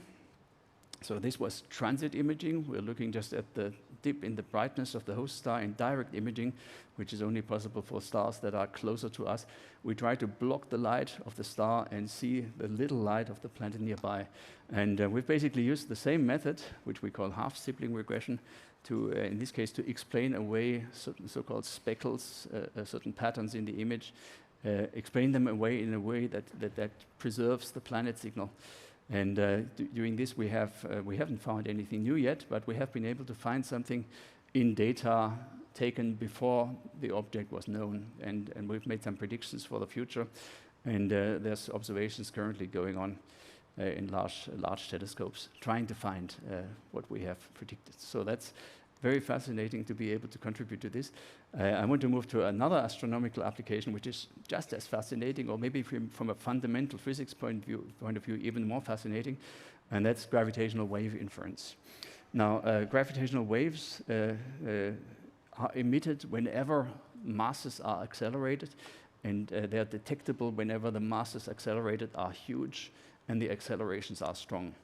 And the video that you just saw was a video how the first ever detected gravitational events would have looked like if you had been able to watch it from nearby. So you saw these black things, they don't emit light, and they merge into one bigger black thing together. Now it's a fascinating problem, and the way this is measured on Earth is using these gravitational wave observatories. These are big physical apparatuses that measure the distortion of space itself over a distance of kilometers. And they get these curves that you see on the right-hand side. These are length distortions that are measured as the gravitational wave passes through Earth. It passes through anything. It doesn't matter if something is opaque or not. It's not light. It's a gravitational wave. And these were measured. So the first such event was measured even before the instrument was officially measuring. It was during some kind of preparation run. The event was so loud that it could have been measured no matter where it occurs in the universe. And now the interesting thing from a machine learning point of view is now we understand reasonably well the forward model. By this I mean, given certain physical parameters of a system that we want to measure, how would the curves look like? But we're interested in the opposite. Given the curves, we want to understand what are the physical parameters, what are the masses of the two black holes, where in the sky were they, etc. And we can train neural networks on this kind of thing to learn this background mapping. And we've recently generalized this to an even more exciting setup, and that's the case of binary neutron star mergers. So neutron stars are, you might have heard of them, they are absolutely fascinating.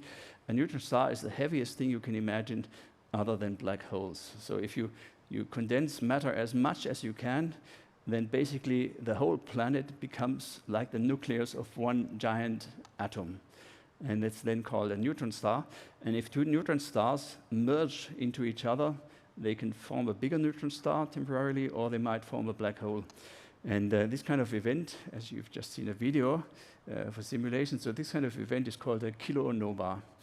And this, you might think this is something that happens out in space. I'm glad I don't have anything to do with it. It turns out that, for instance, most of the gold here on Earth, most of the platinum, palladium, uranium, is probably generated during such kilonova events. So these kilonovas are important for everything that we know and see. And what's interesting about them is now that where black hole mergers are invisible in light, so it doesn't make sense, it doesn't help us much to know where they are. There's no point in pointing a telescope there. This is not the case for binary neutron star mergers. So these neutron stars, they do emit light. And if we can detect very fast where they merge, we can point optical telescopes. And this has been done once, basically by coincidence, but now we have a method, it was just published in Nature a few weeks ago. We have a method that can detect this very fast in the future, probably within seconds. So this is a very exciting field, gravitational wave physics. It's potentially even able to look back into the past much further than light astronomy, because as you probably know, the universe at the beginning was opaque. no light could go through, so we cannot look until the very beginning. But the universe is never opaque for gravitational waves. So I want to show you a few more nice images from other applications. Now, one other aspect that I like about AI-driven discovery is that it gives you means of crowdsourcing parts of the scientific process. And this is one such example.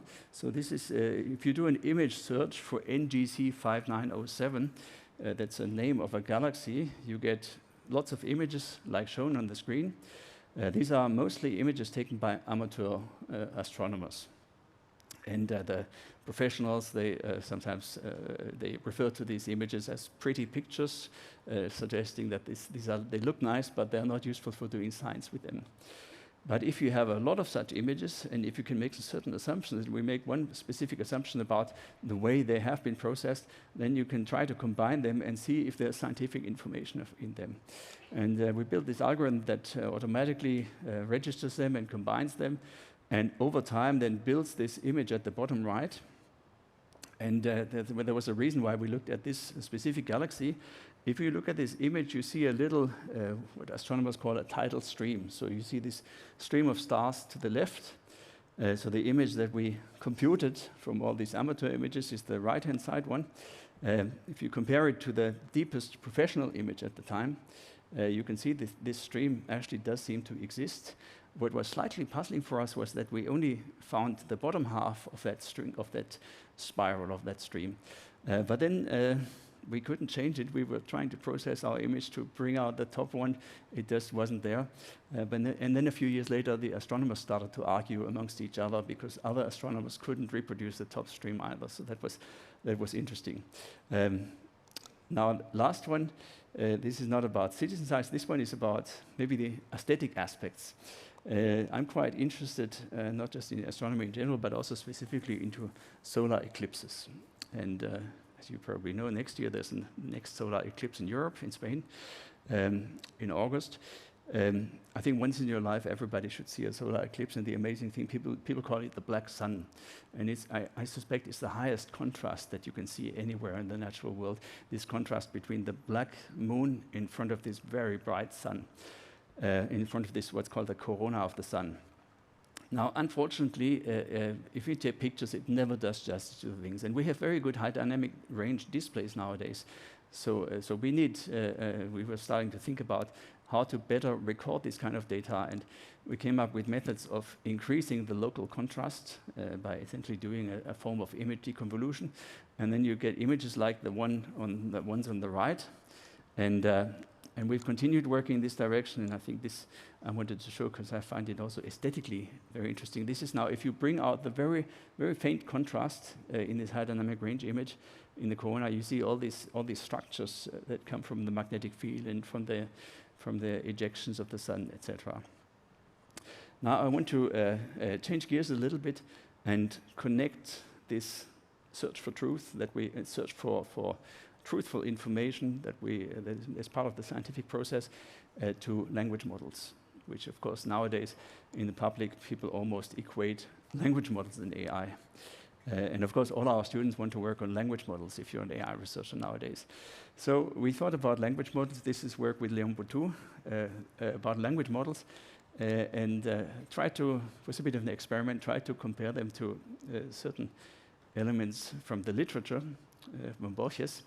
And as part of that, we came up with this notion, what we call the perfect language model. So this is an ideal that the existing language models don't reach, but it's interesting to think about it. So you imagine a collection of all sensible texts, anything that makes sense if a human reads it. Now we print a few words on a tape. We call this our prompt. We find all occurrences of these exact words in our collection. The collection is huge, so it will occur many, many times. We randomly pick one of these occurrences, read the next word, print it on the tape, and repeat. Now, this is a language model. This will be a very good language model. The interesting thing about it is, of course, it's a completely mechanistic process. It seems there's not much intelligence in the actual algorithm, how this runs. So if there's any intelligence there, it must be in the data set. And really, it's only about fluency and about the narrative. And if you, I find this is a nice analogy. I once read about this gentleman here. His name is Nigel Richards. He's from New Zealand. He was a world champion in Scrabble multiple times. And I think at some point he must have gotten bored with competing in the Scrabble World Championship, and he decided to compete in the Francophone Scrabble World Championship. But he doesn't speak French. So he took a French dictionary or a Scrabble dictionary, learned it by heart, and lo and behold, became Scrabble World Champion in French. And I believe he still doesn't speak French. So language models are a little bit like this. And the second aspect of language models that I find fascinating is this one. If you think about why language models work as well as they do, it's not because they really have a collection of all possible texts, because there are many texts that you can write that don't exist in this form in the internet. It's just impossible. So the data, as large as it is, the whole internet, it's still a very sparse data set compared to what language models can produce. And the reason why they can produce it is that the set of sensible texts has a very rich structure. The reason is that there are, if you have a few sensible sentences, and in addition you have transformations, such as replacing one word, changing the tense, changing from active to passive, renaming the subject, changing a place, there are billions or millions of transformations that keep this set invariant, as a mathematician would say. So if you can if you can learn these basic structures and the transformations, then you're in business. Unfortunately, if you look at the set of all factual texts, it doesn't have this rich structure. If you take a factual statement and you change one name, it's probably no longer true factually. So this is a big problem for language models, because exactly the method that makes them strong fails them when it comes to produce factual text. So we have to do a lot of extra work to make them say the truth. And of course, that's not a new insight. Maybe it's new for AI. I think it was always clear to newspaper people. This is a comment from the former editor of The Guardian of Manchester. Comment is free, but facts are sacred. And for us, this is very difficult to deal with this kind of intelligence, because we think that fluency and literacy, so if someone is very fluent, very eloquent, we think what they're saying must make sense. Maybe we also think what they're saying must be true. And we have to learn to be careful with these kind of things. So let's take a quick look at the big picture to conclude. So this is a slide that I made when I first attended a conference like this, which was 10 or 15 years ago in New York. So this is a picture from the first industrial revolution, and we know it was triggered by the steam engine, by water power. And the second one then was driven by electrification. So really it was about how to generate and convert forms of energy. And the current change has been called the digital revolution, but really it started already in the mid-20th century. And it was under the name of cybernetics and information theory, and it replaced energy by information. Now, like energy, information can be processed by people manually. And the first computers, as we probably know, were humans, mostly women, doing calculations by hand before we developed mechanical or electronic computers. But information is much more important to the human condition than energy. We're not particularly proud of being good at processing energy, but we think we're very good with information. And the reason why we're dominating this planet amongst all other animals is that we're probably better at information processing, not that we are, as animals, better at energy processing. Now, we're probably already in the second phase of this revolution now. At the beginning, it was about computers, algorithms that were programmed by humans that processed information. Now we have methods that can harvest information from large data sets. We have machine learning, etc. We have methods of causal machine learning. So step by step, we're getting better at this, but we still have this problem that it's much closer to what makes us human, and therefore also the use of this might have much bigger implications for us as humans. And I think we're seeing this. Of course, we've always seen manipulation of information, but in the past, manipulation of information was expensive. You had to put a lot of work into it. And nowadays, anyone can do it. And you can use this in all sorts of, and I think there are many experts in the room. I don't need to talk on this. I just want to flag one little thing, one example here. This is a paper from our lab very recently where we tested different language models as agents that had to take sort of moral decisions in different game theoretic settings with different framings. And it was very interesting that the different language models, also depending on where they were developed, for instance, handled these issues of cooperation very differently. So this is never neutral. Technology is always developed in a cultural context. It's culturally contingent, and it's important for us, also important for us in Europe, that our voice is heard in this. And this is the motivation why some of us in the European AI community got together 7 or 8 years ago and started ALICE, started a PhD program, a pan-European PhD program, which now also includes Canada. We consider Canada part of Europe now.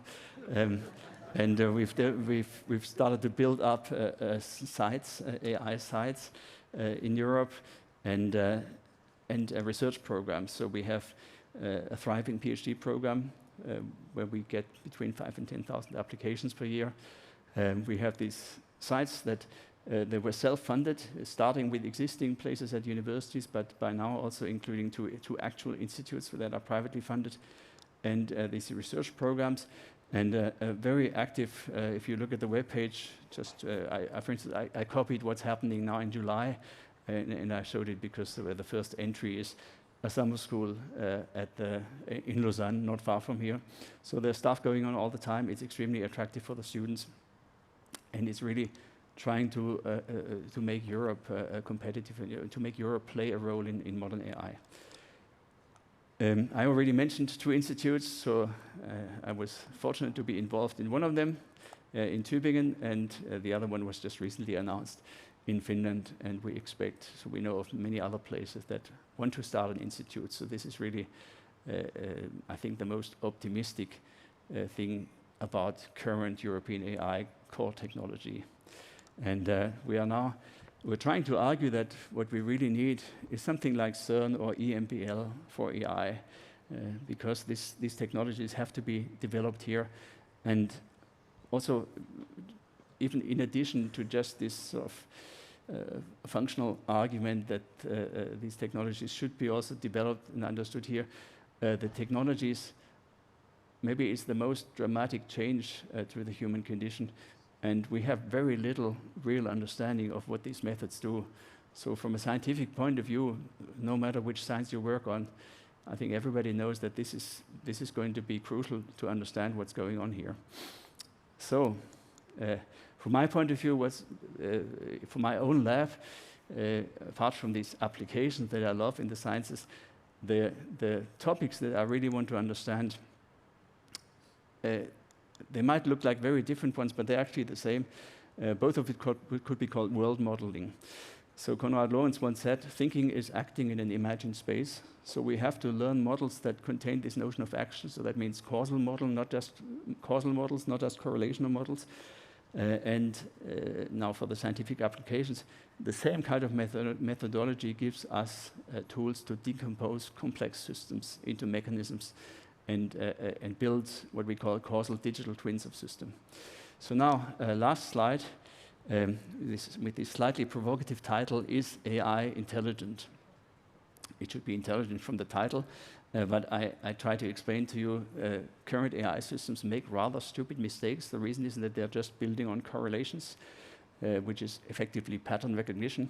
And if you, now I also told you about causal models. They try to understand the effect of interventions. If we go with Konrad Lorenz, this is now the domain of thinking. And if we go now to Greek mythology, I would argue that the god of pattern recognition is Hermes. So he's the god of trade, the god of cunning, god exploiting dependencies, etc. And the god of thinking must be Athene. Now you might ask yourself, is that the whole story? No, there's also a human in the picture. This is the picture when Perseus gets advice from Athene and Hermes before fighting the Medusa. And even if you understand the effect of interventions, that doesn't relieve you from the burden of choosing interventions. And that's something that humans have to do, and that will continue. That should continue like this, that humans have to take these kind of decisions. So in the end, I think for our future with AI, the crucial question is maybe not so much whether AI is intelligence, but whether we are intelligent in how to use it. Thank you very much.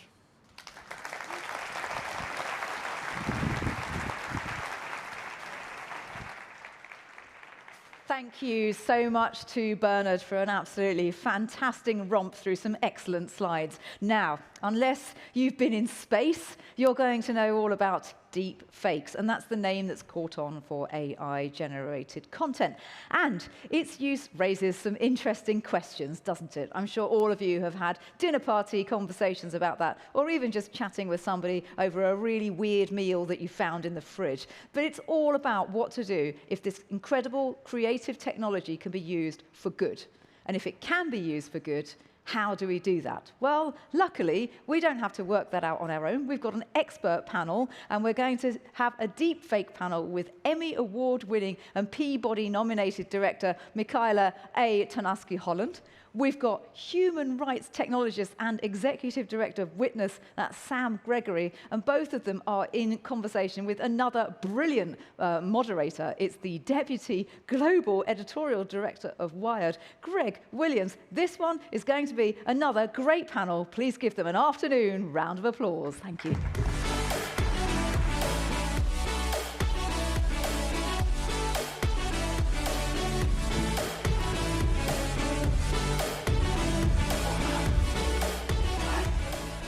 Good afternoon, everyone. How's everyone doing? So we have heard a lot today about the opportunities and the upsides of AI, all of which has enormous merit, may I add.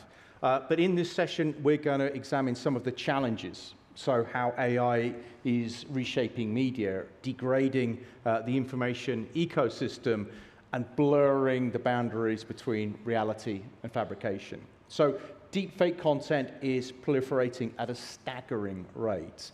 And as it's becoming more convincing, the challenge of maintaining trust in digital media and digital content is intensifying. But at the same time, AI tools are unlocking creative possibilities. They're democratizing, sorry, got to put my teeth in properly, content creation.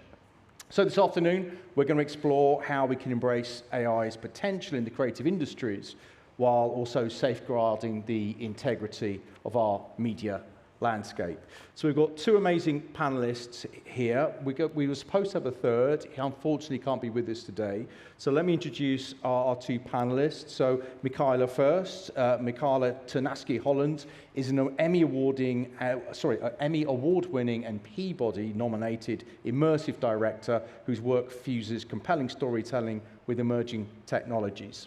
And Sam Gregory is the executive director of Witness, a global human rights organization that helps people use video and technology to protect and defend human rights. We were supposed to have Dan Neely with us. He's the CEO and founder of Familio, a company focused on content provenance and AI-powered media authentication. He couldn't join us. We will be showing a short video about his work straight afterwards. So, welcome, guys. Great to have you with us. The two of you were able to join us. So let's offer maybe the audience a little bit of context about your work. Michaela, do you want to maybe sort of like walk us through what you do, please? Sure. I have a slide that is coming up. And maybe since I don't want to like turn my head, I'm going to stand up and kind of come over to the side so I can present these slides. So this is a little bit about me. I know I already had a wonderful, beautiful intro. Some other things I've been doing specific to emerging technology is I've been playing a lot with augmented reality, virtual reality, generative AI to create films, but also installations. I have also created museum exhibits. I've done research around immersive technology, and I've also worked in journalism, as well as with the United Nations in previous projects. So we're going to talk a little today about how I utilize deepfake technology and generative AI technology with the installations I create, and these are some of the things that I'm thinking about when I create installations. So going backwards, I created a VR project about a woman whose face was unfortunately taken from a gunshot, and so she utilized a facial prosthetic. And in order to tell the story, we created original VR headsets that allowed you to wear your own facial prosthetic. And here are a few people who were in the installation wearing these facial prosthetics. And the reason I'm bringing this up today is because when we're talking about deepfake technology, we're talking about the ability for digital technology to expand our understanding of what human humanness is, but there's also ways that physical assets can do this as well. So when I started creating in generative AI, I created a project called Morning Light, where we used emerging technology to be able to read your tea leaf and give you an astrological reading about things happening inside your teacup. I also created a project called Capo, which utilized deepfake technology, where we showcased people in the indigenous Filipino islands, what they might have looked like outside of colonial contact. And this was this idea of how you create connection between not just your personal life as a Filipino American, but the past lives of your ancestors. We also utilized social media to portray the fact that these were not real people, so that you could see real people from social media in collaboration with the deepfake technology. We also showed Filipino Americans throughout American history in spaces that we knew they existed but do not have documentation. And finally, I'm here to talk a little bit also about the Great Debate, where we're really playtesting now this idea of what deepfake technology can do to connect people. So the Great Debate is an interactive installation that utilizes large language models. We have people playtesting it and demoing it all over the world. But basically, you are able to create a political candidate based on each of the large language models that you see here, Gemini, Claude, and ChatGPT. You can create a name for them, you can create a political leaning for them, and then it generates a backstory of these political candidates based on those large language models. And the reason we're doing this is because right now we want to be able to talk about what it's like to run for presidency in the United States specifically, but we also want to give the audience opportunities to ask these LLMs very difficult questions and see how they would react not just to the question, but also to each other. And so here we're asking the LLM about AI governance. But right now, all you hear is a voice. What would happen if we were able to actually give these audience members deepfakes of these candidates? What if we utilized actors instead of deepfake technology? These are the questions we're asking ourselves when we're creating this installation, which is still a work in progress. Thank you. Thank you, Michaela. Sam, over to you. I'll also stand up. So it's an honor to be here on this session. So I'm Sam Gregory. I'm the Executive Director of the Human Rights and Technology Network Witness. I also have some slides that should pop up any moment now. Oh, fingers crossed. OK, let me continue. There we go. Great. Thank you. And we're a human rights network that works with journalists and human rights defenders around the world. And of course, the people we work with put a heavy premium on how do we trust the information they create, and they are canaries in the coal mine for the problems that the rest of our societies face. And 7 years ago, we launched an initiative called Prepare, Don't Panic, which focused on how do you prepare early and base how we build an AI ecosystem on the needs and demands of the most vulnerable and on human rights values. And we've done everything from training people to spot AI in elections, to working on the technologies and the infrastructure for authenticity, provenance, and detection, and the regulation around them. And I'm going to talk about one thing that we've been working on over the last 18 months to illustrate the landscape of deepfakes in the world today. We run something called the Deepfakes Rapid Response Force. It's a mechanism in which local journalists, human rights defenders, and fact-checkers can share contentious deepfakes or material that might be real but is being claimed to be a deepfake to media forensics experts to get feedback. I want to talk first about 3 audio cases we had, and they illustrate the complexities of the real world. So we had one audio case in which a politician called a voter gullible and encouraged lying to them. And it turned out that it was proved real. We had a second case that was a walkie-talkie conversation where a military leader called for bombing civilians, and we were unable to prove whether it was real or false. And we had a third case where a politician claimed that recordings released publicly were made with AI and dismissed them, and they were in fact real. And so there you see the panoply of cases that we see in the real world. Cases where it really is faked, cases where reality is dismissed as faked, and cases where you can't prove it. And one thing I want to point out here is it is harder to prove it in most global scenarios where you're not working with English, where you're working with real-world formats, and you're dealing with people who are not represented in the data sets that we use to train them. It is a messy world. So Again, falsified with AI, impossible to determine, real but claimed to be AI. And I used audio examples there, but the reality is we have a huge range right now. We have everything from image to video, that's the top left. We have traditional deepfakes, where someone fakes the words in someone's mouth. We have what is happening right now with a tool like Google VO, you see that in the bottom left, where you can completely fake audio and video synced. And you have faked images where people are confused by the detector results where they try them out first. That's the bottom right case, where we found people dropping an image that they thought was AI into a public detector. It told them that it was AI, but it confused them. The reality was, in fact, that it was poorly falsified and not what they thought it was. And the other thing I want to point out, just as we head into the conversation here, is the realism keeps increasing. And I'm not going to show a human rights example here, but the Will Smith eating spaghetti benchmark that you may be familiar with.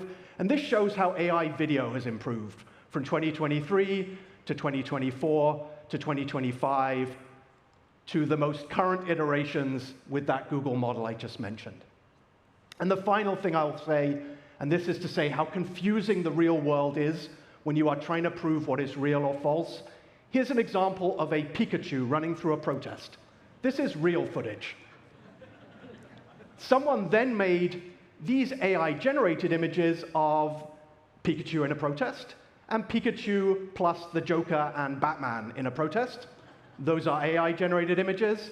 Then someone made an image of Pikachu running from police based off the AI-generated image to make the AI-generated video. So just think about all the layers you're dealing with here, and think about the questions that raises about how we prove what is real and false, and how do we deal with that in the most critical situations. Thank you. Thank you, Sam.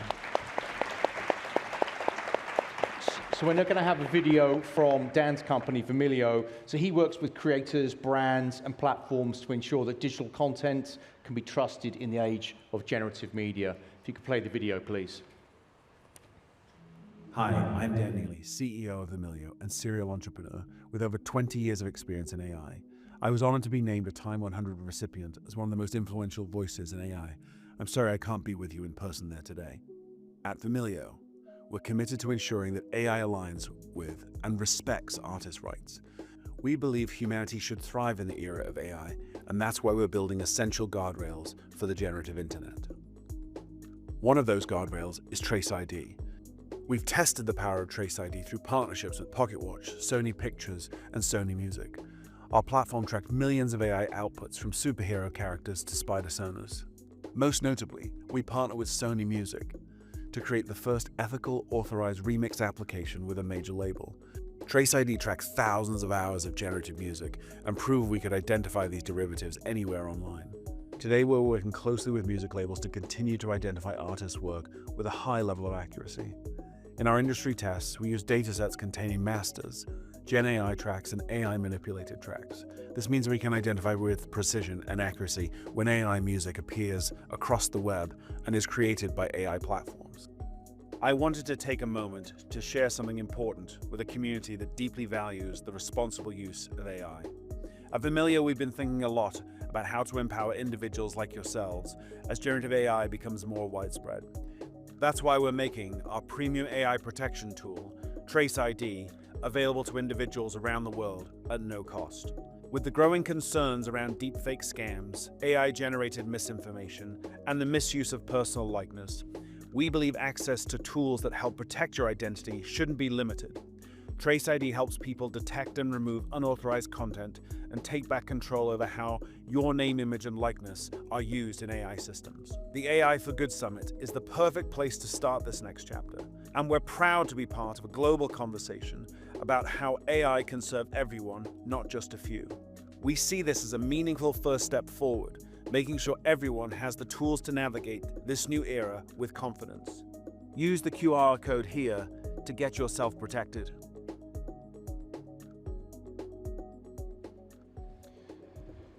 So guys, let's get into the conversation. So let's get into, I can't think my mic's on. if you guys can hear me, then hopefully everyone can hear me now. Great. So, Sam, let me start with you, if that's okay. So, incredible kind of presentation and very shocking in some ways. Just kind of thinking about those images that you showed us, like, what do you think the biggest threat is around deepfakes today? Is it political disinformation, identity misuse, the erosion of fact-based decision-making, or something else? I think it's all of the above, and it also depends on who's being impacted. So the most clear, widespread threat we see right now are deepfake, non-sexual, non-consensual sexual images being shared of women, right? And it's pervasive, and that is the first place we need to start because it's so widespread. What we saw in deepfakes used for political disinformation, and we ran this deepfakes rapid response force throughout the sort of gangbusters election year last year and continue to do it now, is that you're seeing a steady upward increase in the usage, and you're seeing that the tools are not keeping pace to detect them or to show when AI is being used in everyday content. And so, although it's not a nightmare scenario yet, we're not seeing deepfakes destabilizing elections in the political context. What you're seeing is a growing disparity between the ability to create synthetic content that looks like reality, the ability to weaponize it, versus the ability to prove when something is real and to show when something is synthesized. And that's not to say that when something is synthesized, it's inherently wrong, right? It is to say that the solutions that we need, and we focus on two within our work. One is the detection scenario that I described in some of those examples. At the moment, those tools are neither available nor built for the people who need them most. And then the other set of solutions that are around what's called provenance, which is ways to show essentially the recipe of how AI and human mix in a piece of media, are not widespread enough. Yeah. So we neither have either of the solutions that are going to help us fight back against a political disinformation crisis in a few years. And just follow-up question on that provenance issue. Like, if synthetic media clearly is just massively sort of increasing, why is it hard for provenance technologies, watermarking, whatever it might be, to keep pace with that? Why can't we do that?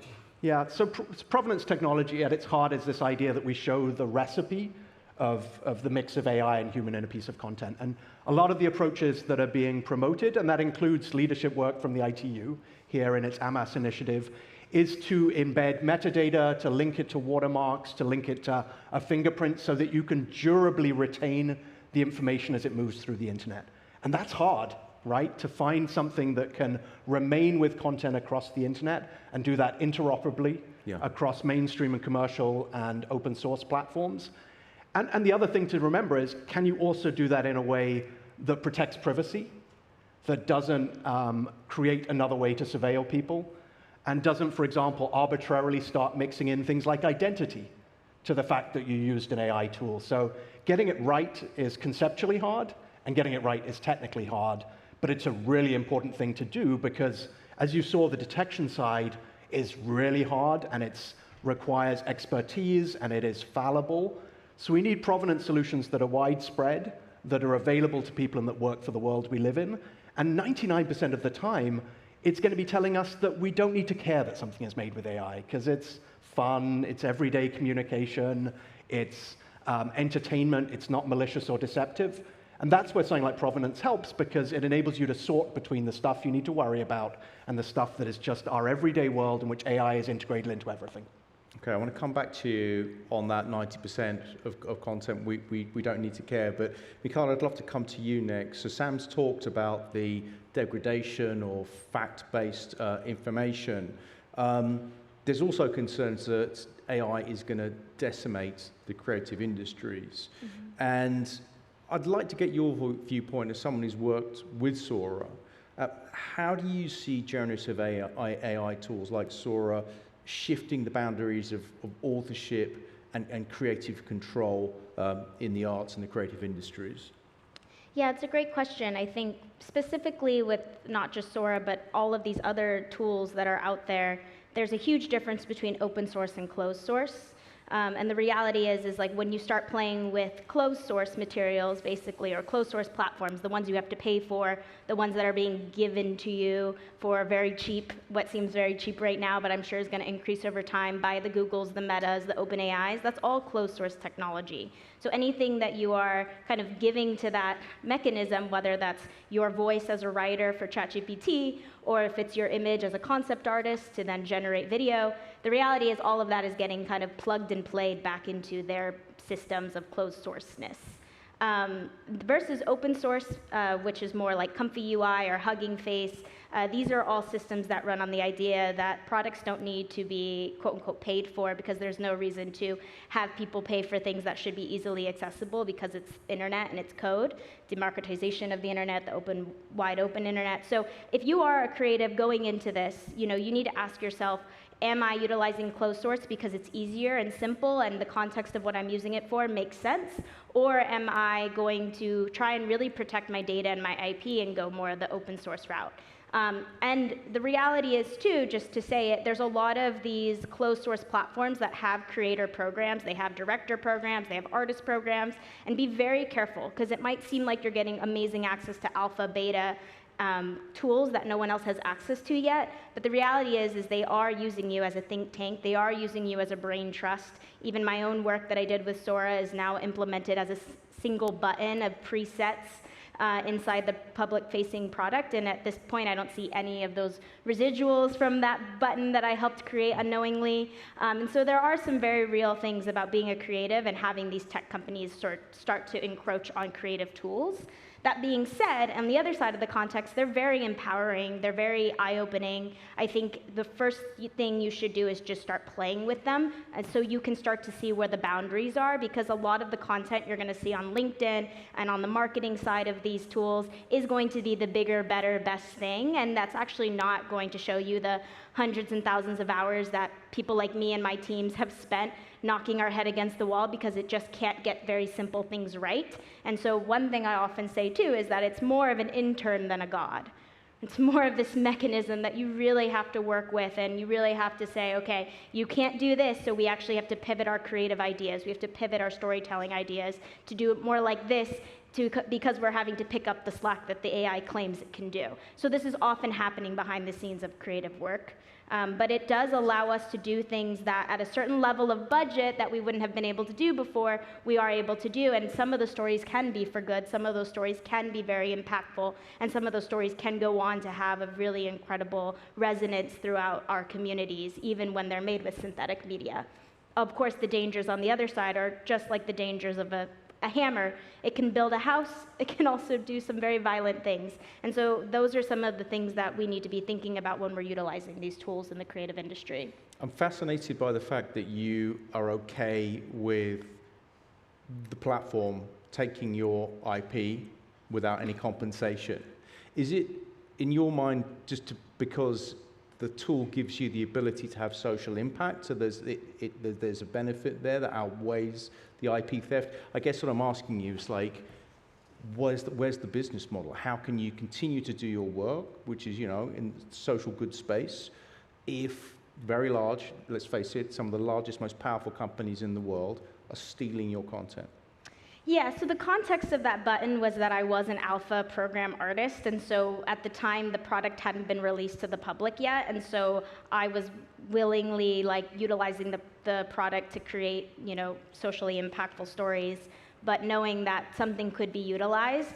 The way they went about it was basically getting me on a Zoom call and being like, oh my gosh, did you notice our new button? It's inspired by one of your art styles.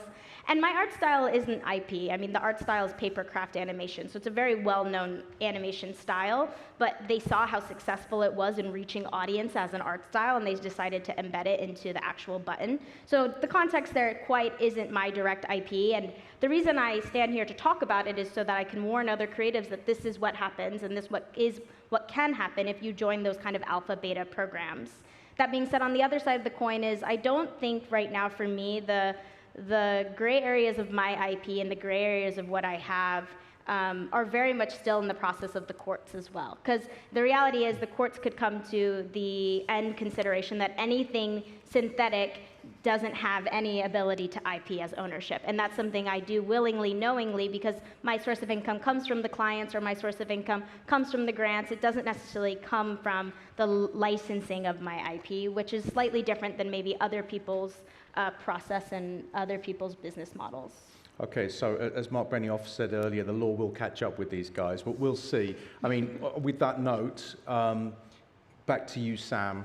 Clearly, you know, we've seen complete failure of lawmakers in the US, less so in Europe, but lawmakers in the US to actually grapple with large technology companies around social media.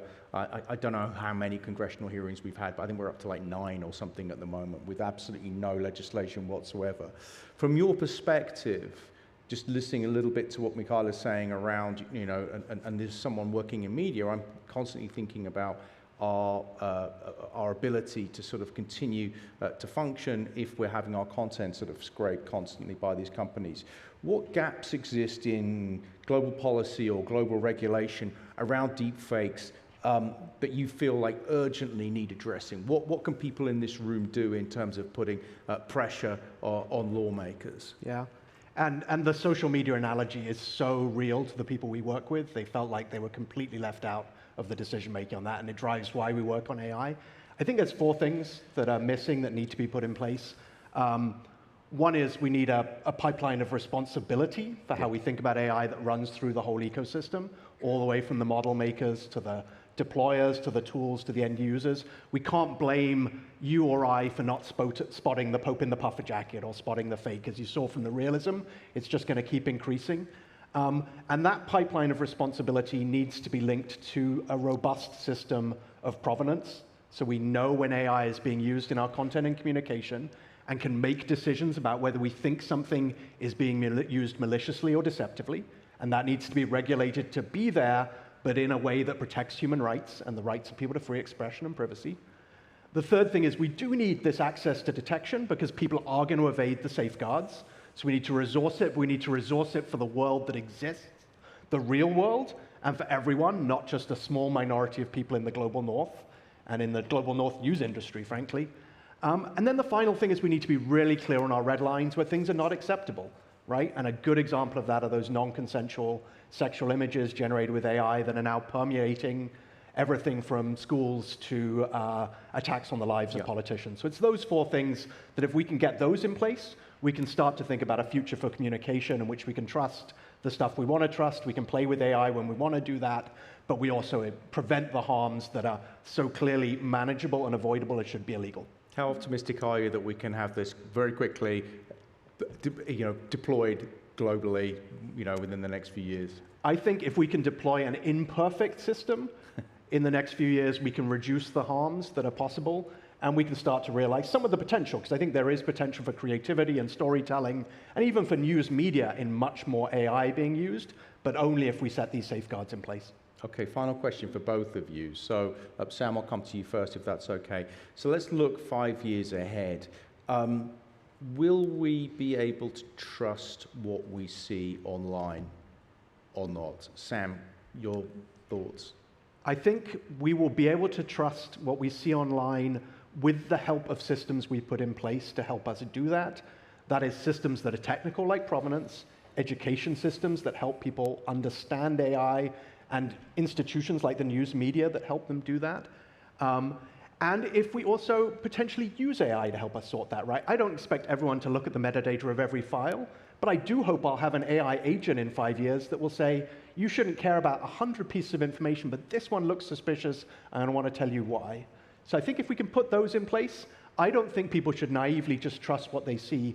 But the last thing in the world I want as a human rights expert who depends on visual evidence is people being skeptical of everything, because that is corrosive and it will be exploited by people in power. Absolutely. Michaela, over to you. 5 years, we'll be able to trust what we see online? Well, I think it first starts with the idea of how we talk about these things. We think about truth, we think about fiction, we think about nonfiction, and the reality is, I think, with synthetic media, all of that is going to kind of get put in a blender and then exported for us. So we used to say landline. I was talking about this backstage. We used to say landline. Now we say mobile. Now we say cell phone. So my hope is that also our language around truth continues to expand. So human verified content or human verified assets that are being verified as someone human captured that and there's been no trace of tampering to it, versus synthetic media, and if we're even able to get heat maps around how that is. And I do think, similar to the arms race of nuclear weapons, we create technology that can do a lot of bad in the world. We can also create amazing technology that can help us disarm those weapons.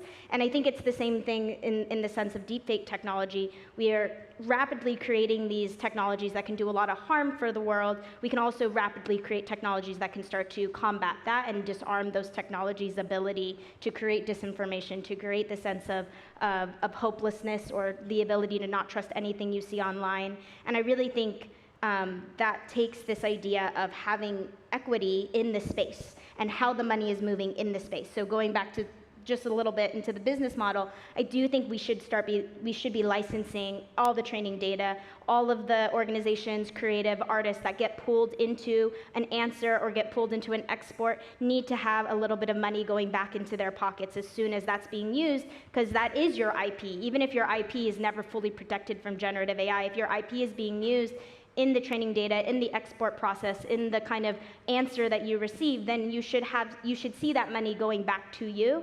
And if we can create a better system of how the money flows, we can then create a better system of creating technologies that help combat these things. And some of the things that I'm being warned against even in this space is don't use generative AI technology to fight generative AI technology. Try and use other systems and methodologies and technologies. So if you're out there and you're like, oh, great, I have a really good detector, look into the back end. Are they using AI to detect AI? It might not be the most full, safe system for the next 2 months, because there could be one update that completely breaks the system. Try to find different types of technologies, like mathematical technologies or blockchain technologies, things that are not being necessarily transitioned through the software, hardware, platform updates that we're seeing happening so rapidly. Thank you both for such a thoughtful, and what I really enjoyed about this conversation is both of you have come up with some very, very clear, pragmatic, concrete ways that we can move forward. And just to sort of sign off, I'd say that what everyone in this room should maybe remember is everyone in this room has agency. The rules of how we use this technology are being determined at the moment. So please do participate and please do ensure that you are following these conversations that Sam and Michaela are happening. Thank you so much. Thank you. Thank you. Thanks, guys.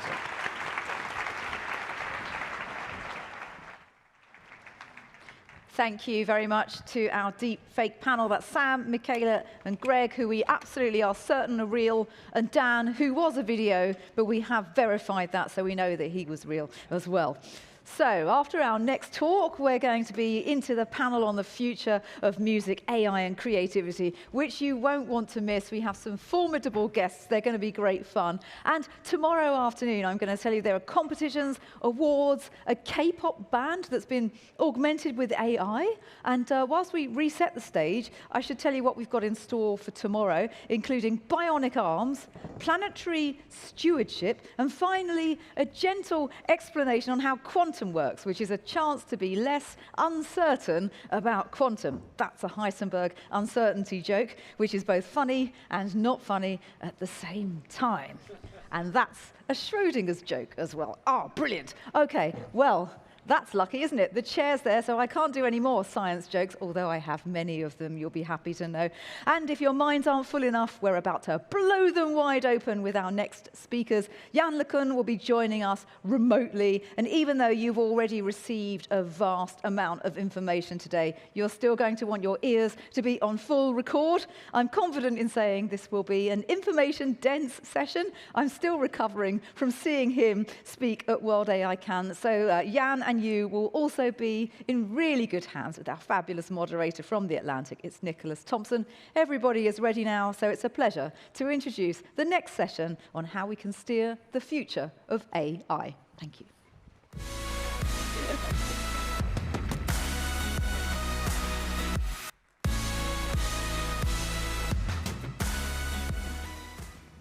All right, Yann, you ready to be information dense? That was a good introduction. How are you? Pretty good. I'm as ready as I'll ever get. Wonderful. Yann is the chief AI scientist at Meta. He is also known as one of the godfathers of AI because he helped create the architecture that led to all the AI that we have today, and he is incredibly interesting and fun to talk to. And given that last panel, I should verify that man is real, and you can tell because there are no Pikachus behind him. So let's get cracking.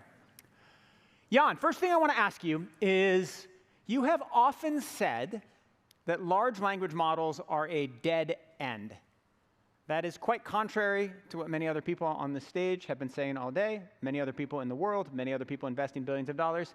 Tell me whether you still believe they're a dead end and why. Okay, it's a bit of a fake news due to the soundbite habit. I didn't say they were a dead end. I said they were a dead end if you are interested in reaching human-level AI or artificial superintelligence, if you want to call it this way, in the sense that they're not sufficient. They're certainly a useful tool. There's a lot of people working on LLMs. I use them. Everybody now in the world uses them for something. There's a lot of computer technology, including AI technology, that is very useful, yet is not necessarily a good path towards human-level intelligence. So LLMs are very limited in some ways. That doesn't make them useless. It doesn't mean that we shouldn't be working on them. And in fact, we are, and many of my colleagues are working on it, and it's something we should do. But if we want to reach the type of intelligence that we observe in humans and animals, we are going to have to invent other methods to kind of be the basis of the architecture of the systems. Admittedly, LLMs will still have a role to play because they're extremely good at transforming thoughts into language. So we're still going to use them for that. But what about thoughts? How do we elaborate thoughts? How do we understand the physical world? How do we have persistent memory? How do we reason? How do we plan? Those are, four things, essential things for intelligence that LLMs currently are not really capable of doing to the extent that we'd like. Part of the reason I ask you is because you are so optimistic about AI, and in some ways your optimism seems to stem from a different belief that some of your colleagues have, and your belief that large language models under current architecture will never become all-powerful or are incapable of becoming all-powerful. Is that a correct assessment of your views? Yeah, it's a correct assessment. I'm certainly optimistic in the sense that I have no doubt that at some times in the future, we'll be able to produce systems that match or surpass human intelligence in pretty much all domains. And that may arrive fairly soon, possibly within the next decade. Like the absolute shortest time I can imagine for at least being on a good path to reaching human-level intelligence is no less than 5 years. It could be 10, could be more. It's probably more because it's almost always harder than we think. There are obstacles on the way that we're not seeing yet. But I'm certainly optimistic that we will reach that goal. It's just that LLMs, as they are practiced today, do not have the essential characteristics that are necessary. At least that's my opinion, and that of an increasingly large number of my colleagues, I'm happy to say. And they don't have the capacity. So large language models, it is impossible for large language models to reach human intelligence because they do not have the capacity for planning. They do not have some fundamental capabilities that humans have. And not only that, you think they will never get there. Well, something will get there. And at this point, I think we will not be able to call them LLMs anymore. So here is the two things that I think are essential that LLMs really are not capable of.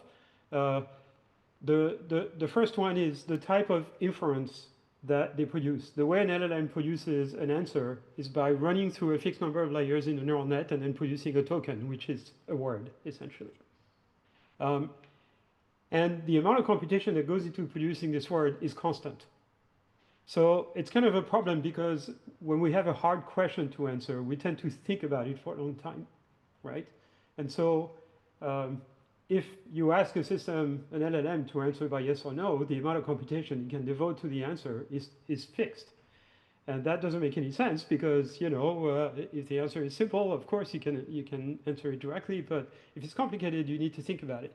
So the process of thinking about something, generally in humans at least, involves kind of manipulating some mental model of the situation, if you want, and sort of, you know, imagining scenarios, and that takes place all in your head. It's not something you have to write down on paper, unless you do mathematics, which is a special case, or perhaps coding. But most of that process takes place in your head using your kind of abstract mental model of the situation you're thinking of. And you do this for reasoning, for planning, for all kinds of tasks, for, you know, everything that we do in our daily lives, for which, you know, we're not kind of capable of just taking an action subconsciously without thinking about it, which is what psychologists call the system 2 type of thinking. So the first characteristic an AI system should have, if you wanted to reach human intelligence, is this ability to kind of think for a long time and basically produce an answer by searching for an answer, not just computing it, but searching for it. This is a very sort of intrinsically different process. That's the first thing. The second thing is, I'm of the opinion, as many of my colleagues, that intelligence needs to be grounded in some reality. It doesn't need to be a physical reality. It could be virtual. It could be all kind of situation. But some underlying reality, in the sense that the information you get about this underlying reality is much higher bandwidth than what you get through purely text, which is human produced. Okay, so you know, we get a huge amount of information through vision, through touch, through audition, and a 4-year-old child has gotten as much information through vision as the biggest LLMs today that are trained on all the publicly available text on the internet. And so that tells you, you know, we're not going to get to human level AI without having systems that understand the physical world. And here is the problem. With the current architectures that we have, which are basically trained to produce the next tokens, and those tokens have to be discrete, essentially, we cannot use this architecture to get a system to understand the world. We have to use a different architecture. I've been advocating for one called JEPA, that means Joint Embedding Predictive Architecture. We explained just a few weeks ago, released an example of this. And this is a different architecture. It's not LLMs. It's completely different. Why don't you explain the JEPA architecture for the room and explain why that will lead to a more profound form of intelligence than the large language model path that we're pursuing, so many companies are pursuing. Okay, so here's something that may be shocking for a lot of people. Language is simple. It's simple because it's discrete. And it's discrete because, you know, it's composed of discrete words, and there is only a finite number of them. And so, to some extent, it's relatively simple to kind of predict a sequence of words that will follow, which is what LLMs do. Now, the real world, as it turns out, is much more complicated. And of course, the idea that we're going to train an AI system to understand the physical world by predicting what's happening in a video is an old idea. I've been working on this for almost 20 years now. And my colleagues and I at Meta have been working on this for the better part of the last 10 years. And it turns out it doesn't work. If you train a system to try to predict all the details of what happens in the video, you don't get much kind of useful, the kind of representation of the world the system produces are not that useful. And it's because predicting all the details of what happens in the video is essentially impossible. I'm not seeing the room that with the audience at the moment. I can infer some characteristics of it at the abstract level. I can't tell how many people are there, but I'm guessing most of the seats are occupied, and there is, equal proportion of men and women, and there's actually several thousand people, and they're all kind of dancing somewhat wildly but mutely. But go on. Okay, well that violates my prediction. I guess my distribution of what was happening was wrong. But anyway, there is no way I can predict, the details of what everybody looks like, and what the texture on the carpet is, or whatever. Like there's a lot of things in sort of video prediction that you just cannot predict. And if you ask a neural net, if you train a neural net to predict all those details, it basically gives up. I mean, it can't really solve the problem, and so it really doesn't do a good job. Now, of course, if you want to train a system to actually produce cute-looking video, you can do that, right? And we can do that at the moment. But that's a very far cry from actually understanding the sort of underlying physics, if you want, or the structure of what goes on. So the idea of JEPA is you have a system that looks at video, and you may train it to predict what's going to happen in a video, in time or in space. But instead of making the prediction at the pixel level, you make it in an abstract representation level. So the system is trained to compute a representation, basically a neural net that computes an abstract representation of the world. And it makes prediction in that representation space, where a lot of the details that are not predictable have been eliminated, essentially. All right, so you have a different architecture for how we should learn about the world, and your view is that it will make AI closer to human intelligence, more powerful. Down the line, maybe we'll be using JEPA architecture, maybe we'll be using something else. Let me ask you another question. So one of the exercises I did, initially we were going to have you and Jeff Hinton on stage to debate each other about the risks of AI. It didn't work out, and instead you're on today, Jeff is on tomorrow, and I was trying to think about what the fundamental differences are between you and Jeff. And one, of course, is your view that there are limits to AI's intelligence, whereas Jeff has a different view. The second, which I think is really important, is your view that it's highly unlikely that AI would ever have bad intentions. It's highly unlikely that any AI system, whether a large language model, whether something else, would ever act against the interests of its creator. Explain why you're confident in that view and why it gives you confidence that we're not going to head to a bad scenario with AI. Okay, what I'm confident about is that we will design AI system once we figure out how to potentially reach human level intelligence or something approaching it. And by the way, this is not going to be an event. This is going to be kind of progressive innovations. And we'll start with something at the level of a rat or a cat or something like this before we get to humans. So we're going to have some time to figure out how to make those systems safe. But what I'm convinced of is that we'll design those systems so that they are objective driven. You give them an objective, they accomplish it, and you give them guardrails, and by construction they will have to abide by those guardrails and produce actions, sequences of actions, or whatever that are safe. Now we'll design them for safety. They'll be very different in the design from current LLMs that really don't have any objectives. Right? The objective of an LLM is specified by the prompt, and it's a very weak specification because it entirely depends on the type of training the LLM has gone through. In the architecture I'm proposing, there is an objective that needs to be satisfied, and the system can do nothing else but accomplish this objective subject to the guardrails. So that's kind of an architecture that would be safe by construction. Now, that leaves the question of how do we design or train those objectives and those guardrails so that the system does not actually, kind of do things that are intrinsically dangerous. And it's not a solved problem, so I don't want to minimize the complexity of this. But it's not an infeasible problem either. So the likelihood that some AI system will do something deleterious or dangerous to at least some humans is about the same as the likelihood that the next jetliner you fly on will blow up, which is an extremely small probability. And it's very small because the people designing it have been kind of working on the reliability of jet engines and airplanes, for decades and kind of fine-tuning them. It's going to be the same thing. AI systems, they're going to be a design that makes them safe. And then within this, you'll have to actually find the details of how you make them safe. Wait, Yann, let's stay on this metaphor for a second, because with jetliners, it's one of the most regulated industries in the world. Before Boeing wants to build a new engine, they have to go through 1 million specs. There's regulation to the left, there's regulation to the right. Before the jetliner goes off, you check everything. The pilot makes you deplane if there's extra moisture on the windshield. With AI, we're building things that are so much more powerful, and there is no regulatory structure right now, or minimal regulatory structure right now.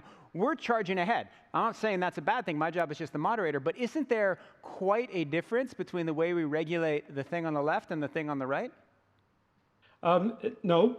If you want to deploy an AI-based system to do medical diagnosis or medical image analysis or a driving assistance system for your car, it also has to go through careful testing and basically clinical trial for medical systems and authorization of deployment by government agencies. I mean, I think it's pretty much the same. Now, there is no such regulation for chatbots because what they can do at the moment is, I mean, the risk is like tiny and extremely the risk of major harm is small. I mean, people have been sort of playing around this for the last 2 years. There were a lot of discussions as to whether LLMs of the type that we know today should be deployed or should be open source because of concerns of this type. It turns out LLMs have been around for a long time. They're increasing in power, but not by huge amounts. And the world has not ended. And in fact, not much bad things have happened because of them. Let's talk about one of the architectural things that you've been a very vocal, powerful proponent of, which is open source. And one of the arguments you've made from the very beginning is that open source architecture will lead to more safety. If you have more companies, more countries, more individuals involved in decisions, you'll get much safer outcomes. Is there any empirical evidence 2 years in that that is true?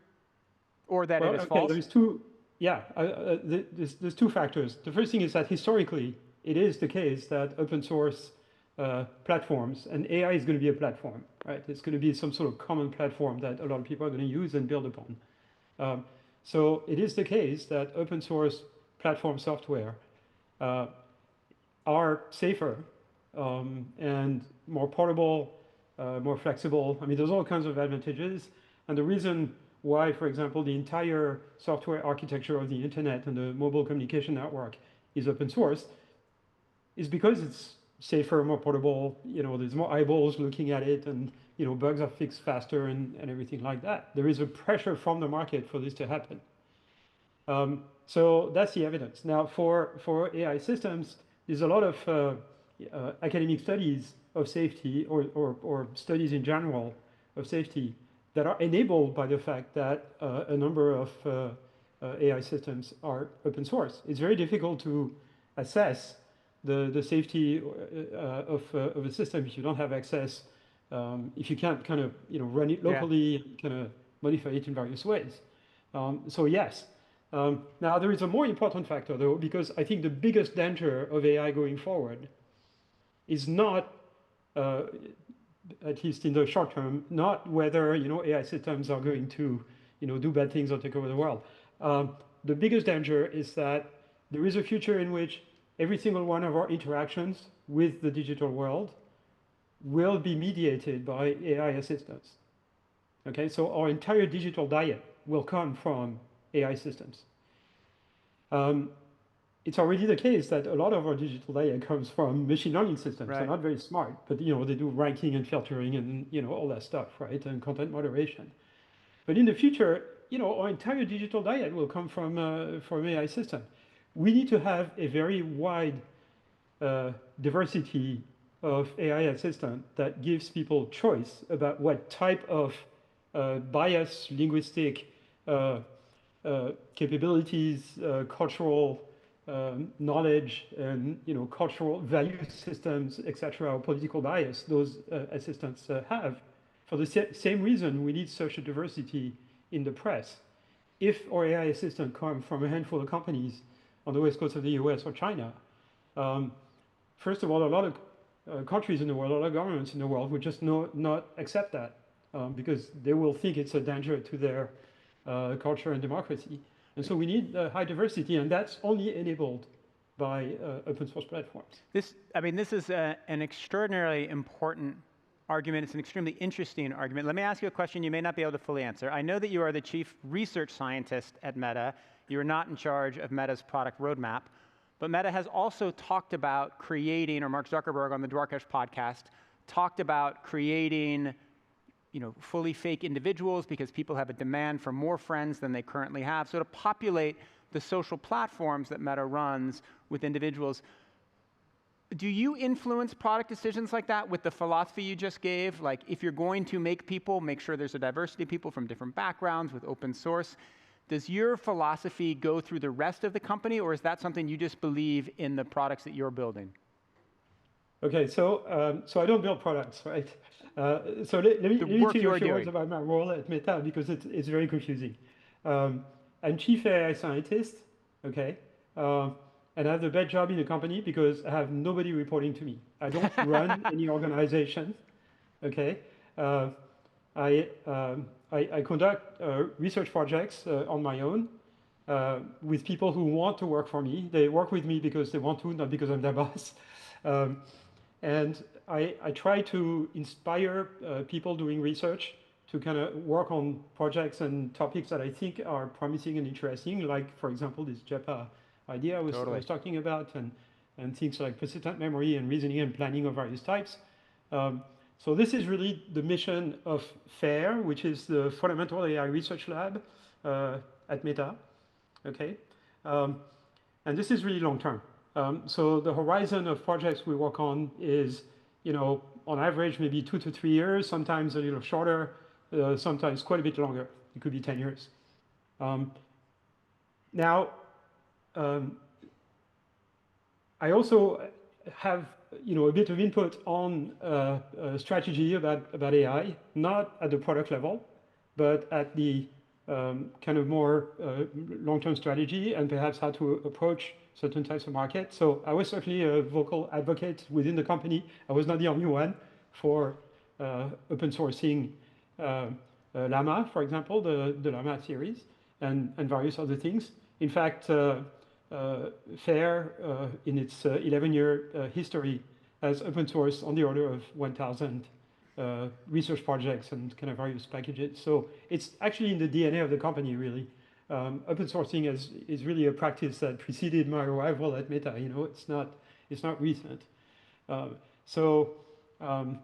For reasons of discussions of safeties and liability and things like this, we have to do this carefully. But certainly the strategy of open source is something that I'm personally extremely happy that Meta has embraced. Yeah. Now, to the idea that should we build artificial people? No, the idea is that AI systems are going to amplify human intelligence. Now, the best way you can amplify human intelligence is by providing a system that people are used to interact with, okay, which basically are other humans, right? So the best way to kind of help people in their daily lives is to provide them with assistants that basically behave a little bit like humans, or are not, frustrating to talk to because they don't understand what you're telling them.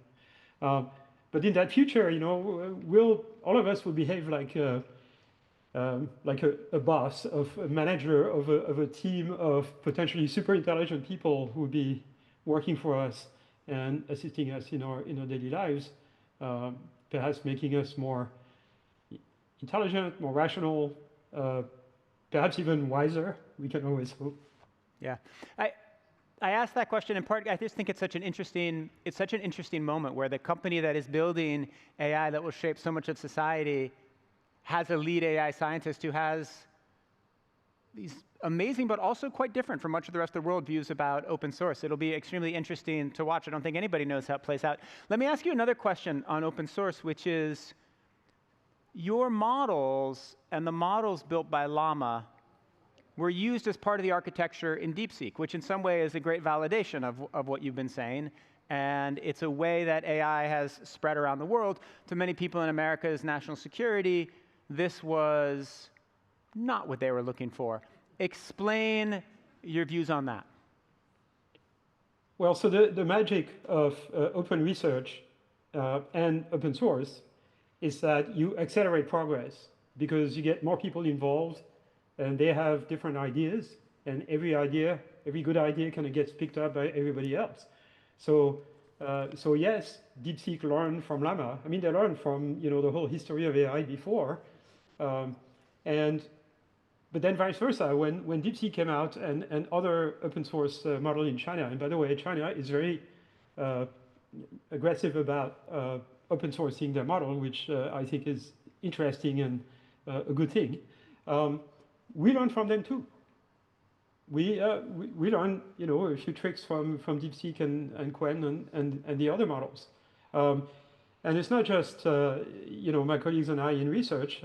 It's everyone in the industry. And so the big question is not who has the best ideas, because if those ideas are shared, then they profit everybody. The question is who is most capable of basically building on top of those ideas and making them useful for people. And there what matters is the speed at which the information circulates. So you might think that closing up research in the West, in the Western world, okay, like let's say some catastrophic scenario of banning open source or something like this, would maybe stop geopolitical rivals from getting those ideas, but they will seep anyway at some point. It will just be with a delay. The problem is we'll be slowing us down ourselves. We'll be progressing slower, and so basically the geopolitical rivals will be more able to kind of keep up because we're not going to go as fast. So it's a bit like shooting yourself in the foot, right? I mean, what you have to do is be the best country, region, industry, whatever you want to call it, at picking up on innovations and then pushing them to the market to become the leader. And that goes through fast communication and information exchange. But wait, Yann, I feel like there are two kind of competing ideas in the answer you just gave there. One is that it sounds like you think you want the West to be leading in AI. And if that's the case, and if that is the goal, surely it would be better for China not to be able to just go online and look at the structure of Llama, or perhaps even get weights that were leaked online. Shouldn't there be restrictions on a model as powerful as Llama and the access that folks around the rest of the world can have? Okay, you're going to be careful what you wish for here, because first of all, I'm not saying what I wish for. I'm just asking whether there's a contradiction. I mean, I feel like you can say it doesn't really matter whether the West is ahead or behind, because the world will share in this technology. It's a human technology. It's kind of part of the theme of this event in any event. But I feel like if you're going to make the position, if you're going to argue the position that the West should have a lead, then wouldn't you also make this second position, which would run counter to what you said? That's all I'm asking. Okay, so first of all, even if you manage to completely isolate intellectually China from the rest of the world, China has excellent resources in terms of engineers and scientists. And they're not going to be far behind. In fact, they may come up with ideas that the West does not come up with. And so in some respect, they might actually be ahead, which is why DeepSeek was such a shock for a lot of people in kind of the Silicon Valley bubble, if you want. But let me give you a bit of information here. Llama, the first version of Llama, was built by a team of 13 people, 12 of whom were in Paris. Okay, it's not an American model. It's a French model. Now, Llama 2 then was built on top. Okay, Llama 2 was built on top of this, and that required a big team of engineers and scientists, and spread over Paris, New York, Menlo Park, Seattle, and various London and various other places. Okay, when you scale up, when you pick it up and you try to make it real, it becomes a bigger team. DeepSeek was also a small team, 10, 15 people in China. Most projects start this way. Same with PyTorch, which Meta also open sourced and actually transferred the thing. Gemini produced by Google. A lot of it, is developed in London. So it's not an American thing. It's not like the US is alone in this thing. Ideas can pop up from anywhere, and we should have a system by which the best ideas circulate. But then the big question is, how fast can you capitalize on those ideas to kind of put things out the door? And China is not as efficient as the US and Silicon Valley in particular are doing this. Let me ask you one quick question, because we're almost out of time here, Yann, which relates to this. In 5 years, or maybe in 3 years, how many foundation LLMs do you think the world will be using? Will there be a small number of large winners, as tends to happen in tech? Or will there be an infinite, or not infinite, but extremely large number of open source models? Will it be like it is today, where there's some very big closed source models and some open source models? What's it going to be? I think it's going to be very much like the situation in operating systems today. You're going to have like 2 or 3. One of which, maybe 1 or 2, will be open source and dominant. And then 2 or 3 will be proprietary and, will kind of cater to kind of, niche markets.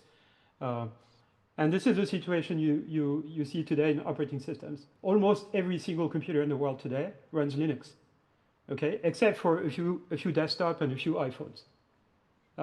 And really, frankly, that's a small number of computers compared to all the servers and the embedded devices and everything in your car and your phone. So it's going to be the same situation. You're going to have a 1 or 2 dominant open source platforms, AI platforms, foundation models, on top of which the entire industry will be built. And then perhaps there will be space for a few non-open source ones that are more proprietary. The reason I'm saying this is because the future I'm envisioning is one in which LLMs or their descendants will basically constitute a repository of all human knowledge and culture. And if you want this to happen, you need access to data that currently reside perhaps in digital form, perhaps not, but in various regions of the world, various countries. And those countries are not ready to just share their data unless they get something out of it, and they want AI sovereignty. So the only way out of this that I see is some sort of international partnership in which future foundation models will be trained in a distributed fashion. So we'll have one common big model repository of all human knowledge. But each country or region will provide computation and its own data, but will preserve its own data. So the way the global system will be trained is not by exchanging data, but by exchanging parameter vectors, basically. So we can arrive at a consensus model without every region giving up their data and therefore kind of preserving some level of sovereignty. All right. This will have to be open source. Yann, I don't think you heard, and you can't see the room, but you got some hoots when you said data sovereignty, which tells you a little bit about this conference. Yann, you said you have one of the best jobs in the world. You definitely have one of the most interesting jobs in the world. I think he's one of the most interesting minds in AI. Thank you so much, Yann LeCun. It's always a pleasure to talk. Thank you. Amazing. Oh my goodness, another amazing conversation. Thank you very much to Yann LeCun and Nicholas Thompson for a mind-bending discussion, as I did warn you. And now's a perfect moment to take a deep breath and get 10 seconds of well-deserved brain relaxation. In fact, music has long been used to change our state, from the relaxing ambient music that helps us sleep to the hype songs athletes use to get ready to perform at the top of their game. And I've worked with music and technology since I was 11 years old. In 2020, I used AI to make the Beatles sing Call Me Maybe, and it took 10 hours to make 1 minute's worth of music. And now we're at a point where one well-crafted sentence can turn everybody into a composer. In fact, all the music that you would have heard at the registration was mine. It was composed, or should that be compiled, by me, myself, and AI. So if AI is transforming the future ecosystem of music creation, music production, and music consumption, how do we stay ahead of this technology? How do we make sure humans stay in the loop? And even if you don't work with music or in the music industry, music has historically paved the way for innovation and helped us understand the behaviors that are going to be displayed by humanity as part of it. So our next session is epic. It features some universal names in music, and we're going to set the scene ahead of a fantastic presentation and panel. And might I say, the moderator is kind of awesome as well, because the moderator is, in fact, me. And I think at the same time, our fantastic stage staff have done a brilliant job of getting... These chairs are very heavy, by the way, so they're doing brilliantly. Thank you very much for resetting the stage. And just ahead of our amazing presentation and panel, we're going to have an introduction from renowned music producer and artist, and this is where you think I was right to stay sitting down, everybody. We're going to have Don Was join the stage, but before that, let's watch the video. Thank you.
Okay, hello, everyone.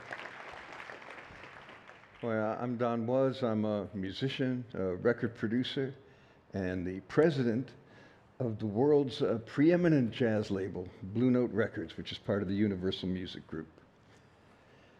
Back in Detroit, when I was 14 years old in 1966, my mom made me go out and run errands with her one Sunday. And, you know, I wanted to be hanging out with my friends. And I was just being like a really grumpy little kid. My mom was disgusted. She finally just stopped dragging me into stores. And she just left me in the car with the engine running so I could listen to the radio. So I was playing with the dial, and I stumbled upon the Detroit jazz station, WCHD. The DJ was playing a song which I later learned was a Blue Note track by Joe Henderson called Mode for Joe. And I landed on the station just as the saxophone solo was beginning. And man, I never heard any music like this before in my life. He was emitting these kind of anguished cries from the sax. It sounded like, right? And it caught my ears immediately because it matched the profound anguish I was experiencing being forced to run errands with my mom all day, right? But about 20 seconds into the solo, the drummer, Joe Chambers, he starts grooving on the ride cymbal. And eventually, Joe Henderson calms down and joins him and starts swinging like crazy. And in that moment, the music delivered a very clear, non-verbal message to me. Joe Henderson was saying, Don, you got to do what I just did and groove in the face of adversity. When that registered, my mood turned around 180 degrees. I wasn't pissed off anymore. By the time my mom got back in the car, I was a nice kid again. And it was really strong testimony to the power of music. And it hit me right there that creating music that could help the listeners make sense out of the chaos and the confusion of life was an incredibly worthwhile calling. But it's not an easy one. Like all the artists who are on our label, Joe Henderson studied from childhood through university, and he worked hard, practicing 3 to 6 hours a day for his entire life, just to develop and maintain the knowledge and keep up the chops to get under people's skin and impact their lives with his music. And the learning and the practicing never ends, because the way we make music is constantly evolving. And change is good. Change is essential. The goal isn't to fight change. It's to guide it and to make sure that new modes of expression serve the musicians and not replace them. So right now, one of the biggest changes we're facing is the introduction of artificial intelligence. Some of us are excited, some are nervous, and everyone's got questions. You know, what does it mean for creativity? What does it mean for originality? What does it mean for profound artistic communication? Well, at UMG, we're very lucky to have someone leading that conversation with clarity and with purpose, and that's Michael Nash. He's our Executive Vice President and Chief Digital Officer. He's the guy who oversees our global digital strategy, working with platforms and working with partners and policymakers to make sure our artists can thrive in these evolving times. But more than that, Michael understands that creativity isn't just data. It's emotion, it's connection, it's humanity.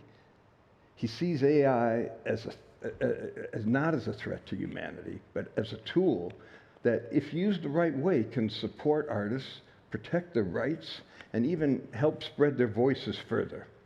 So today, he's going to walk us through what that future of music looks like. How AI's use in music leads to something meaningful and ethical and good. How AI, when done right, enhances creativity. And how UMG leads the discussion in AI for good in music. Please join me in welcoming my good friend and colleague, Michael Nash. All right, brother.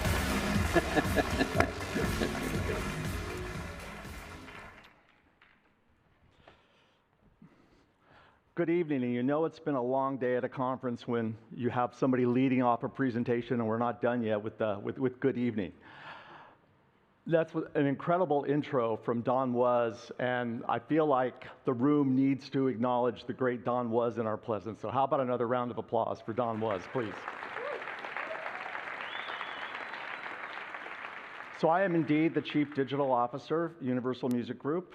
Looks like I'm wearing the same glasses I am in that photo, so easy to recognize. I've led digital strategy at Universal for the last 10 years. It's an honor to have this opportunity to highlight why music matters greatly, we think, to this dialogue about AI for good. To better understand music's importance to this conversation, let's start with the importance of music. You will probably not be surprised to hear an executive from Universal Music say, as a starting point, music is universal. Music engages a massive global audience. It is the soundtrack of life on this planet. And if I get the clicker to cooperate here with me on the next slide. Chief Digital Officer cannot operate the clicker properly there. That's a pretty big letdown from Don's introduction here. Let me see if we can recover here. Music engages a massive global audience. It's the soundtrack of life on this planet. Half the world's population is actively engaged. And in fact, music is the most popular form of entertainment in dozens of developed countries, where up to 90% of adults listen to music on a monthly basis. With internet-enabled fans spending over 20 hours a week on average listening to music.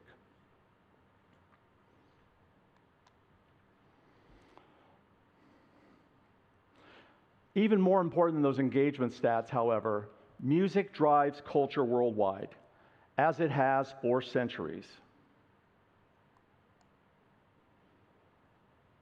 And I'm still having a little clicker difficulty here, so bear with me. This is that human moment where you know that technology is not necessarily always going to be in charge here, and human intervention is required to properly operate the equipment.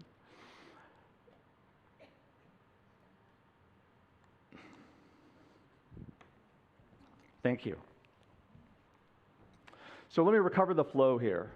Comprehensive scientific research has definitively concluded that music is integral to every society ever studied, and it pervades social life the world over, proving out the immortal words of Longfellow, that music is the universal language of mankind. But even more important than that, let me just reorient myself to where we are here. Music is not just a universal language. It is a universal force for good, bringing connection, expression, communion, and enrichment to lives in every corner of the world. Beyond music's fundamental role in culture, we are gaining a better understanding of how music promotes health and well-being.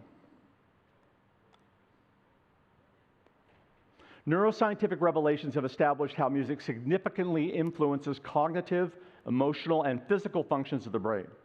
Backed by this growing body of research, music is now being deployed in advanced therapeutic and breakthrough medical applications. And this builds on what we've always known, that music is a powerful force for good in the minds, hearts, and lives of people everywhere. So with this understanding of music's greater purpose, let's move into a conversation about technological disruption. For well over a century, since the advent of sound reproduction and radio, music has been situated on the cutting edge of tech transformation. Just one of many examples, this one quite relevant to the implications of AI, Peter Gabriel's pioneering incorporation of digital synthesizers in the 1980s.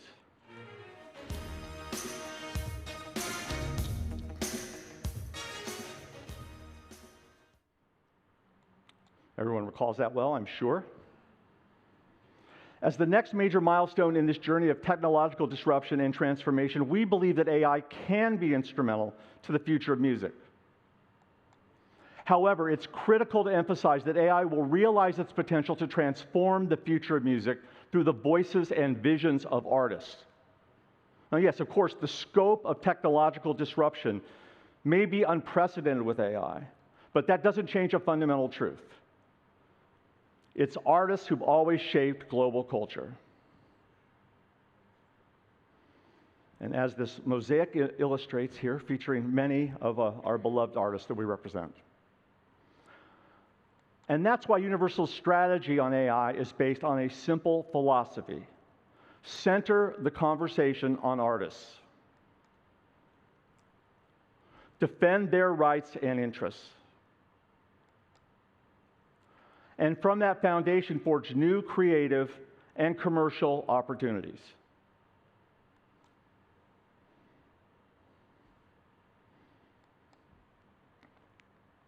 To maximize creative collaboration with technology, you've got to start from a foundation that's built on copyright and associated rights. Of course, it's essential that we energetically defend our artists' interests. You can't forge new business models with non-rights. If you don't claim a seat at the dinner table, you might wind up on the menu. Working from our philosophy, we believe that market-based solutions are the answer. We have enabled numerous entrepreneurs, and we're working with a wide range of major tech platforms in announced partnerships and with significant licensing deals in the works. I have a bone to pick here on a point of contention that populates the popular discourse. The anti-copyright premise of some AI industry commentators is deeply flawed. Copyright is not the enemy of innovation. Quite the opposite. Media tech convergence predicated on respect for copyright has produced a multi-trillion euro economy. And that started with Apple marrying iPod with iTunes in 2003 as a critical early step, embracing licensed music to create the first trillion-dollar company. Jobs wrote the blueprint. Now Google, Amazon, Meta, and many other companies are following in various ways with their own music and content strategies. Tech collaboration with the creative community, respecting the value of artists' work and harnessing their innovation has produced enormous cultural and economic benefit.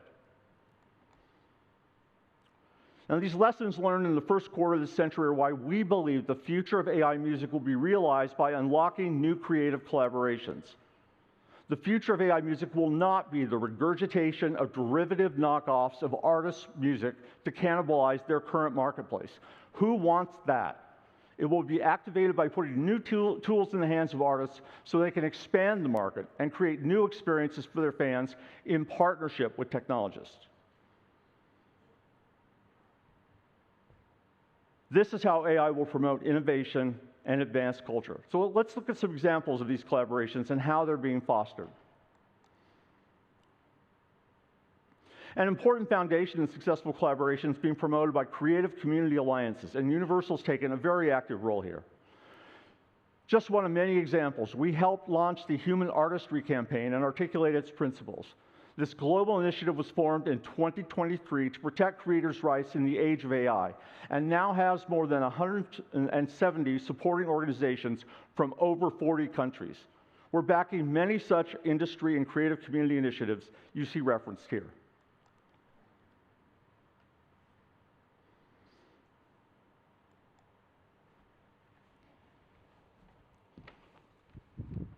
I'm taking that advice to hydrate very seriously, received earlier in the day here, so I'm going to hydrate,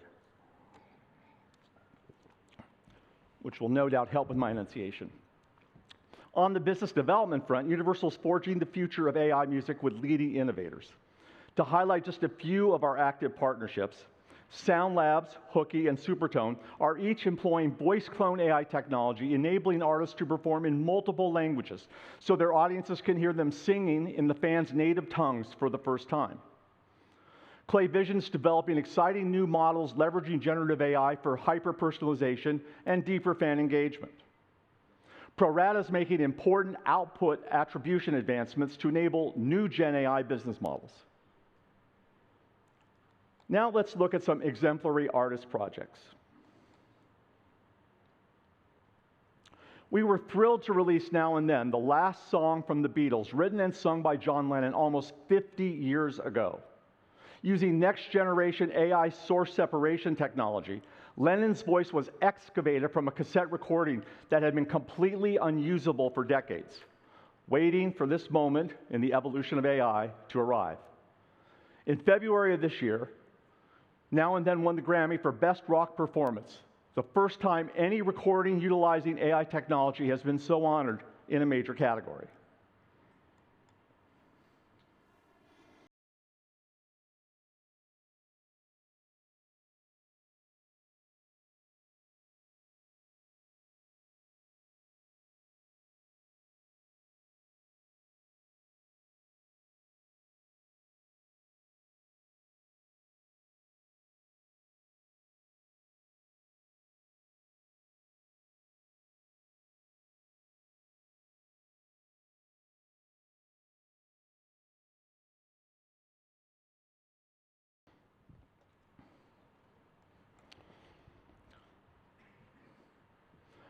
We recently joined forces with Apple to introduce a new category called sound therapy, powered by a team of scientists, engineers, and producers at Solace, Universal's music health division.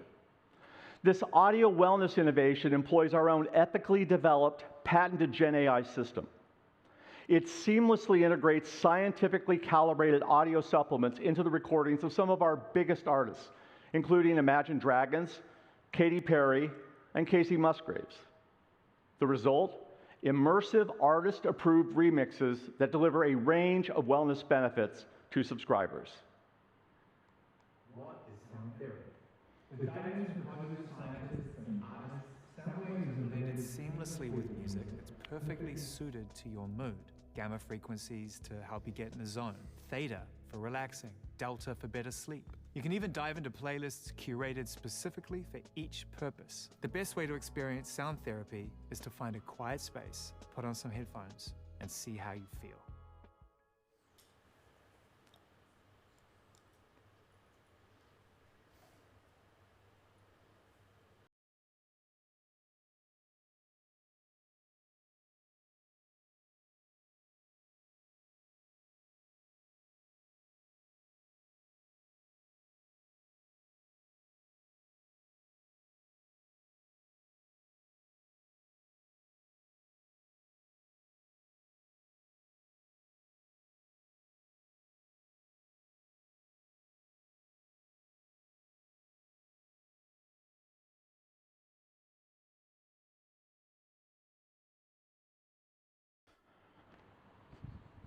For the first time in my career, I think I can honestly say, I hope my presentation has put you to sleep.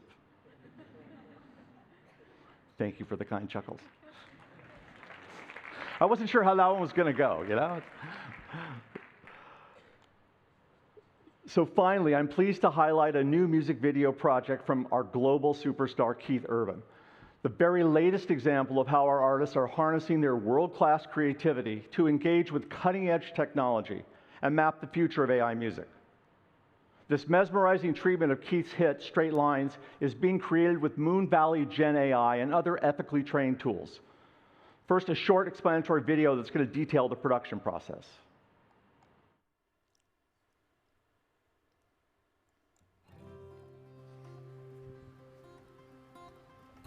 This is the AI breakdown for Keith Urban's Straight Line.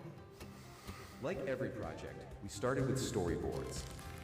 We trained a custom AI LoRa model using photos and videos of Keith over the years, allowing us to insert him into any scene with control and consistency.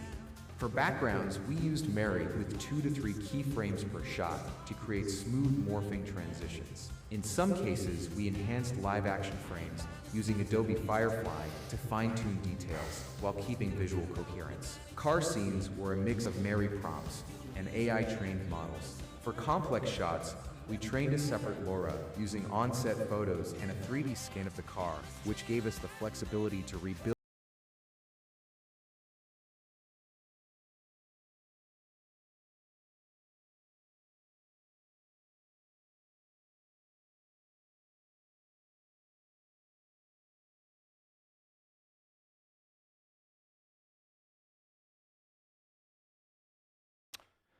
So now, a sneak preview clip, and thanks to Keith Urban's camp for allowing us to show it to this audience. Artists rarely like to release content before it's completely done. A sneak preview clip from the nearly completed, forthcoming Keith Urban music video, Straight Lines.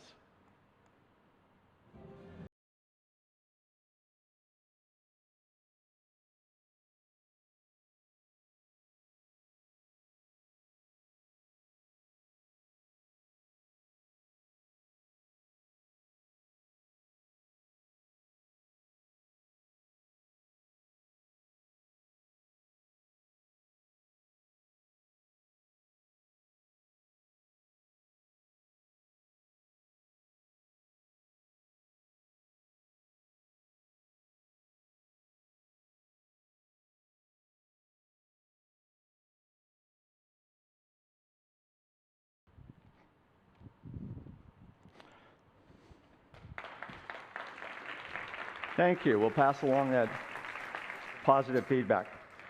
So before I go into the summary, I want to call out the incredible technical staff here. I failed them at the point of attack on the clipper. That is user error 100%. The production of this event has been outstanding, and all the preparation that goes into it is incredible. And I just want to take a moment to ask the audience to give a round of applause to the amazing technical staff producing this event.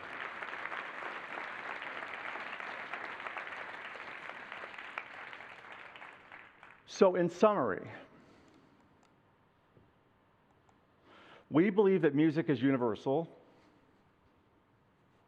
We still believe that music is universal, that AI can be instrumental to our future, and that it's the artists who will continue to shape global culture, channeling disruption into transformation as they have always done. In our artist-centric vision, AI innovation can drive music culture, and in so doing, generate even greater benefits to the quality of life on this planet. Thank you.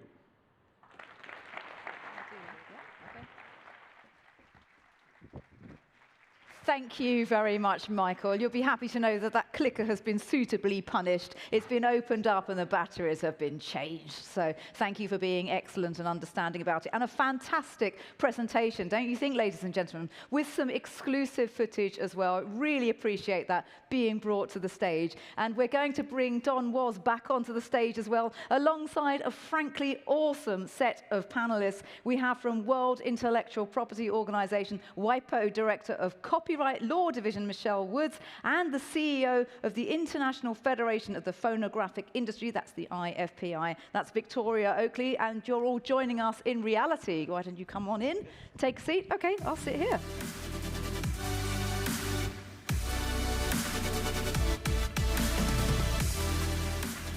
Now, we're also going to have a remote guest. So joining us remotely and sort of in reality, perhaps in latency, we can say, we've got the CEO of Deezer, that's Alexis Lanternier. Are you there? Yes, you have managed to make it. Thank you very much. We had some issues with trains, and we're so glad that you could join us remotely, and we're going to have a fantastic discussion. I think we should start, because that was a great presentation, and so I just want to get a little bit, it was good. So let's get a bit of reaction, I think, from our fantastic panelists. What did you think? Did anything kind of stand out in particular for you? I'll be brave and go first. You can be brave and go first. Yes, it's a lovely crowd. I think there are lots of things about that are incredibly impressive. It's unusual to be in a conversation about AI and technology where we start with creativity and we start with the artist and we start with thinking about all of the brilliant things about music or any other art form, in fact, and only then move to talk about technology as the tool that's enabling it. I find the conversation so often starts the other way around, and all too often is a kind of divisive conversation, one versus the other. So it was just a total joy to hear Michael talk from the outset about the two in collaboration. Do you know what? I feel like now's an opportunity to just really take the temperature of the audience, if you'll indulge me. Let's have a show of hands. I want to find out if you think it's important to know if a creative work contains AI. So please can you raise your hands if you would prefer to know if a piece of music contains AI? We just see the lights up. Thank you for doing the house lights. Wow, most people. Okay, keep your hand up, please, if you prefer to know if a piece of music contains synthesizers like a drum machine. Or something like that? Okay. Yes, it's interesting. Like a drum machine instead of a drummer. This is technology has always been upendings with music. Okay, so why is the conversation so nuanced? There's some really interesting stuff going on here. I'm going to start with Alexis because you're behind us at the back, and I feel like it's worth mentioning. Deezer is responding quite proactively to this. You've launched a synthetic music detector at the beginning of the year. So you're really well placed to give us an idea of the trends in this area. Yeah, thank you. Feels a little bit weird to be standing like this in this area, and I'm really sorry not to be all with you. We'd love to be there. Sadly, the train decided otherwise. So thank you so much for still having me. And thanks, Michael, for your introduction. I think it was also fascinating to see how, how you address this very complex question of AI that I think Deezer, for now, address in a bit more straightforward way because it's probably a little bit easier for us. So just to give a little bit of the context for everyone, so we are a streaming platform. We have 100 million of songs on the platform, millions of users. AI for us was an amazing tool to build the connection between 100 million of songs and user and to give to our user, the song that they are most likely to like. The other thing that Deezer is doing is to fight against rights holder fraud, which is something that represents 7 to 8% roughly of the overall rights being distributed every year. We catch roughly 7-8%. So it's billions of dollars every year that can be taken by fraudster on streaming platform. And so Deezer has been always very active. And what we've seen recently is hundreds of thousands of songs are coming on our platform. And we're not very, we're a bit specific and we're related to fraud.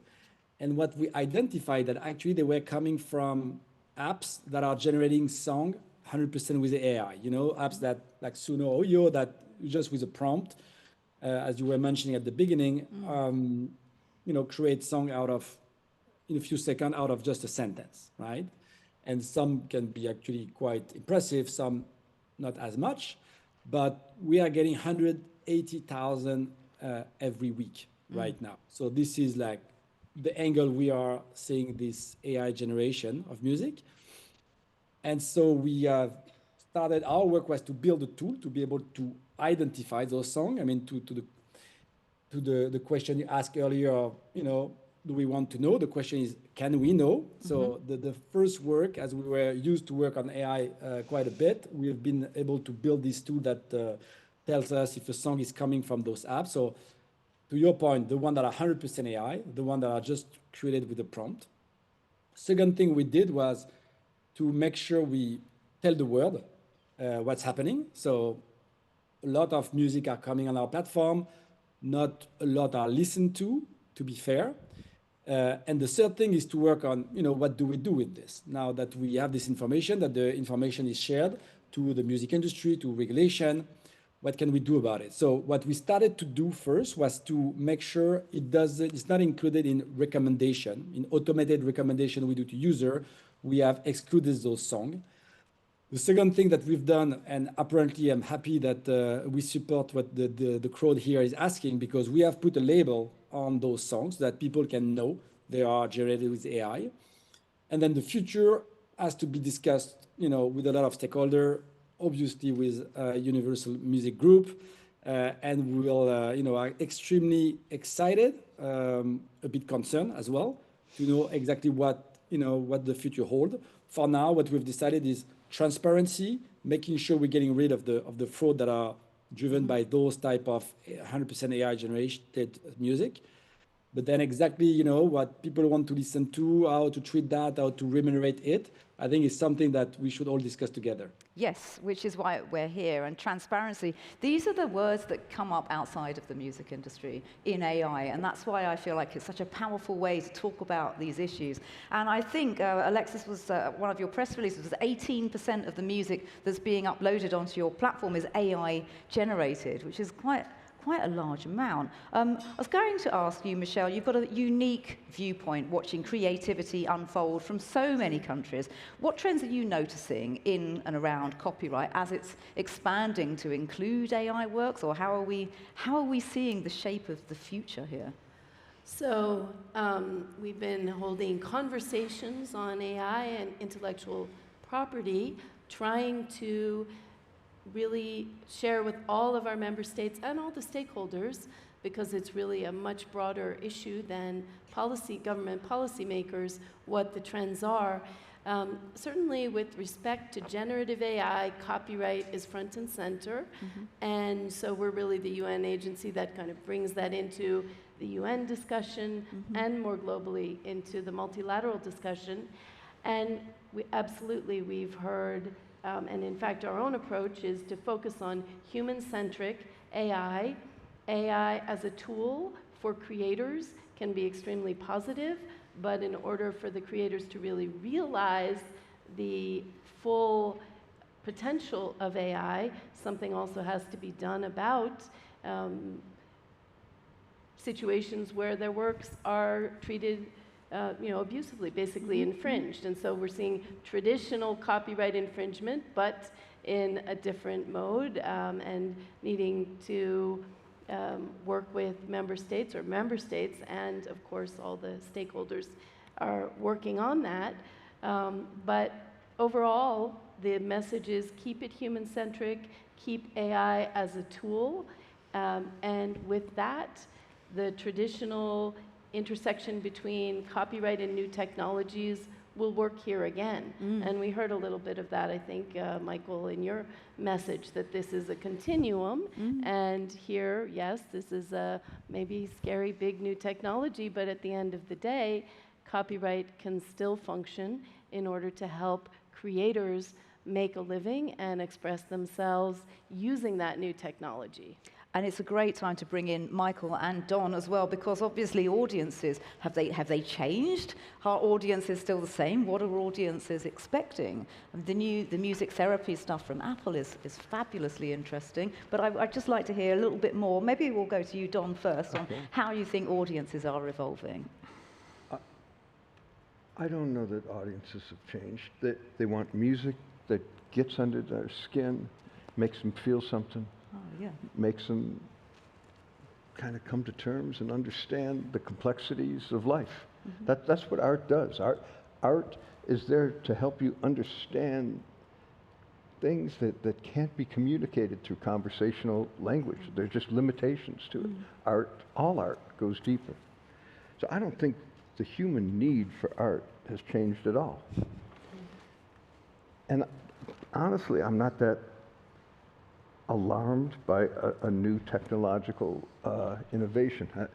In 1982, I went into a music store. I was already making records then, and I went into a music store, And the salesman took me in the back, and he showed me the Lindrum machine, Lindrum 1. And the Lindrum was a radical departure because up until that time, all other drum machines did electronic simulations of drum sounds, and you could tell immediately. The Lindrum was the first one to use digital recordings of drums, and you triggered actual drum sounds. So every drummer in the world hated these things. And when I bought serial number 003, some people treated me like I just joined the Ku Klux Klan. You know, it was not well received. Now, the thing is, at that same music store, serial number 002 was bought by Prince a couple days before I was in there. And Prince made much better use of it than I did. If you listen to When Doves Cry, that's just one example. That's a drum, a beat and a sound that no human being ever would have gotten. No drummer, you could have had a drummer sit there for 6 weeks and they wouldn't have played it just like that. It was mechanized, and he messed with the tuning of the thing. It was brilliant, and it was great use of the machine. And I thought that was solid. It's just another color on the palette from which you can paint. Yeah, maybe we talk about, instead of audiences evolving, it's the artists who have evolved.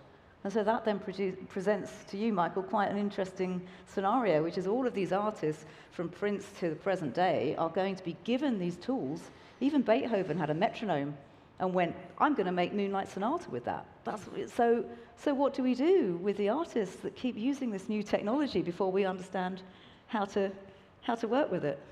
Well, I think that the way that Don characterized it, the sort of artist centricity, the focus on the use of the tools creatively, we are working really closely with our operating leadership, like Don, and our creative leadership, with our artist community, to try to understand how they're thinking about the tools, what they want to have access to, whether it's in terms of ideation and development of music or the outputs and how they can be utilized. There are complex questions around copyright. You know, artists don't want to invest tons of time in creating something that can't be protected, and obviously their supporters at Universal Music Group, also want to take care to encourage a direction in terms of use of new creative tools that results in copyrightability in protection.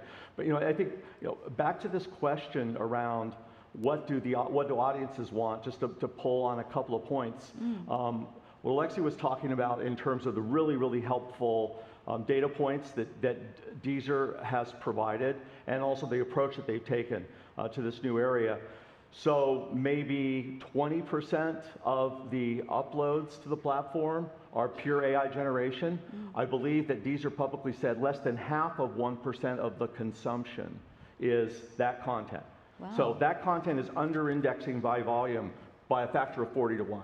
And because of a lot of protections that Deezer has provided in the artist-centric construct that we put together with them, which they have now broadened and incorporated more support for, you're not really seeing the royalty pool being diluted.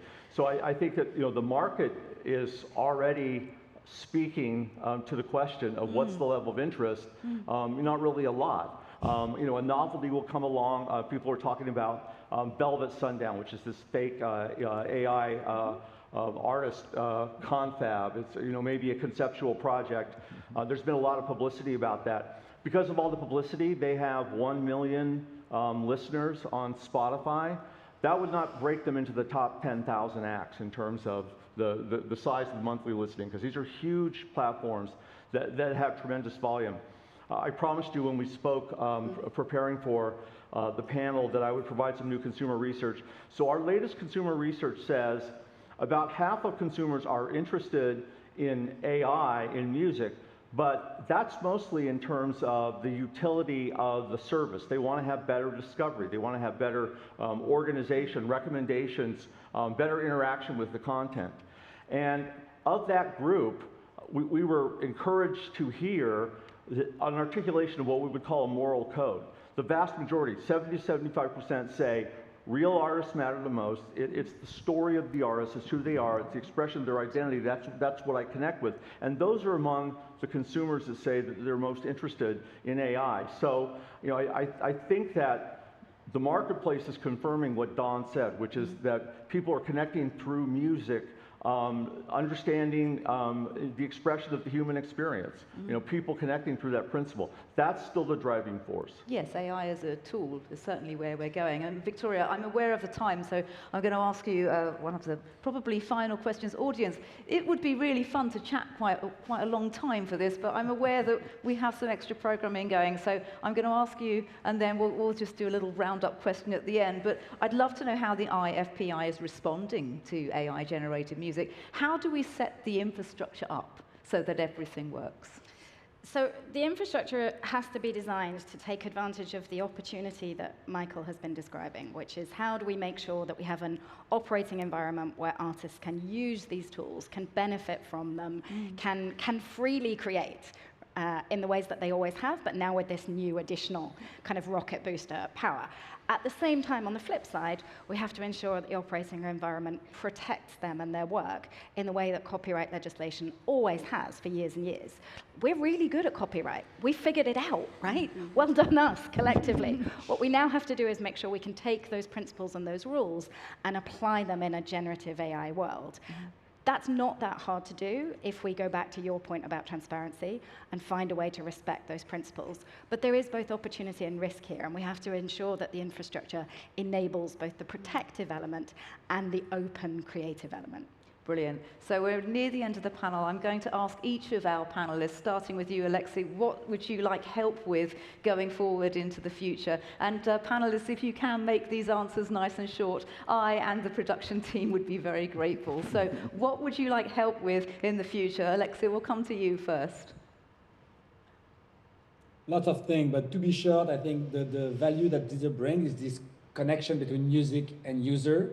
We are the one who know what's happening, so I think we should, and I want to continue to give that transparency, to understand what is actually happening, how many songs are coming, who is listening to what is actually interesting in the AI generation, and finally work together as a group on how to make the remuneration fair. Brilliant, thank you. That was really, really good. Do we have time to have a very quick wrap up from each of our panelists? A very quick one, great, thank you. So just a very quick line on what you are looking for, what would you like help with from our incredible audience here? So Michelle, over to you. Sure, so what we'd like is for you to participate in our multilateral conversations on AI, in our new AI infrastructure interchange, participate, join the global discussion, and help to make all of the member states feel that they can take full advantage of this new technology and understand how to treat it in terms of policy. Brilliant, thank you very much. Victoria, over to you. I would like all of you to help us with good legislation around the world that protects artists' work in the first instance, but enables them to use this brilliant AI for good. Brilliant, and then Michael, I'm going to go to you next. What would you like help with?